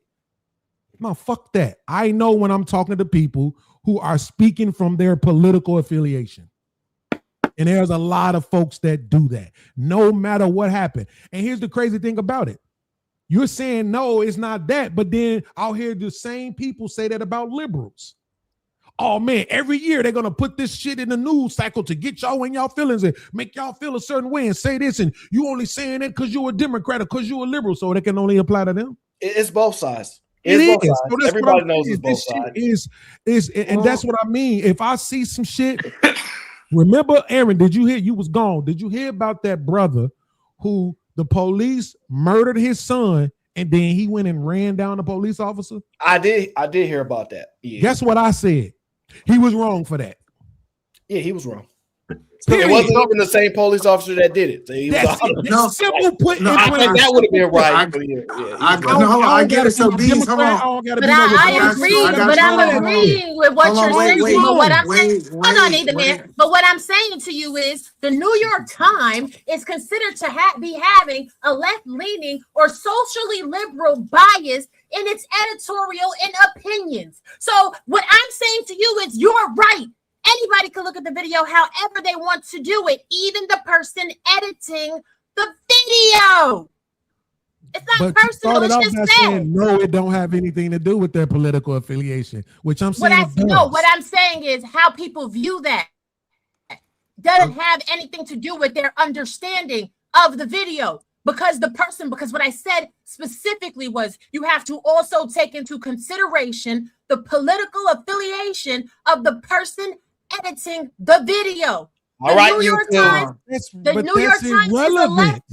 What do you mean? It's not irrelevant. It's just as relevant as your point is. Let me ask you a question, Rob. Would you say that the dude who did that video, would you say that he was leaning towards the officer being wrong? Yes, because he's working for. Okay, you gave me your answer. Yes. Now here's my question. And yet you used the video. Absolutely, I did, because I'm one of those people, a very rare few. I don't really care about the point of whoever's political party is behind something.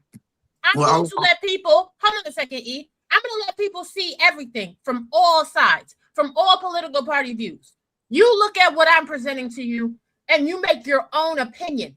I'm not going to demean your opinion by being subversive and saying how you understand something is based on your political party. Because the reality when it comes down to politics is this.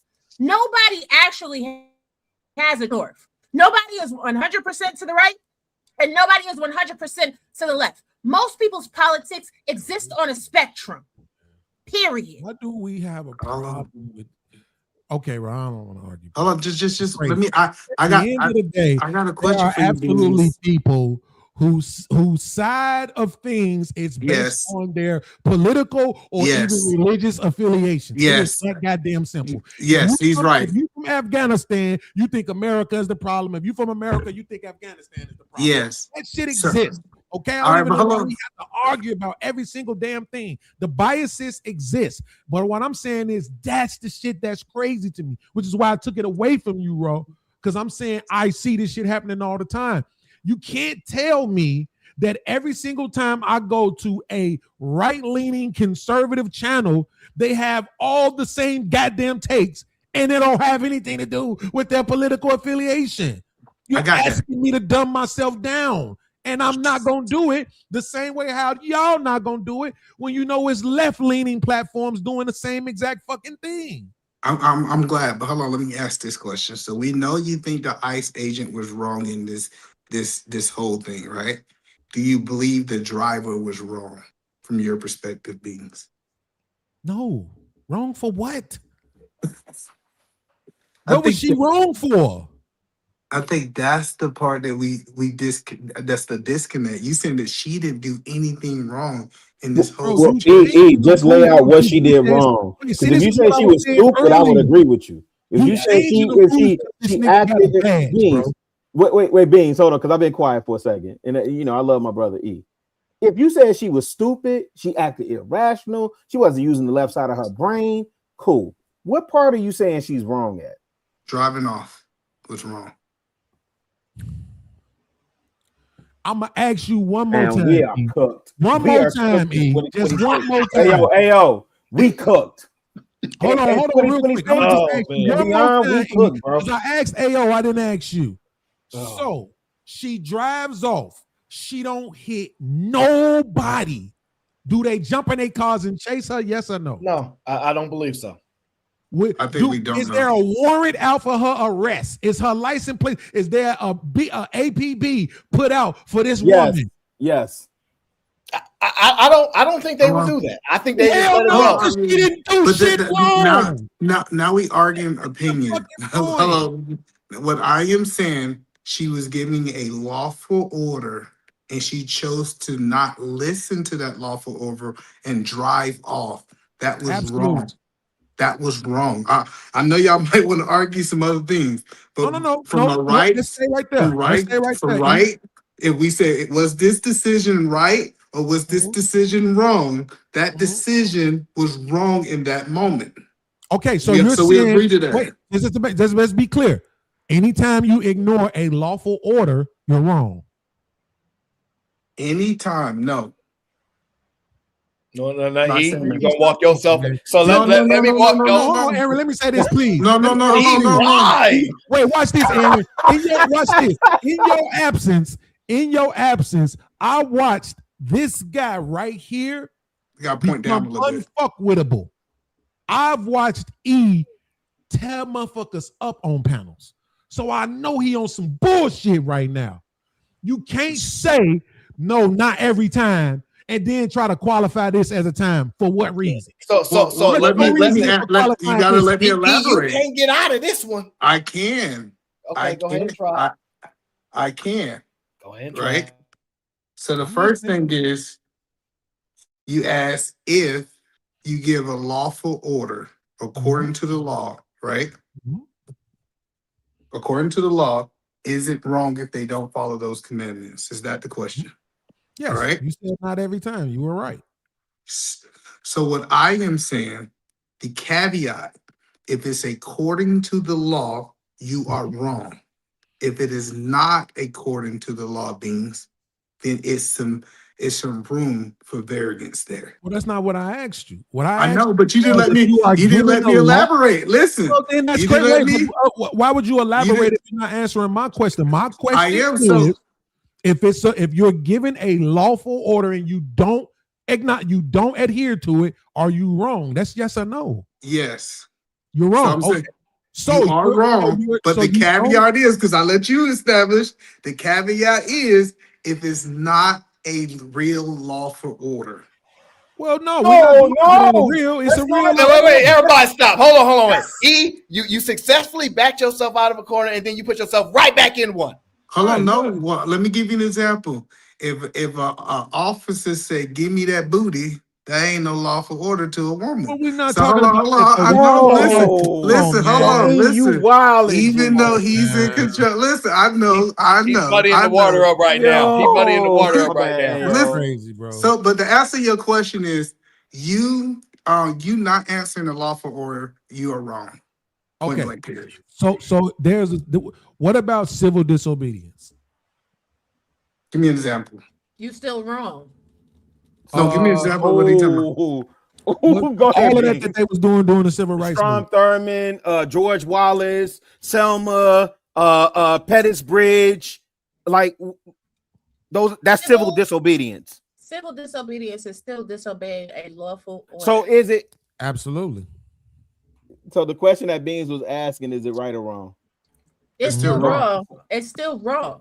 But here's the thing. You can do things that are wrong for a right reason. However, the goal is to live to fight another day. The goal is we are cooked. We're cooked how? We cook in 2026, yo fam. We cook, and I'm gonna tell y'all, like it's I'm gonna go on mute real quick. I only pull up when I see Eater Man, and then I see some familiar faces. Back-to-back shows from AO is like Christmas for me. So that's a fact. That's the other reason why I pulled up, right? But I was listening to Khalid Muhammad. I'm ultra black this February. I'm super ultra black. And I'm listening to the way that we talk. And I'm listening to the way that we answer these questions. And I'm convinced we cooked. It's okay. Okay, cool. Call me Chef Boyardee then. No. Like you tell us that we cooked. No, y'all right. And here's the other thing. Wait. Here's the other y'all thing. tgot us. What you telling? No. I got you. I hear you railing on. I heard you railing on. I don't know if it was over here or if it was on another panel, but I heard you railing on Gen X a minute ago, right? And so all I want y'all to do, for y'all that don't agree or whatever, just show me where you have built sustainability and community. Here we go. That we can replicate. Okay, so anyway, we're gonna get back to the question at the top of it because you said we cooked. When I said that's very dismissive, Raw. Just want to say, but you said what I'm saying. But Bizzle, hold on, Bizzle. You see what I'm saying? I came to argue. No, so this is the thing. Hold on. You don't see what I'm saying. Okay. I don't, because I'm gonna clarify it for you. Rosa Parks on that bus, that was civil disobedience. She was dead ass wrong because she broke the law. However, her breaking that law got her case in front of judges and got it adjudicated to the highest level in the court, which had a heavy impact on civil rights laws for all. So civil disobedience is still a violation of the law. However, it gives you entree and a platform in order to adjudicate the rights that you are seeking to find. So if we're cooked because we don't understand that going into something, being civilly disobedient is going to be a problem, then I don't know what to tell you. Let's talk about the. I'm not finished. I'm not finished. Well, it would actually Bizzle. Let's talk about Bizzle. I mean, you could go ahead and land, but it would make more sense to ask me what I mean by when I say we cook, right? But you can go ahead. No, but you can go ahead, Bizzle. Go ahead. Let's talk about Brown versus the Board of Education. Black people wanting to go to segregated school was a civil disobedience. It was against the law.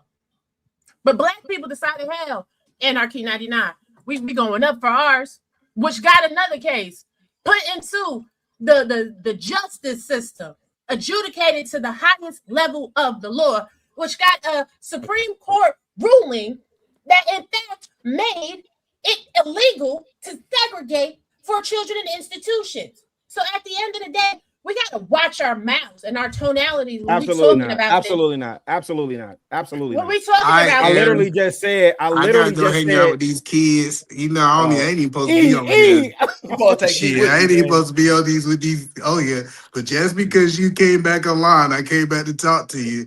But these kids, they need my attention, so Yeah, I gotta be a good please, dad. Cause we please. cook. Listen, Aaron, we cook. So I That's a gotta make sure damn. my kids are not No, cooked. hey, we I gotta make sure my 1000% cook. kids ain't cooked. Cause Hey, E, Chicago say you know I'm you have to cooking. play cousin, but he Hey, ain't Either lying. man, I literally just watched you leave a panel talking about men and women still. You still having a DMP conversation. I am. I talk about what Yeah, the we hell I want cooked to in talk about. 22. We Listen, having DMP listen, conversation in Chicago. 2026. Listen, Yeah, I we don't know good. about Hey, the they rest took a of year y'all off. niggas. Look, Listen, y'all took a year off and come back to DMP listen. conversations. I tell people this: Chicago Rilla, he be talking about men and women too. His line ass. But the point that I'm No, you making a is, lie. hold on. The point that I'm making, He hold on. gonna be in Puerto You ain't Rico gotta this unmute weekend because I gotta go take with care of his these woman. kids. I'm gonna tell you this right here. I'm gonna talk about what the hell I want to talk about. I'm gonna go to. I don't care what like I don't care. He said you shouldn't be talking about this and that, nigga. What you talking about, nigga? I watch your channel. Nigga, you talk about what the hell you want to talk about. Now you gonna tell me that I gotta come over here and stay in the lines, nigga? You crazy? I I'm don't have telling a You're y'all, not, channel nigga. and you're you not, you're don't not, either. hey, Edie man, you're not standing on black code, even though black code is bullshit. Where at? Let me tell you this before because I can't lose my Everywhere, black card. I was to say I want to just tell you everywhere. one thing before you go. E, he's right, but see, and this is what I want to say, bro. In my opinion, I don't know if this is what really is talking about, but to me, yeah, I think we cooked whenever you're making right and wrong about law. That's when I know we cooked. So, Like, wait, what? so when you, But so at when the you end say of that, when you say that, are you saying that it's not about right and wrong? It's about what you can prove? No, No, I think he's ultimately saying like these laws is kind of stupid. And and they change all the time. I Absolutely. tell Uncle T all the time, bro. Well, I'm gonna be over there later. right. So if you feel 60 that years ago, hold on, Raw. Look, you know Uncle T. 60 years ago, he would have got lynched for being with a white woman, lawfully. Right? It was against the law, right? So now it's okay for him to do it, right? So should we still be arguing that? Or oh no, the law changed, so now I get to change my mind. The same people, and I ain't gonna say no names, but folks in my family who was saying, "Oh, that weed, y'all need to leave that tweed alone. That weed, and it ain't good for your mind. It ain't that weed, that weed." Soon as the white man said, "Go ahead and smoke all you want to," well, you know it's legal now, and everybody I know smoking weed. People who couldn't stand weed, they smoking and eating edibles and all this other shit. That's why I think we cooked. Now, really, why was you saying we was cooked? Because I don't think you was saying that. No, I wasn't saying it because of that. I'm saying because of the conversation that we having. And again, I preface that with I've been leaning heavy ultra black. And I tend to defer to what you were saying, Beans, in terms of if we're making the conversation about the right and wrong of the law, right? But for me, it's the fact that we not even standing on basic premise, right? We not even standing on basic principle, right? We arguing about like we're literally breaking down this video of this situation with the was it Renee Good? Yeah.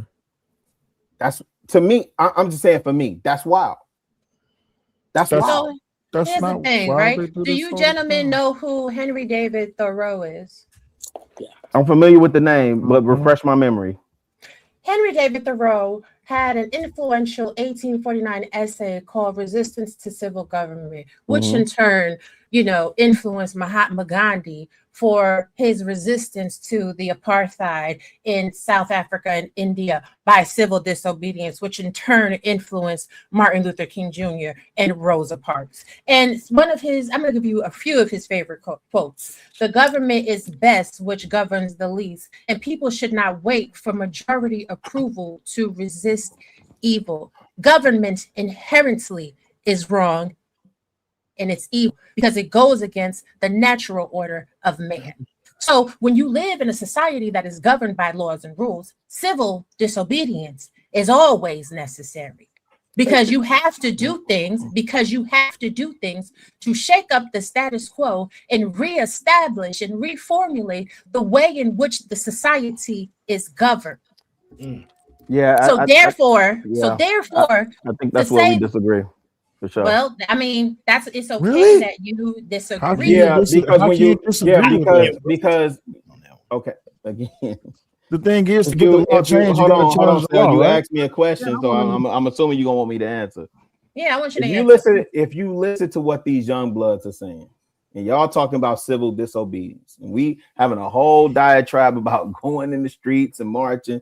Again, I preface what I was saying with I literally have been listening to Khalid Muhammad, right? Malcolm X, right? I actually Jeff went back to the conversation that they was having in 1968 with Reverend Mitchell over there on the west side with the young bloods, and he said the young blood asked the Reverend, how long you gonna be sitting up here begging for us jobs? That's how he was talking there, right? I got that video too. Yeah, but you understand what I'm saying? Ayo, like we're still talking about civil disobedience as a means to an end. In other words, we're still asking for dominant society to be benevolent towards us, to give us or empower us, right? When Civil disobedience is not about the government empowering you. It's about disassembling and dismantling the government as it stands to create a new entity, right? But first of all, you want to know really why wait, wait. I'm gonna ask you to substantiate that. Okay. Right? I'm gonna substantiate because if you're saying if your counter is that civil disobedience is not about asking for someone, asking for dominant society, asking for those that are in power over you to give you something, right, in the way of your rights or empower you, then can you show us in history where civil disobedience has been granted or honored without bloodshed? Whoever told you that you weren't supposed to hold on a second, babe. Whoever told you that you weren't supposed to shed blood? See, that's why black people are cooked, because black I just people asked the question. you asked me. I just You would asked prefer me. answer. You asked me to substantiate something, so now you're trying to pigeonhole how I answer it. You asked me to substantiate. No, but then so you I'm going to asked the question to me. I'm going to substantiate what I said. But then you asked the question to me. I didn't right? ask you. I'm just asking you to substantiate it. And I'm substantiating what I said, but you can't cut me off and try to pigeonhole what I'm saying while I'm substantiating what I said. So again, I do think it would be a good idea for you to read Henry David Thoreau, right? Because ultimately, in his essay, he argues that government is often an instrument of injustice, and individuals have a moral duty to follow their conscience over unjust laws. It's not about asking anybody to do anything.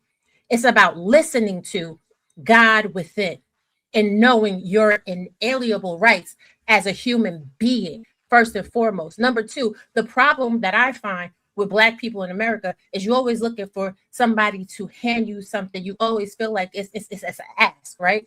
But when we look at great societies through history, every society conquered. They killed. They shed blood. They took over territories, right? But they also overthrew the governments that they conquered.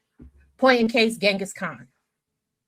But do you know anything about, but you're talking to yourself, it's okay. So Genghis Khan lived during the time where the steppe had rules of law and order. There was laws into how each Khan had to interact with one another. That's how his father died. His father died by following the steppe laws. They were supposed to delete him as a child. He fought against that. He was enslaved several times throughout his lifetime, and he fought against that civil disobedience. And ultimately, by him shedding blood, he united the whole Mongolian empire, taught them one language, taught them a unified code, and populated the whole area.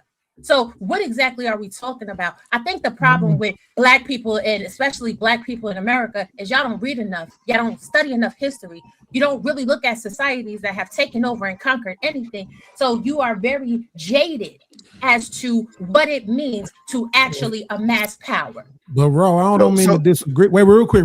Raw, I don't mean to disagree with you, but that's you saying fault. What do you mean by fault? Because fault wouldn't equal to civil disobedience. What are you talking about? Well, no, I was only going to ask about Toussaint Louverture. Well, but again, they fought, right? That wasn't civil. They warred. Correct. Right. So I'm saying when you're saying Raw, you're saying civil disobedience, but you said when you told the story about Genghis Khan, right? Civil disobedience. So what do you mean when you say he fought? Civil disobedience is going against the government standard as it is. It doesn't. Yeah, but it's not fighting. Right? You're who told you that it's not? Well, that's why it's called Who civil. told you that it's not? No, that's not why it's called civil. That's not why it's called disobedience. Not does literally what civil means in that phrase. Does all civil non-violent? Wait, non-violent pushback. Literally. No, that's not literally what civil it means. disobedience doesn't result in bloodshed. Yeah, when they're knocking give me an example. Give me an example. Martin Luther King. Yeah, they shed blood, but they didn't make anybody else shed blood. They made tons of people shed blood. What do you mean? So the Woolworth counter, right? The incident at the Woolworth counter centers, right? The tables, right? When they was in the cafeteria cell, right? So they did not exchange blows with those people, right? They shed blood. The practitioners of civil disobedience, right? But the people that enacted violence upon them did not shed blood. Okay. So what was the Civil War? The Civil War was a peaceful protest. The Civil War was a peaceful protest.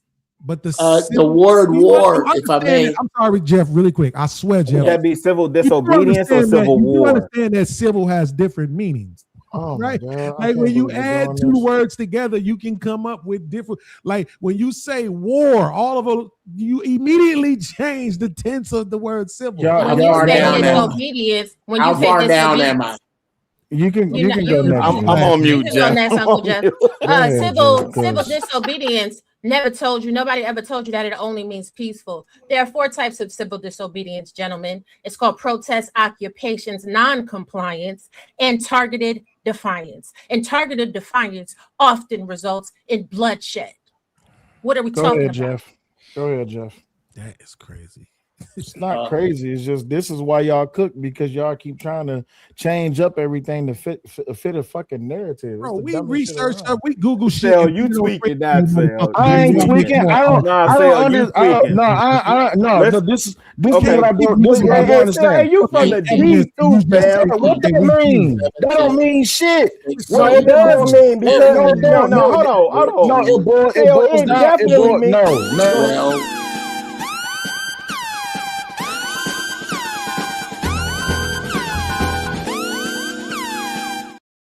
It's civil disobedience on this show right now. 9, 8, 7, 6, 5, 4, 5, 4. Oh, hey guys.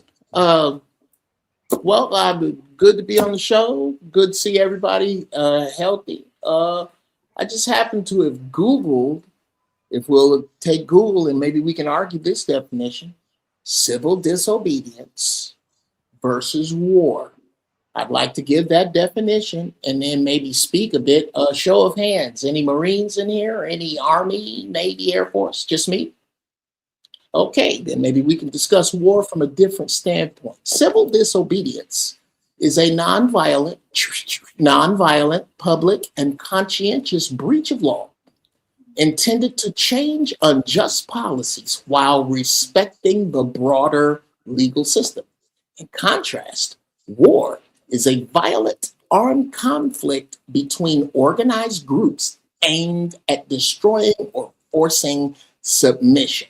While civil disobedience uses moral suasion, war uses force. 2, it always, and to the other point of this, nothing is funnier than Black people in America who try to stand on American law to co-sign what Beans is saying. There's a difference between what is legal and what is fair and what is right and what is just. Sundown towns had laws. Those are laws. When you get to the point that, which is where we are, which is, again, we are basically arguing the floating of the Titanic post iceberg, but that's another subject. When you get to the point that the government no longer wants to hide how much it doesn't give a shit about the people, you get to what Dr. King said. A riot is the language of the unheard. It's and where we're going, this place that we are going, beyond civil disobedience, I believe Black people should be getting ready for the collapse of this thing that we see. And everybody Black that I hear talk about it like it got a chance. And I don't see that chance. I think we are long past the chance for this. But and I landed here. There's a huge difference between getting your head busted, between Dr. King and a brick, and the United States Army marching down an American street. Because this was why I told my children to stay out of downtown Los Angeles when the Marines were there. Because the Marines do not operate like the police. They don't. They don't all this yelling and walking up on them. You might get the butt end of a weapon in your mouth. That is a different thing. First off, I want to start off by saying, fuck Martin Luther King. If the motherfucker was actually for our people, then he would have never marched our people into a burning house. He knew what the hell he was doing, and he's a piece of shit for doing so. Sure. Absolutely. Absolutely. The motherfucker knew. Martin Luther King really recognized what he did when it came down to the end. Right before he died, he said, yeah, I fucked up on this. He knew what he was doing was wrong. Well, no. That's two different things. No, that's two he different allegedly said that to Harry Belafonte. Allegedly. No. Let's pretend he said it. How can you say I knew what I was doing and I fucked up? You got to pick. Because he fucked up and he knew what he was doing was wrong. That's always to me, and this is the part that's egregious. I don't know if you being. I don't know if you real, Wait. The first part. At first, I was being facetious, but in truth and honesty, I don't think Martin Luther King knew what he was exactly getting into. I think he had the best intentions for Black people, but the problem was he got bribed into what it is that he believed or what he thought would have worked for would be the best interest of Black people. The problem is when we look at it in scope, of course, in hindsight 2020, we see that integration was never supposed to be a good thing for us because all we doing is allowing them into our own communities where it is that they have access to us and how it is that we do things. But the problem is that it was a dream that was sold to us on the back end of that everything was going to work out. There was no way, absolutely by any means necessary, was that going to work what Martin Luther King was trying to do. Now, I got a question for you, Sal. Do you have that same sentiment towards Hosea Williams, Ralph David Abernathy, Maynard Jackson, Andrew Young, Joseph Lowry? You have that same sentiment towards them? First of all, I have to know who those people are. I'll be honest with you. You have no idea who those people are? Wow. Nope. I'm on mute. All right, let's slow down. Let's slow down a little bit. Let's slow down. I don't. Do you know why? Do you know why I don't know who those? Do you know why? No, and I'm not saying that as a gotcha. It's fine. I'm not saying that as a gotcha. I promise I'm not taking. I'm not taking nothing to be kind of. Yeah. This is the way I look at it. Right. This is the way I look at it. In 2026, we can research the ways of the old. But what I find is that the ways of the old did not work. They led to a mass migrate. Sure, by all means, go ahead. No, this is the part that I'm conflicted with when I'm dealing in these communities, right? Mm-hmm. Because they could easily say the same thing about me, Sal, right? And I'm 10 toes down, giving my damnedest, right, to try and either right wrongs or try and steer these young bloods, right? Mm-hmm. But it's easy to what you just said, and you did admit to, Sal. Mm-hmm. hindsight is 2020. But to come out the gate and say Martin Luther King, whatever slander, I don't even remember the slander you just said. It was a piece of shit. Fuck him. I think Fuck that's him. what he started with. Which is crazy. Yeah, fuck that's just wild work to me. And look at what the conversation is. Can I explain why? Can I explain why my position is? I don't know the so this is my position. This is my position on Martin Luther King, right? Because I've said this to multiple people, and I don't really give a damn how people feel about it. But the truth is that if we wanted this to be a black and black only thing, then there was absolutely no way, shape, form, or fashion we should have been working with white people for anything. Period. They've already shown us multiple times on multiple fronts how they naturally feel about us. Since they brought us to this damn country, since they fought in the damn Civil War, what in your right rabbit ass mind would say that peace is the best way for us to get integrated with these folks who don't even want us to be here? He was leading multiple groups of folks down to an ass whooping that they did not need just because you wanted to protest. And I have nothing against it. But when it comes down to it, how many people, y'all talk about civil obedience and all this, that, and the other, how many people lost their lives just because of a message? Was it worth it? Yes, it was worth it. But look where it landed us at to this day. When you have people saying that it's wrong for black people to say things about black people, yet y'all do it in front of white people all the damn time, and you wonder why they got critique about it. Look at those who led us into that whole entire conversation. To hell with Martin Luther King. Right. Let me just show this real quick because I don't really appreciate when people be acting like I don't know what I'm talking about. So I think I'm gonna have to educate some people on today. In seeking an active form of civil disobedience, one may choose to deliberately break certain laws, such as by forming a peaceful blockade or occupying a facility, though sometimes violence has been known to occur. But it gets deeper, ladies and gentlemen. Oh no, what's that? Some scholars also see nothing inherently contradictory in the notions of violent civil disobedience, independent of its communicative aims. John Morrell views a person's physical assault on a slave owner chasing a runaway slave in violation of the Fugitive Slave Act of 1850 as a case of justifiable violent civil disobedience. My God, today. Justifiability of violent civil disobedience. My God, today, I tell you, y'all got to start reading more. I don't really like to be, you know what I'm saying, that girl. But I have one more. I have one more for you. Okay, I thought we were safe. But you're excuse me. Violence and civil disobedience. They are exactly saying what I'm saying. Y'all just scared as fuck. At the end of the day, when you want to sit there, you want to talk about what happened with Dr. King and them. You really think that was some civil shit? What did Gandhi They was burning down buses. They was sticking dogs on people. They was literally deleting black people. What are y'all talking about for real? You brought up Gandhi. What did Gandhi say? I'm not finished speaking. I'm not really finished speaking. But at the end of the day, when y'all sitting here and y'all you come back, AO. And y'all talking all this crazy shit. Did you see the documents? Did you see the documents that the government released on Dr. King? Did you? Did you really look over them?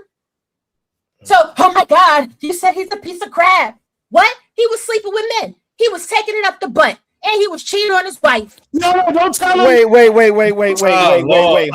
on. Wait.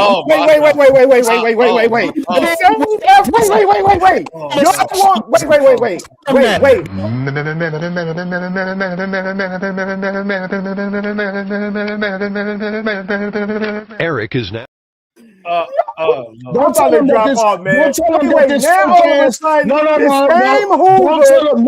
Don't tell him that this fake ass man, a guy by the name of Martin Luther King, was a dick taker. Don't tell him that because they won't believe it. They won't believe that Martin Luther King was a pipe polisher. They don't want to believe it, even though it's documented. Listen, here's the crazy part. Wait, hold on. I didn't even need the government to tell me that. My motherfucking elders have been telling me that Martin Luther King was a pipe polisher. This is wild to me. No, glorify the man Order in the court. Order in the court. Yeah, glorify the man who polished pipe. Order in the court. Lord, oh my God, I'm gonna have to retire again.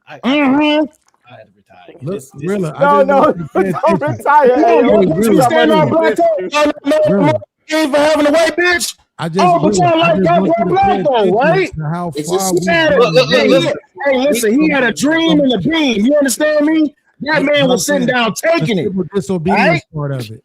You see Okay. what I'm saying? Like Is it up? the person who coined it and what it means, right? It's the same thing like with that what is it called? Black fatigue, right? When you find out that it was actually coined, the phrase itself, by a black woman, and that it had a particular meaning to it, right? And then later on, some years later, somebody else takes it and make it mean something else. And then the people argue with you, no, this is what it means. No, Gotcha. the person who coined the phrase civil disobedience said it meant nonviolent. Got you. But No, here's they the did problem, not though. say that it meant nonviolent.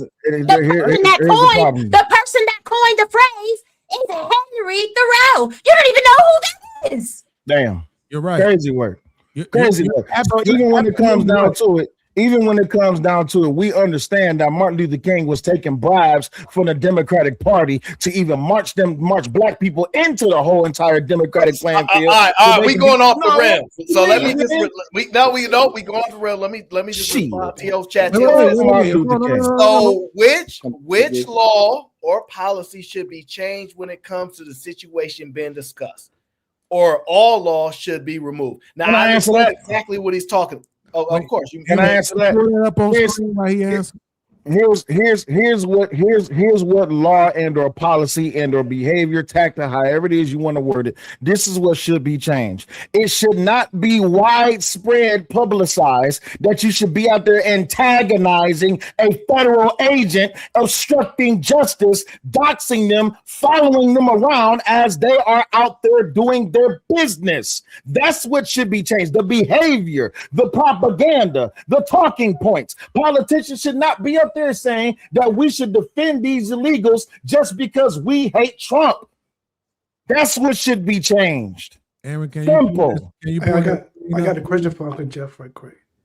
Hey, Uncle Jeff, I think you gave really good. I think you gave really good advice to your family about the Marines.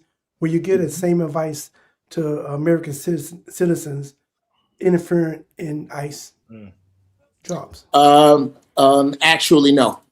Okay. I would. Okay. It's. That's it. I believe you. You can shit your pants over the no, or you can allow me to explain. No, I said I believe you. It's okay. I believe you. Okay. Now that we're done with that, I have a video of Dr. King making a speech in the back. Aaron, is that okay if we share it? Yeah, right after you pull up the screen, I just asked him to pull up 4 times. Since we in the business, does what you have being supersede what he needs to say, or is it urgent? You get what I'm saying? Like what Raw B is talking about, we can close it out. He just said we done with it, so we can close it out after you just. I just want you to just show the screen so we can. I show Bean's screen first because this makes him happy, and I gotta balance out happiness here for some strange reason. I don't know why. So now. Your boy Gandhi is the one who popularized the term, right? No, he's not. Absolutely. You wait a minute. Always okay, right. I quit. Mahatma Gandhi is the one who popularized the term, right? That's what it said in number 3. That's not how that. Okay, you know what? So let me show you a screen because I just told you already. Henry David. Right, you told us now it's somebody else's turn to show something. You know what? So I'm gonna show you. Is that Don't okay? worry. Show your screen. Show your screen because Right. I'm gonna show you Okay. too. Go So ahead. here's what show I'm your saying. screen. If the persons, right, who coined and popularized the term said that it was about nonviolence, how could it not be? So again, share my screen, Aaron. Using that example that of the sister who coined the term black fatigue. Y'all got to agree somewhere because Uncle Jeff need to be able to speak his point. Okay, so let me just show this. Let me just show this real quick. You see how violent that is? You see, if I don't comply, I'm gonna be civilly disobedient, and then they gonna, you know what I'm saying? I'm being civilly disobedient. I'm being civilly disobedient. So share the screen, please. Because we're not gonna keep playing these stupid ass things. Henry, I got you. Where we at? You sharing his screen. I'm sharing his I know. I right got you. screen. Give me 1 Henry second. David. What does it say? The original title of Excuse Henry me. David Thoreau. Excuse me. Excuse me. Excuse me. I wasn't speaking while you were speaking. God damn, you that You insecure? haven't let me speak yet. Great. You keep So, interrupting me. great. Oh my God. Oh, wow. Henry David Thoreau coined the phrase in his influential 1984 essay, Resistance to Civil Government, 1849. later titled Civil Disobedience. He coined the phrase.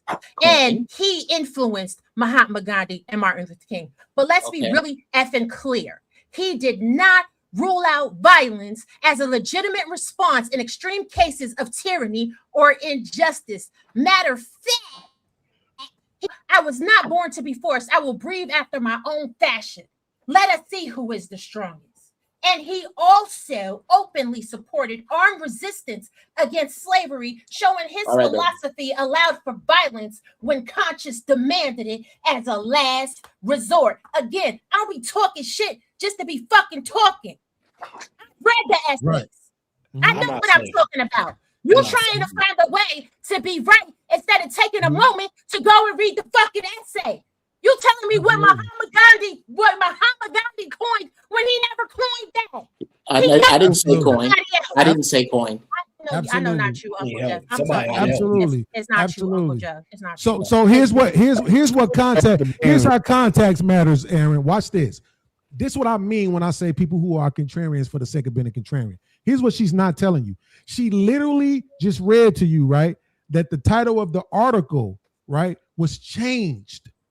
Guess when it was changed?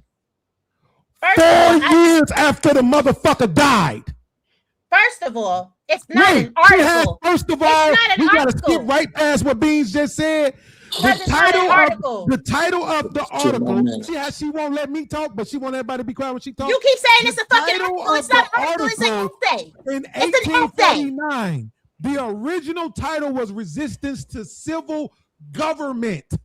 That was the title. It was changed 4 years after he died to Civil Disobedience. But who popularized and coined the term civil disobedience? Do you see how he didn't even listen? You see how he wasn't even paying attention? Because what I just read to you was Henry David Thoreau coined the term civil disobedience when he initially wrote the essay, not the article, in 1849, which is why the title was last changed. Not Gandhi. No. Not Gandhi. It's in the original essay. Read the fucking essay.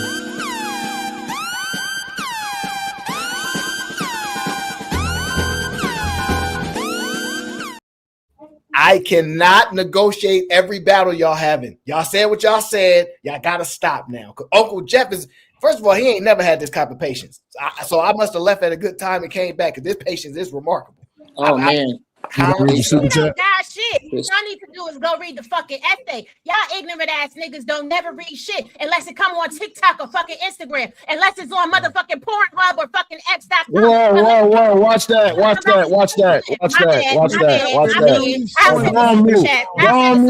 Go on mute. Yeah, send the super chat. Send the super chat. So, Uncle Jeff, can I play? Uncle Jeff, if you don't mind, can I just play a little something before you take your turn, if that's okay with you? Okay, cool.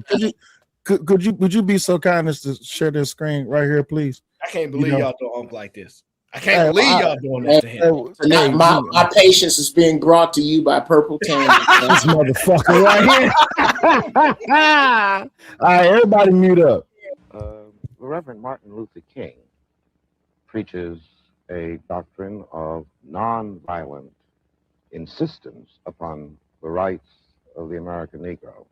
What is your attitude toward this philosophy? The white man pays Reverend Martin Luther King, subsidizes Reverend Martin Luther King, so that Reverend Martin Luther King can continue to teach the Negroes to be defenseless. That's what you mean by nonviolent. Be defenseless. Be defenseless in the face of one of the most cruel beasts that has ever taken the people into captivity. That's this American white man. And they have proved it throughout the country by the police dogs and the police clubs. 100 years ago, they used to put on a white sheet and use a bloodhound against Negroes. Today, they have taken off the white sheet and put on police uniforms They've traded in the bloodhounds for police dogs, and they're still doing the same thing. And just as Uncle Tom, back during slavery, used to keep the Negroes from resisting the bloodhound or resisting the Ku Klux Klan by teaching them to love their enemy or pray for those who use them despitefully. Today, Martin Luther King is just a 20th century or modern Uncle Tom or a religious Uncle Tom who is doing the same thing today to keep Negroes defenseless in the face of attack that Uncle Tom did on the plantation to keep those Negroes defenseless in the face of the attacks of the Klan in that day. And that, ladies and gentlemen, is why you defenseless niggas who want nothing but peace and prosperity will always be up under the boot of your so-called oppressor, because you follow bitch ass, hoe ass, whack ass, slow ass, ain't shit ass Martin Luther King, because he knew what the fuck he was doing. He said, offer up your ass and you will get welfare. That's wild. You niggas do. That's wild. I wonder, do you have the clip of, or at least before? I have a really good. wondered. I have a really good clip that I was patient and that I'm sitting in line waiting to do. Here's another reason there's two reasons I'm really patient. Number one, I'm gonna clip this shit up and do it later. I'm gonna do my own show off of this. Number two is it's hard for y'all to make me upset because really you're 1 inch by 1 inch little squares on a screen that don't affect my ATM balance, my how much gas I got, or what's in my fridge. So it doesn't. No. I didn't say anybody was trying. We were discussing my patience. Here's where it comes from. That y'all just squares on the screen, to be honest with you. I don't know how people, well, Beans, I got to talk to you about the Stevie thing, bro. I got some good news for you. Anyway, I'd like to, number one, I don't care who Dr. King was fucking. I don't care that he cheated on his wife. I don't care that he fucked dudes, because none of that. Whoa. I don't care. It's none of that is my business. But Uncle Jeff, you know, they when the FBI had wiretaps, they switched rooms too to keep them moving, right? Bruh. Not only that. Okay. Wow. I sure thought I was quiet while everybody was talking. I think I was. Not only that, but what we are going off of is the word of J. Edgar Hoover. Now, and I'm not going to even, which is why I don't, that's the other thing that I don't look at. Now, here, I also agree with Malcolm X. It is possible to do both. I'd like you to play, I'd like you to bring up the screen, and I'd like to just play this right here. Maybe we could talk about this without cussing each other out. I don't think that's necessary. I really don't. I might cuss Beans out. It's the barbecue for a lot of people, so they're gonna cuss each other out. But I will always try to maintain to not do that to anybody best I can. Okay, we will play your video whenever you get around to it. Even though you've reverted us to basically just being people in a square box, that's okay. We don't accept that state. You know, Omni says Martin Luther Itty. Damn. That ain't right. Y'all gonna stop tarnishing his good name on this show now. We're gonna have a standoff around this place soon. Y'all keep this up.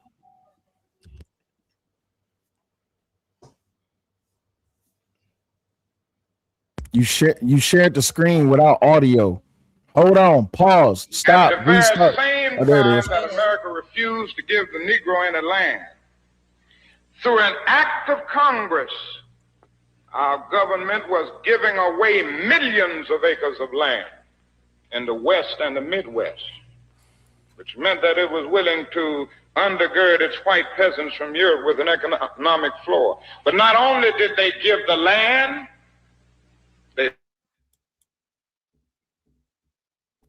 Oh no, don't freeze up. Let that play. You gonna let it play? The agents further their expertise in farming. Not only that, they provided low interest rates in order that they could mechanize their farms. Not only that, today many of these people are receiving millions of dollars. You pay your internet this month? Now, babe, you can't talk no shit because you've been freezing up. Now, don't do that. Don't do that. Let them live. This is what we are faced with. And this is the reality. Now, when we come to Washington in this campaign, we are coming to get our check. Y'all know that's a speech that got him killed, right? My opinion. Well, wait a minute now. Remember, this dude was just a few minutes ago being bribed, being paid off, and fucking dudes. Yep. I don't see how, again, unless you are going to be judicious about this conversation, Okay, I that can. we can discuss and say that this same man that was being bribed and paid off got deleted over that. I don't see how you ride both of those. I can tell you. I can tell you Because exactly he how. switched up on the team. Exactly. He started caping for the black community. That's what happened. The moment Just he like- start caping for the black community, white people said, "Nigga, we can't use you no more." And they Okay, got slow rid of down. him. Now here's my problem with that. Let's just say I believe that. How do I put that with the burning house? How do I? Easy. Okay, help Easy, me out. because if he naturally, from the onset, had a true belief in doing what was best interest for his people, he wouldn't have never took any type of bribe. He wouldn't have never did anything going against the black community. If he was really 10 toes down for the black community, like he should have been, he should have never even tried to attempt to work with the white people. He should have never even. You're basically. Hold on. I got it. I'm gonna make it make sense, Uncle Jeff. Because here's the thing. Dr. King at first thought that these people were going to be his friend. He thought these people were going to help him further his initiative. And when he started to realize that he was being used as a tool, that's when he started to have his real nigga wake up call and he started to develop a consciousness. This is when he. Go ahead. I'm a little confused then. If he actually was betrayed, then doesn't that do away with the bullshitting part? No. Okay, then you guys got it. And So yeah. can I tell you why? Can I tell you why it doesn't? Sure. Can I tell you why it doesn't? Hold on, babe. Hey, I got it because you're being a little aggressive. So I'm saying nice. I'm saying nice and calm, babe. I'm saying nice and calm. You're being a little aggressive. So here's the thing: the premise of believing that the people that have nothing in your best interest was going to be beneficial to you and your people in the first place makes it a logical fallacy. And That's what he said. When he finally woke up to that, right, and he started to actually champion the cause of the people, this is after he was already doing what he wanted to do. This is after he was already living his best life. He was in bed, not in an intimate capacity, but he had made bedfellows of enemies, and it wound up biting him in the behind. Okay, I understand that, but let's go back to living his best life because Dr. King died broke. I don't know what part of his best life from 1929 to 1968 involved anything that looked like best, but I'm not a Dr. King apologist, but to diminish a man's to diminish a man's life with C plus, y'all got C plus receipts. Got is you, what bro. I'm doing. Hold on a second. C plus receipts, the C plus receipts that were released from the government. Absolutely. As a matter of fact,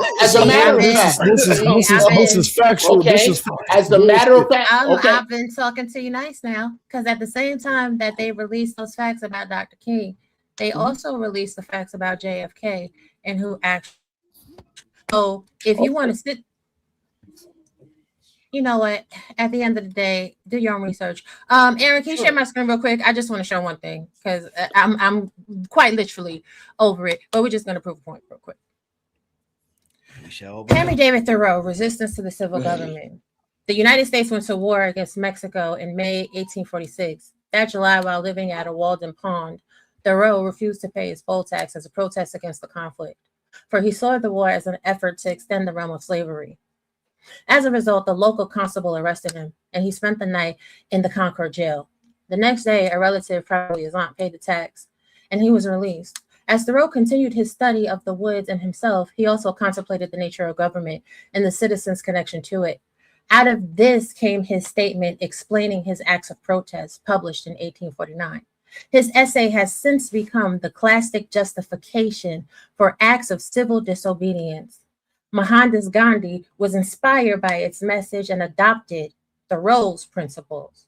So I thought Mahatma Gandhi coined it. No, he adopted someone else's principles in his lifelong campaign to gain Indian independence from Great Britain. So, I mean, like the things that y'all are talking about, right? The things that y'all are talking about, honestly, kind of like people that don't want to let go of Santa Claus, right? You have your favorites. You don't want to let go of the hope and belief that Santa Claus is real. But each individual is a human being and they're flawed. You say Dr. King died broke. He died broke to today's standards, of course. Was he really broke at the time? Not necessarily, right?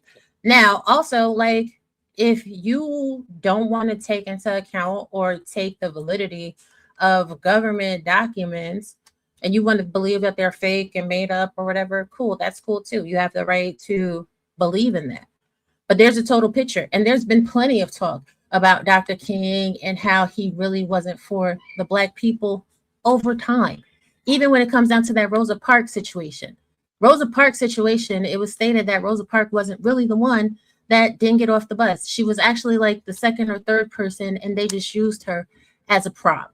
So there's a lot of things in African civil rights history that are fallacy. These are just the facts of it. Okay. So, if I could, I kind of I shared another screen. I can just read it. It's just a Google. I Googled Dr. King died broke. That's all I did. Here's what came up. At the time of his assassination in 1968, Dr. King Jr. left behind very little personal wealth, with reports indicating that his net worth was less than $6,000. Despite his fame, he lived a modest life, often donating his speaking fees and the $54,000 Nobel Peace Prize money to the civil rights movement. Key details regarding Dr. King's finances: minimal estate. He left no significant financial safety net for his wife, Coretta Scott King, and their 4 children. And it goes on and on. This is now. My question is, again,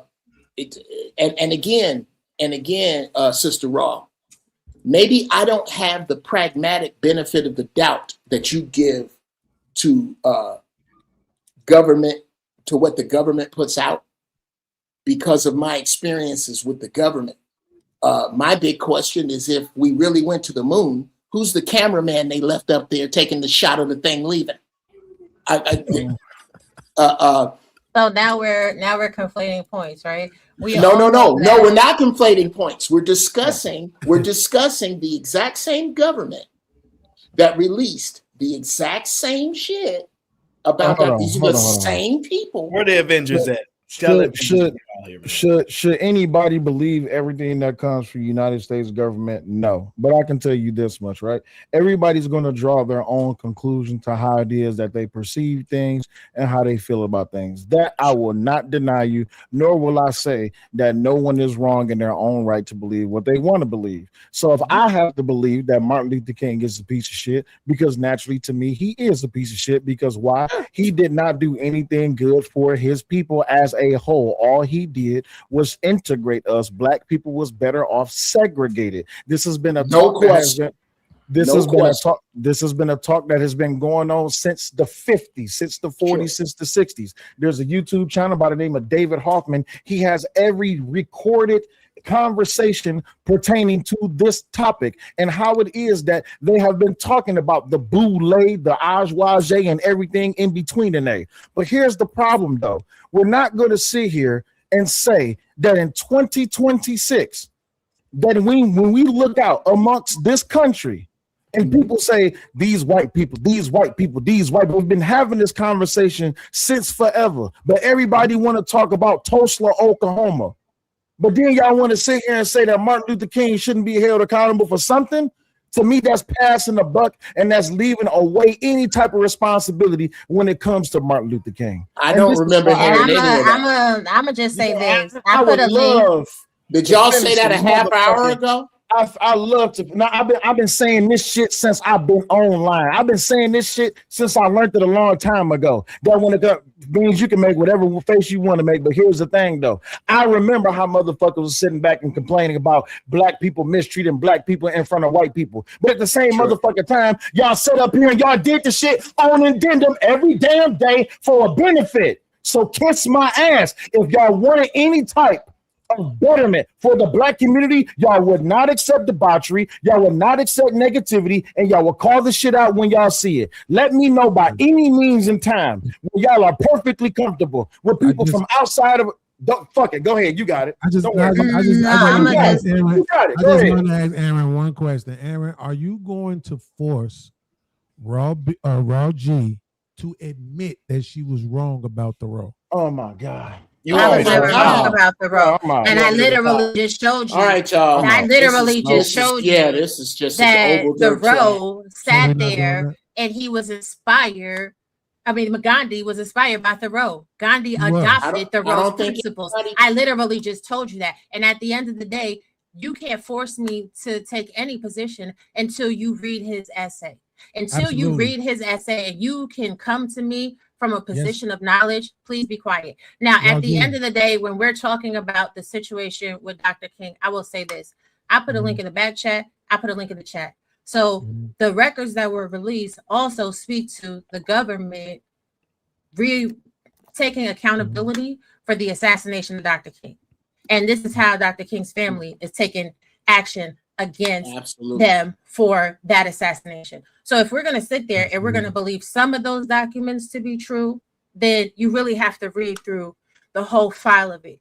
You may not like what you see. It may be in direct opposition and contradiction to your feelings on the matter, right? But if you're going to take part of it as truth, then you know what I'm saying? You can't say that it's all a lie.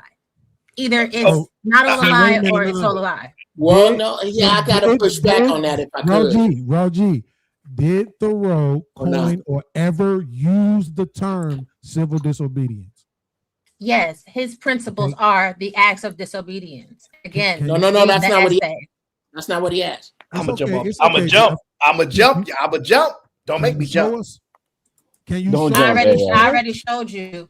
I already showed you. Like, we're not gonna keep doing this where I show you something and then because you don't want it to be right, then you're gonna sit there and say that it wasn't. Right. I showed it to you already. I just showed it. Aaron, did I not just show it? I just showed you. Right. Okay. Well, great. Then I didn't. I didn't. Okay, you got it. Right. You got it. If you feel that way, no, because he did coin the phrase. That's fine. He did coin the. So all right. So if it's fine, why you still talking? Why you still talking? It's not about admitting right or wrong. Like I literally just showed you Muhammad Gandhi adopted Thoreau. No, because you're lazy as fuck. I'm blaming because you're lazy. You can. I'll take that heat. I'm just happy to have you back, Ayo. Thank you for restoring my Sundays, bro. Aaron, you're lazy. Go read the essay. Aaron, I already showed you. Go read the essay. Stop being lazy and go read the essay. Stop being lazy and go read the essay. Stop being lazy and go read the essay. It's not like you have a job. You have time on your hand. Go read the essay. Absolutely. Can you show me in the essay where he actually? I already showed you. So go read the essay. You didn't. Go read the essay. You don't got a job. Go read the essay. You didn't show us. You don't got a job. Go read the Jeff froze. The internet. That Wi-Fi bill is crazy. That we go read the essay. You froze, Jeff. My computer's dying. I might be. Go read the essay. You don't got a job. Go read the essay. I already showed you. So go read the essay. This is on you, Aaron. I did. Exactly why. I did. Uncle Jeff trying to talk. Hey, Jeff, he tried to put it on me. Right? Yeah. This is his house. This is his house. You're lazy. I'm against my own house, sir. Jeff, go for it. Go for it. I brought Lamar out. I'm just happy to have him back. I'm really. Y'all, Jesus Christ. Let me know. Go ahead, Uncle Jeff. He ain't talking about shit. It's Uncle Jeff time. Absolutely. Go read the essay. Stop this is how lazy. hard it is. Like they was talking when Rilla said we was cooked. This is how hard it is. This is why we could, because black men are lazy. Black men like Beans are lazy. They don't want to go read shit, and they don't have no damn jobs. You don't got no job. You don't want to educate yourself. You ain't doing nothing better for yourself. All you want to do is eat popcorn and ramen. Go read the essay. Go read the essay. I believe in violence. I believe in violence. I believe in violence. I believe in violence. Chill out. Go read the essay. Go read What are we the doing right essay. now? What are we doing right now? Talking slick, swallowing Their spit. egos are at play right now. Yeah. See, Aaron, I keep telling him stop talking to me. Go read the essay. You can't wait, Aaron, accountability is based on ego? Yo, Well, yes, you're I- being you know what? because I already showed you. What Go accountability? read the essay. Are we grown-ups here? This is fucking childish. Pretty Y'all please so with scary. sugar. Let me know when it's my turn. There you go. Aaron, you're the host. Could you let me know when it's my turn to speak, please? It's your turn to speak, sir. Can I speak uninterrupted, please? I will not interrupt you. Okay. So what? Aaron. Good answer, Aaron. No, it's actually Aaron from the Bay, for real. It's actually a piss poor answer because this is your show. That's irrelevant. He don't control us. Okay. Well, I can't wait for y'all to come. Oh, Jesus. I got to start my show because I will throw you motherfuckers out for this shit. Hey, they didn't like it when I used to do that shit, Jeff. No, go ahead, Uncle Jeff. Go ahead. I'd like to. Okay. Did Thoreau coin the term civil disobedience? Is the Google? Google might be wrong. Henry David Thoreau did not explicitly coin the phrase civil disobedience within the text of his 1849 essay, which was originally titled Resistance to Civil Government. While he pioneered the concept of nonviolent principle resistance against unjust laws, the term civil disobedience was applied to his work only after his death. Does that answer everything, or do we need to dig deeper? That was a Google.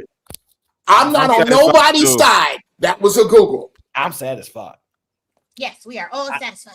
Okay, now can we move on? Can you stop, Beans? Can you pretty please? Beans ain't saying nothing, so don't. Beans, is it all right if I finish my question? Pretty please with sugar on top. Hey, business. You just heard it.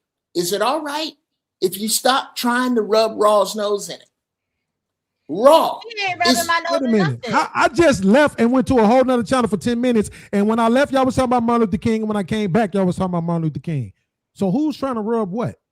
Because we had already talked about it. You trying to bring it back up in the conversation. And in any instance, many sources quote him as coining the term. The hell? And yet it's incorrect. And my sources say, oh, okay. Were we not having a conversation about right and wrong? Because we were too Google. The fuck you talking We were about? literally having a conversation about right and wrong. No, you don't want to have a conversation about right or wrong. Like that's literally what we were talking about. No, I think it's okay for us to acknowledge something that is the truth. Period, point blank. When I'm wrong on shit, I acknowledge it in real time. All the time. Okay, all right. Are you fucking serious? This is where context matters. Uncle T told me. Uncle T said it's okay for me to say it. Context matters because you're dumb as fuck. When you're sitting there, all of that, and someone you were wrong. And no, I'm not. When you're sitting there and someone is widely credited with coining the term civil disobedience because his essay is the foundational text that defines it. Are you fucking? His work defines it. Right. But you're not educated and you don't have a job, so you don't get the point. Here's what's so crazy, Aaron. She just argued with us that Thoreau himself was not against violence, right? This is how we even got into this part, right? So when she argues about him not necessarily being apart from violence or having a problem with violence, but we're saying when you look up the term itself, civil disobedience, it says non-violence. So therefore, if you're going to give credit to the person who coined it and made it mean non-violence, that wouldn't be Thoreau, that would be Gandhi. You see how all that's right and she was fucking wrong? And you think by saying I don't have a job means anything to anybody when you were fucking wrong? This is where you can't accept it? Don't read because you don't fucking read. Because you can't accept it? All of the principles of civil disobedience originate from Henry David Thoreau's essays. All four types of civil disobedience, including defiance and violence. It all originates from the essay in and of itself. Absolutely. So when I put in the comment section earlier that there are 4 types of civil disobedience, since you like to Google the 4 types of civil disobedience. All of the principles of civil disobedience originate from Henry David Thoreau. And the whole movement of civil disobedience in all 4 parts are built on his essay. So therefore, you are categorically incorrect because civil disobedience, the way Mahatma Gandhi practiced it, was one facet of what civil disobedience is. So like I said, you should go read the essay before you start to speak. This is why some people do not have an education past what they can find in Google. And some people actually read for context and understand the ideology, the theology, and the principle behind a theorem. Absolutely. So you don't Google. So you don't Google. Cool. No, actually, I don't. All right, Google people. Y'all got y'all Googles out. We can get y'all half hour. Y'all got it. I want to say this. I want to know which one should I read first. Which one? I'm gonna say this. I couldn't find my whole library. Bizzle, which one should I be reading first? He was talking about me. I'm the one that don't read. All right. So look, both of them. Both of them. All right, I'm gonna read these in Puerto Rico. I'm going to Puerto Rico this weekend. Puerto Rico. Oh, you going there to visit, child? I can't. Yeah, it's a great time to go to Puerto Rico. So listen, so you ain't leaving the country.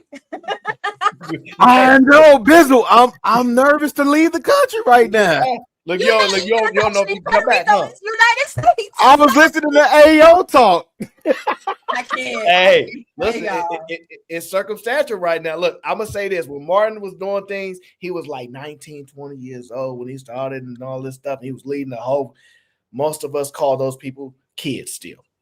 So, like, to judge somebody, at that age, based upon people saying the cerebral cortex ain't even developing all those things, I don't have the ability to do so. I always give grace when I look at people who did actions, whether right or wrong, for their attempt, while I ain't did nothing. So for me, it's hard to be overly critical of that. While I understand the pain that's obviously we have gotten to at this point can stem from actions, then some people was just trying. So we got to try something. And other people tried other things. Nobody has actually successfully done anything that we agree that work for us. So ain't no way. It's not like we can annul somebody the king of doing something anyway. So we all have a chance to do it now, though. We all have a chance to do it now, though. So like we gonna judge from here. And of course, everybody's on trial. You can be judged at any point of any action you had during your life. We all have an ability to do that. I'm just saying, for me, I can't do Martin like that. I can't do it because I ain't do nothing. And until I make an action to go out and do something like him and try, I can't put nobody's standard above my own. I said that earlier, and I stand by that. So it's just hard for me. I just can't. What's the thing? Fred Hampton was sent to the upper room at 21. What's the thing? Them too. For sure. They was doing, bro, 20 years old, 18, 19. Like, these people was like. Well, do you know why? Do you know why? Giving them the most credit for, AO. You said what, sir? What's the thing that you're giving them the most credit for? Is it the civil rights bill? I'm not necessarily giving credit to anything. What I'm saying is like the amount of critique and judgment that goes into those individuals, I gotta hold myself to say I gotta go out and do something that they did, at least attempt and try, before I can overly excoriate them for their attempts and try. How about that? That's where I stand. At least they tried. That's what he said. Okay. Well, what you're basically doing is taking the position of a tesseract thinker, where I'm going to extract all of the knowledge and all the information I can without judging the individual, because your judgment means shit, and it's worth shit. What can I extract from this that I can use? Yes. Do I believe Dr. King might have been gay? Might have. He might have cheated on his wife. He might have colluded with the government. He most definitely might be the Uncle Tom that Malcolm X was talking about. But am I going to diminish that in the face of the fact that the biggest thing he did was put the tyranny of the European white man on the 6 o'clock news so they could not ignore it? Am I going? That's the genius of what it is he did. Now, if you want to believe he was screwing, okay, fine, screwing dudes, screwed over his. I think we've done away with how much money he had when he died. I think we've done away. The other thing that Aaron brought up is the youth of these people. Do you know why the youth of our people didn't do this? Because we had it too good. These young people was watching their friends hang from trees. We did. That's the problem. The new Black American has a problem with figuring out who his adversary is. But thankfully, Agent Orange is showing you again. Uncle Jeff. Yes, ma'am. Were you living your best life even though you were poor? No. No. I'm not safe anymore. I'm not safe. Absolutely not. Okay, and let's be clear. From age seven, I was raised. No, from birth, I was raised by poor people. I was never poor after age 7, because broke is a state of finance. Poor is a state of mind. But okay, so let's talk. Let's clarify to broke. Sure. Were you living your best life and happy when you were broke? I gotta. That's a yes and a no, and I'll tell you why. Because it is absolutely possible to be very happy and not living your best life. Hence the term ignorance is bliss. So no. As a matter of fact, I didn't live. I can't tell you I lived my best life on the south side of Chicago when I spent 3 months in a presidential suite opening up for Ray Charles at Caesar's Palace. No. So living in the presidential suite was your best life? A part of, sister. God damn it, a part of. Now, see, that's interesting to me. That's where I have a bit of pushback and contention. Sure. Because I feel living your best life is when you're at your happiest moment and you're completely and totally free. I think that has no bearing on. Okay, well, let's discuss freedom. Freedom costs. When I was living at the top of Caesar's Palace for 3 months, making $5,000 a night, that was a little better, and I was a little happier than when I was a lance corporal in the Marine Corps, sleeping on the ground and eating dirt. He just splashed on us. Why was you eating dirt? What's that? Why were you eating dirt? Because dirt be in the MREs. Yeah, MREs are kind of a little bit. They're kind of gritty. So I don't know what a splash is, but we were asking. If you talk, no, $5,000 a night is not a floss. It's not. If that's what we're discussing. I'm just saying, you asked me, was I living my best life on 60th and Damon? And I'm telling you, picking a roach out of cereal and eating it with water for dinner is a little different than free room service that don't touch the money you just made. Lord Jesus, I don't know nothing about that. I ain't never ate cereal with water. I have. Right, Uncle Jeff, I got a question on the Martin Luther King thing, though, right? Yeah, man. And respectfully, I don't need a speech about why we shouldn't judge him, But I'm saying, did that really have an impact? You What's said that? he put the abuse of black people at the hands of white people on the 6 o'clock news. But did that really have an impact? It absolutely did. Absolutely. I could explain. I could outline it. Globally, it did, Beans. I could. Thank you. That's the whole point. Is that Dr. King forced the rest of the world to see how these humans were treating these humans, and you cannot eat your food and act like you don't see it. That is the impact that Dr. King had. Now we can argue if what you are trying to tell me is that Dr. King's life had no impact. I won't even argue that. No, I won't argue that. Jeff, nor could America stand on the world stage and laud itself as a moral superior. Thank you. While they were treating their people, that was one of the other things. That's the genius of it. Now, if you want to say that made no change, absolutely no change. Okay, well, we can argue that. But to say that Dr. King made no change would mean that the Public Enemy song, by the time I get to Arizona, ain't about shit. Yeah, I think that people just wanted the fight to be over, and the fight is not over. So I think that when that was going on, we thought, oh, since you did all that work, we should be at a different level than what we currently are, and we just feel that way. But the war is forever. That's one thing we haven't realized. Like, war is definite for the rest of our life. Now, what degree that we'll be engaged in, it differs. But if you actually look now, which people is at war the loudest? It's people that think they're going to go from the majority to the minority, and now they're changing. So, like, it's like the war is there. It's just shifting the scale now. It never stopped, and I think that we thought we would just be at a different stage than we are. I don't know exactly what that is, and so. But Aaron, it's not necessary. Well, I think you're right about what people the expectation. But what I'm saying is, if I am me and Chicago Real is meeting in the middle of the street every single day. He's just walking home and I'm just beating all up on him, right? And then he lets the whole world know this kid is walking up on me and beating up on me every single day. And now, instead of beating up on him all the time on the cameras, I'm beating up on him in back alleys.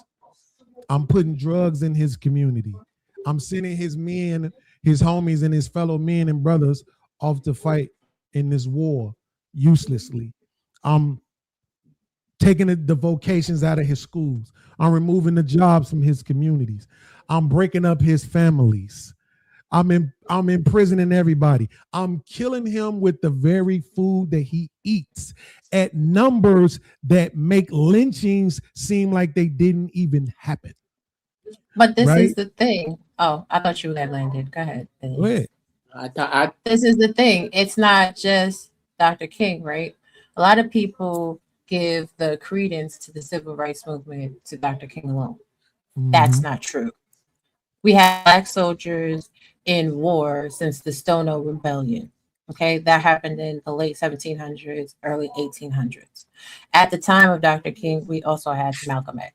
We also had Fred Hampton. We also had the birth of the Black Panther Party. We also had several other civil rights movements leaders doing things at the same time. And all of those leaders together put the plight on the world stage. But what happened was, somebody said it in the chat earlier, we were outside in our Sunday best, and we were like Renee Good against the FBI agents. They had guns and we had whistles. And we thought that the whistles were going to be effective. Now, going back to the civil disobedience aspect of it, right?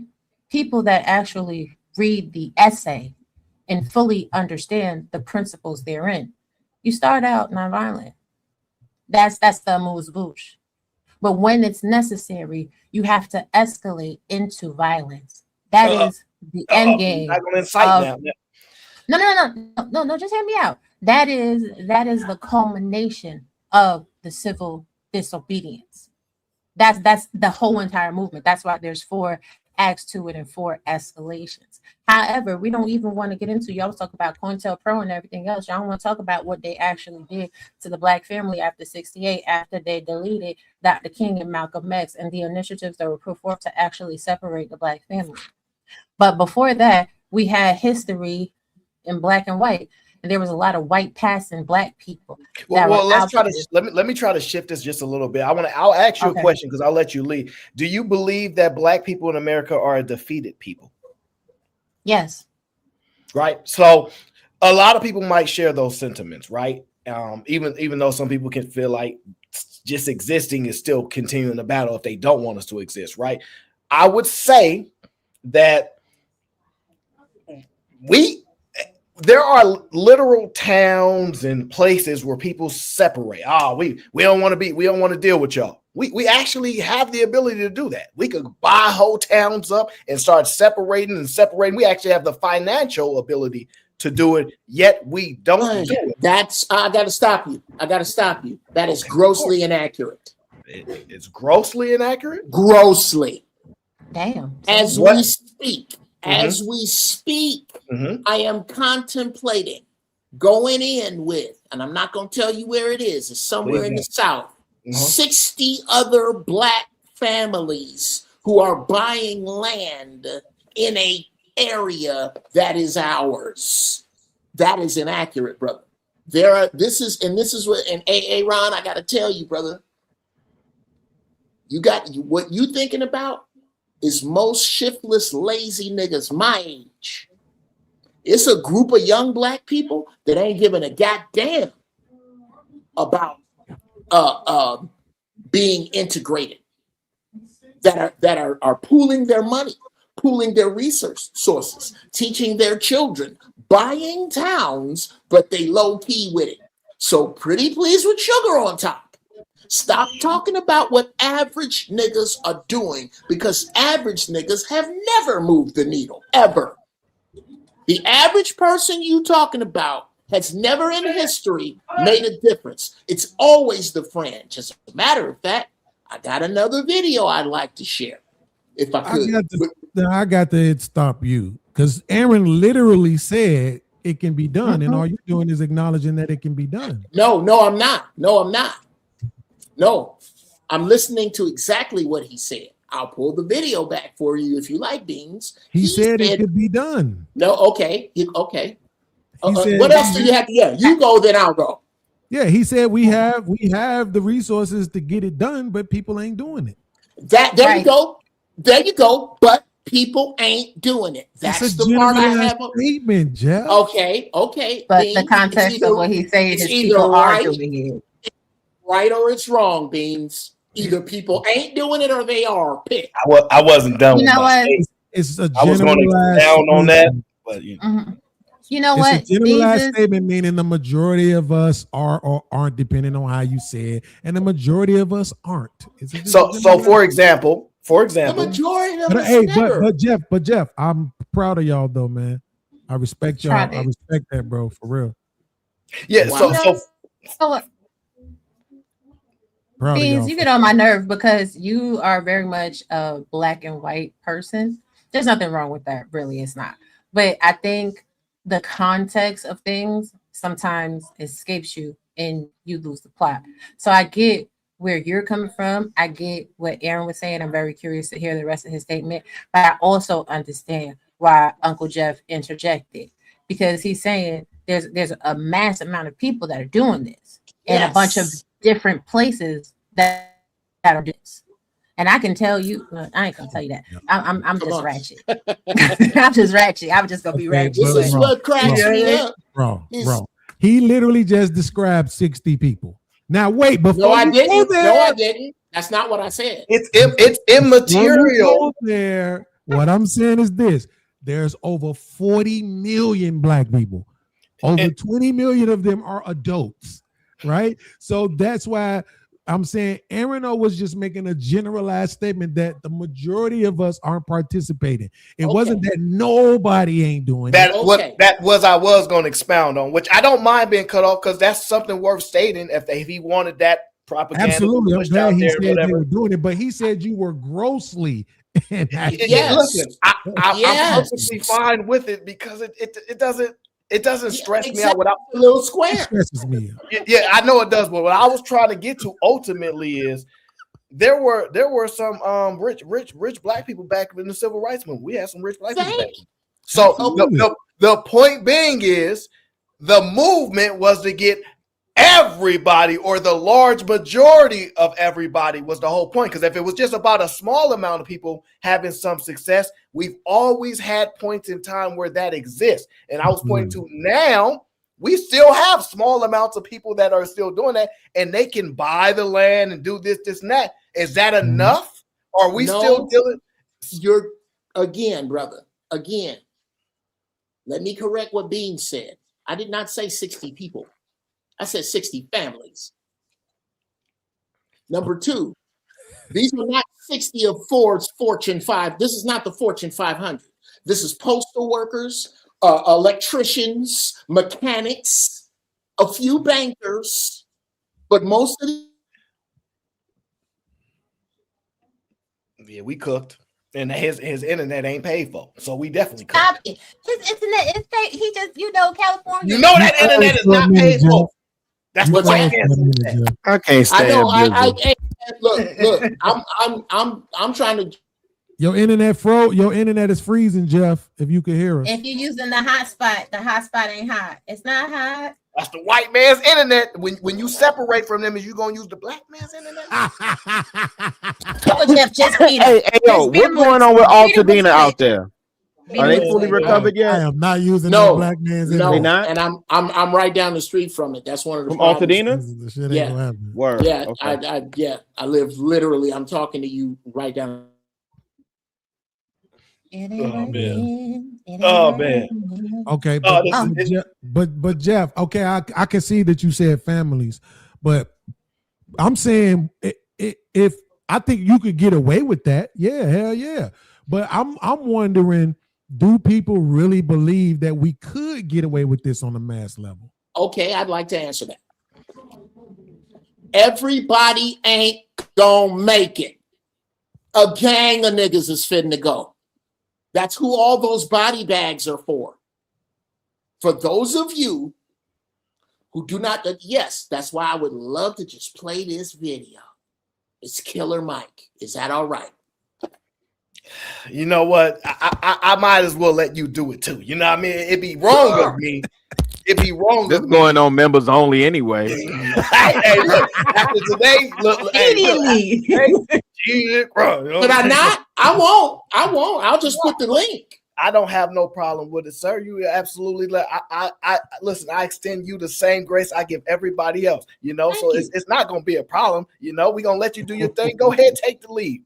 Go ahead, do what you do. No, I rock with Michael Render. Yeah, okay, there it is. Goody gumdrops. Uncle Jeff, context. And I love you enough to tell you, you ain't ready to revolt shit. You don't feed yourself. You don't hunt your own. Look at God. Stop it, Beans. You're horrible today. Oh my God. Think about. Yeah, Uncle Jeff, just put it in the back chat. Let's put it in the back chat and let one of us play it because you're having a problem with your internet. All right, here, somebody else play it. Yeah, put it in the back chat. Hey, I'm gonna be honest with you, Uncle Jeff. If I got to hunt my own food, I'm vegan. Somebody just used the white man. That's lazy. That's being lazy. Somebody use the white man's internet to play that video, please. Put it in the back chat. I'll play it. Put it in the back chat. Y'all know I'm white. No, Raw, I'm not a killer. You do know that the internet was basically the platform was invented by a black woman, but I'll just leave that. There's a claim for that, and so it could be true, but I've heard. Not true. I've heard people say that it ain't true. So of course. Well, let me tell you. Maybe it's just me, but I prefer to believe dope shit about black people. Oh, that belief stuff is so strong. I get it. I believe. Yes. The root of belief. You see how I go? When the Google say that the internet was not created by a black woman, then it's I prefer to believe. But when the Google say that that's all of us, disobedience was caused by my dear God, then you want to believe that? You better get the hell on. That's everybody, though. We all pick and choose what we gonna believe. Calm down, Harlem. Hey, Rilla. This ain't 125th and Lennox. Calm down. I think an Indian woman made the internet. First of all, I'm Indian too. Now you ain't Cherokee, though. You ain't Cherokee. You Blackfoot. What was that timestamp? And I'm Puerto Rican, and I'm Welsh, and I'm English. I've been playing on the Ancestry.com. Like, it's awesome. It's so dope. Like, I'm Jeff, what was that timestamp? Now Bizzle compromise. She gave them her DNA. You were starting it like a minute. Yeah. Sit tight. It's like a minute and 4 seconds, right? Sit tight. he got the new computer. It's the fastest one on the market. You ain't shit. You think about you don't own your Where is this from? I heard it before too. 5 yards had a garden in the back. I'm old enough to know that when the Muslim community was the I got it, Jeff. You can pause it. I got it. Go ahead. Press play. There it is. Why you trying to beat me to the punch? You got no good internet, Beans. That's true, Beans. You ain't got a job. We gotta go with Raw Beans internet. We gotta go with Raw Beans internet. Y'all tweaking. Beans got the best in the internet. Beans got the best in the y'all. I pay good money. I ain't playing with you, Beans. Get on my nerve. Go make me some popcorn, damn it. Now, was the strongest security force and their own food force in this community. Black people, I love you, and I love you enough to tell you, you ain't ready to revolt shit. You don't feed yourself. You don't hunt your own animals and slaughter them. You don't prepare your own meat. You don't own your own land. You don't have a seed growing in your window. So when you think about revolutionaryism and you think about fighting and dying in the street, you ain't shit if you can't feed your children. You ain't nothing if you can't teach your children to hunt. I've been hearing this revolutionary talk all my life. All my life, I've been seeing leaders get before me and tell me how much of a strong warrior. And just like the United States Army, just like the military, I've seen their words send black boys off to die in the street fighting and arguing with police. You have no win. He was innocent and he got 19 years. His mama couldn't afford the right lawyer. His dad didn't know a senator. You have no wins. How many of you practice a martial art today? Who practices a martial art today? How many boys are practicing a martial art in your community today? Today. That's what I'm saying. We not ready to fight. You say fight back, fight the police. The police are trained to shoot. They're trained in martial combat. We're not. What are we going to do? Now, I'm not saying give up. I'm not saying you can't train yourself. But what I'm saying is if you're not training every week, if you're not shooting every week, if you're not knowing how to grow your own food, arguing with me and arguing with the police ain't gonna do nothing. Because if we all leave right now, and we got a speeding ticket, we ain't all gonna agree not to pay it. You understand what I'm saying? I agree we still slaves. I'm telling you right now today, Malcolm said by any means necessary. By any means necessary. And we're talking about children. We're talking about young men. These boys aren't even intelligent enough yet not to know what girl not to like. They're not even intelligent enough yet not to know how to, I always should have a condom. They're not even intelligent enough yet to know not to argue with their teachers. Don't send these babies off to die because you didn't die when you was 21. Don't you send these babies off to die because you feel like you missed the 60s and the 70s. I want to see more black attorneys, more black law enforcement. I want to see more black people pooling their money to run their own candidates. I want to see more black police officers that are from the neighborhood, because I'm telling you, I'm telling you, they tried to leave one time and they formed Liberia. Look at Liberia now. Look at what Haiti did. They revolted. Every European country punishes Haiti for revolting. So if you're not going to revolt tomorrow, if you're not going to do like Elijah said and take all the southern states, if you're not going to gentrify Alabama, stop trying to grow warriors to fight a fight you too scared to fight. You pay your speed tickets.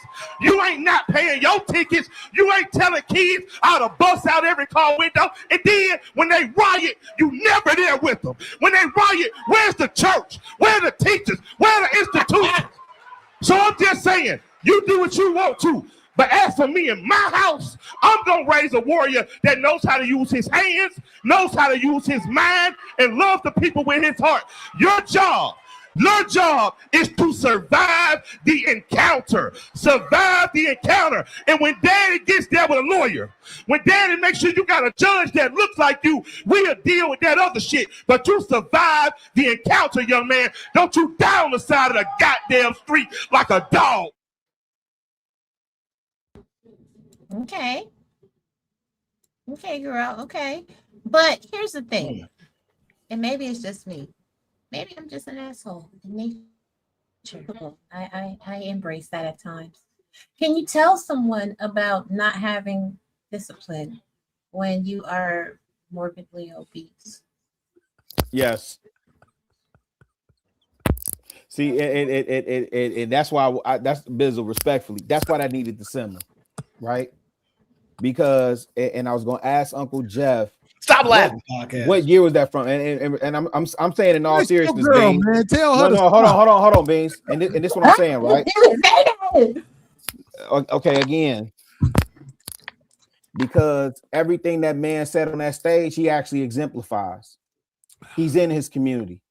How about that? He's I don't know if he's a graduate of Morehouse College, but I know he was an attendee. He dropped out.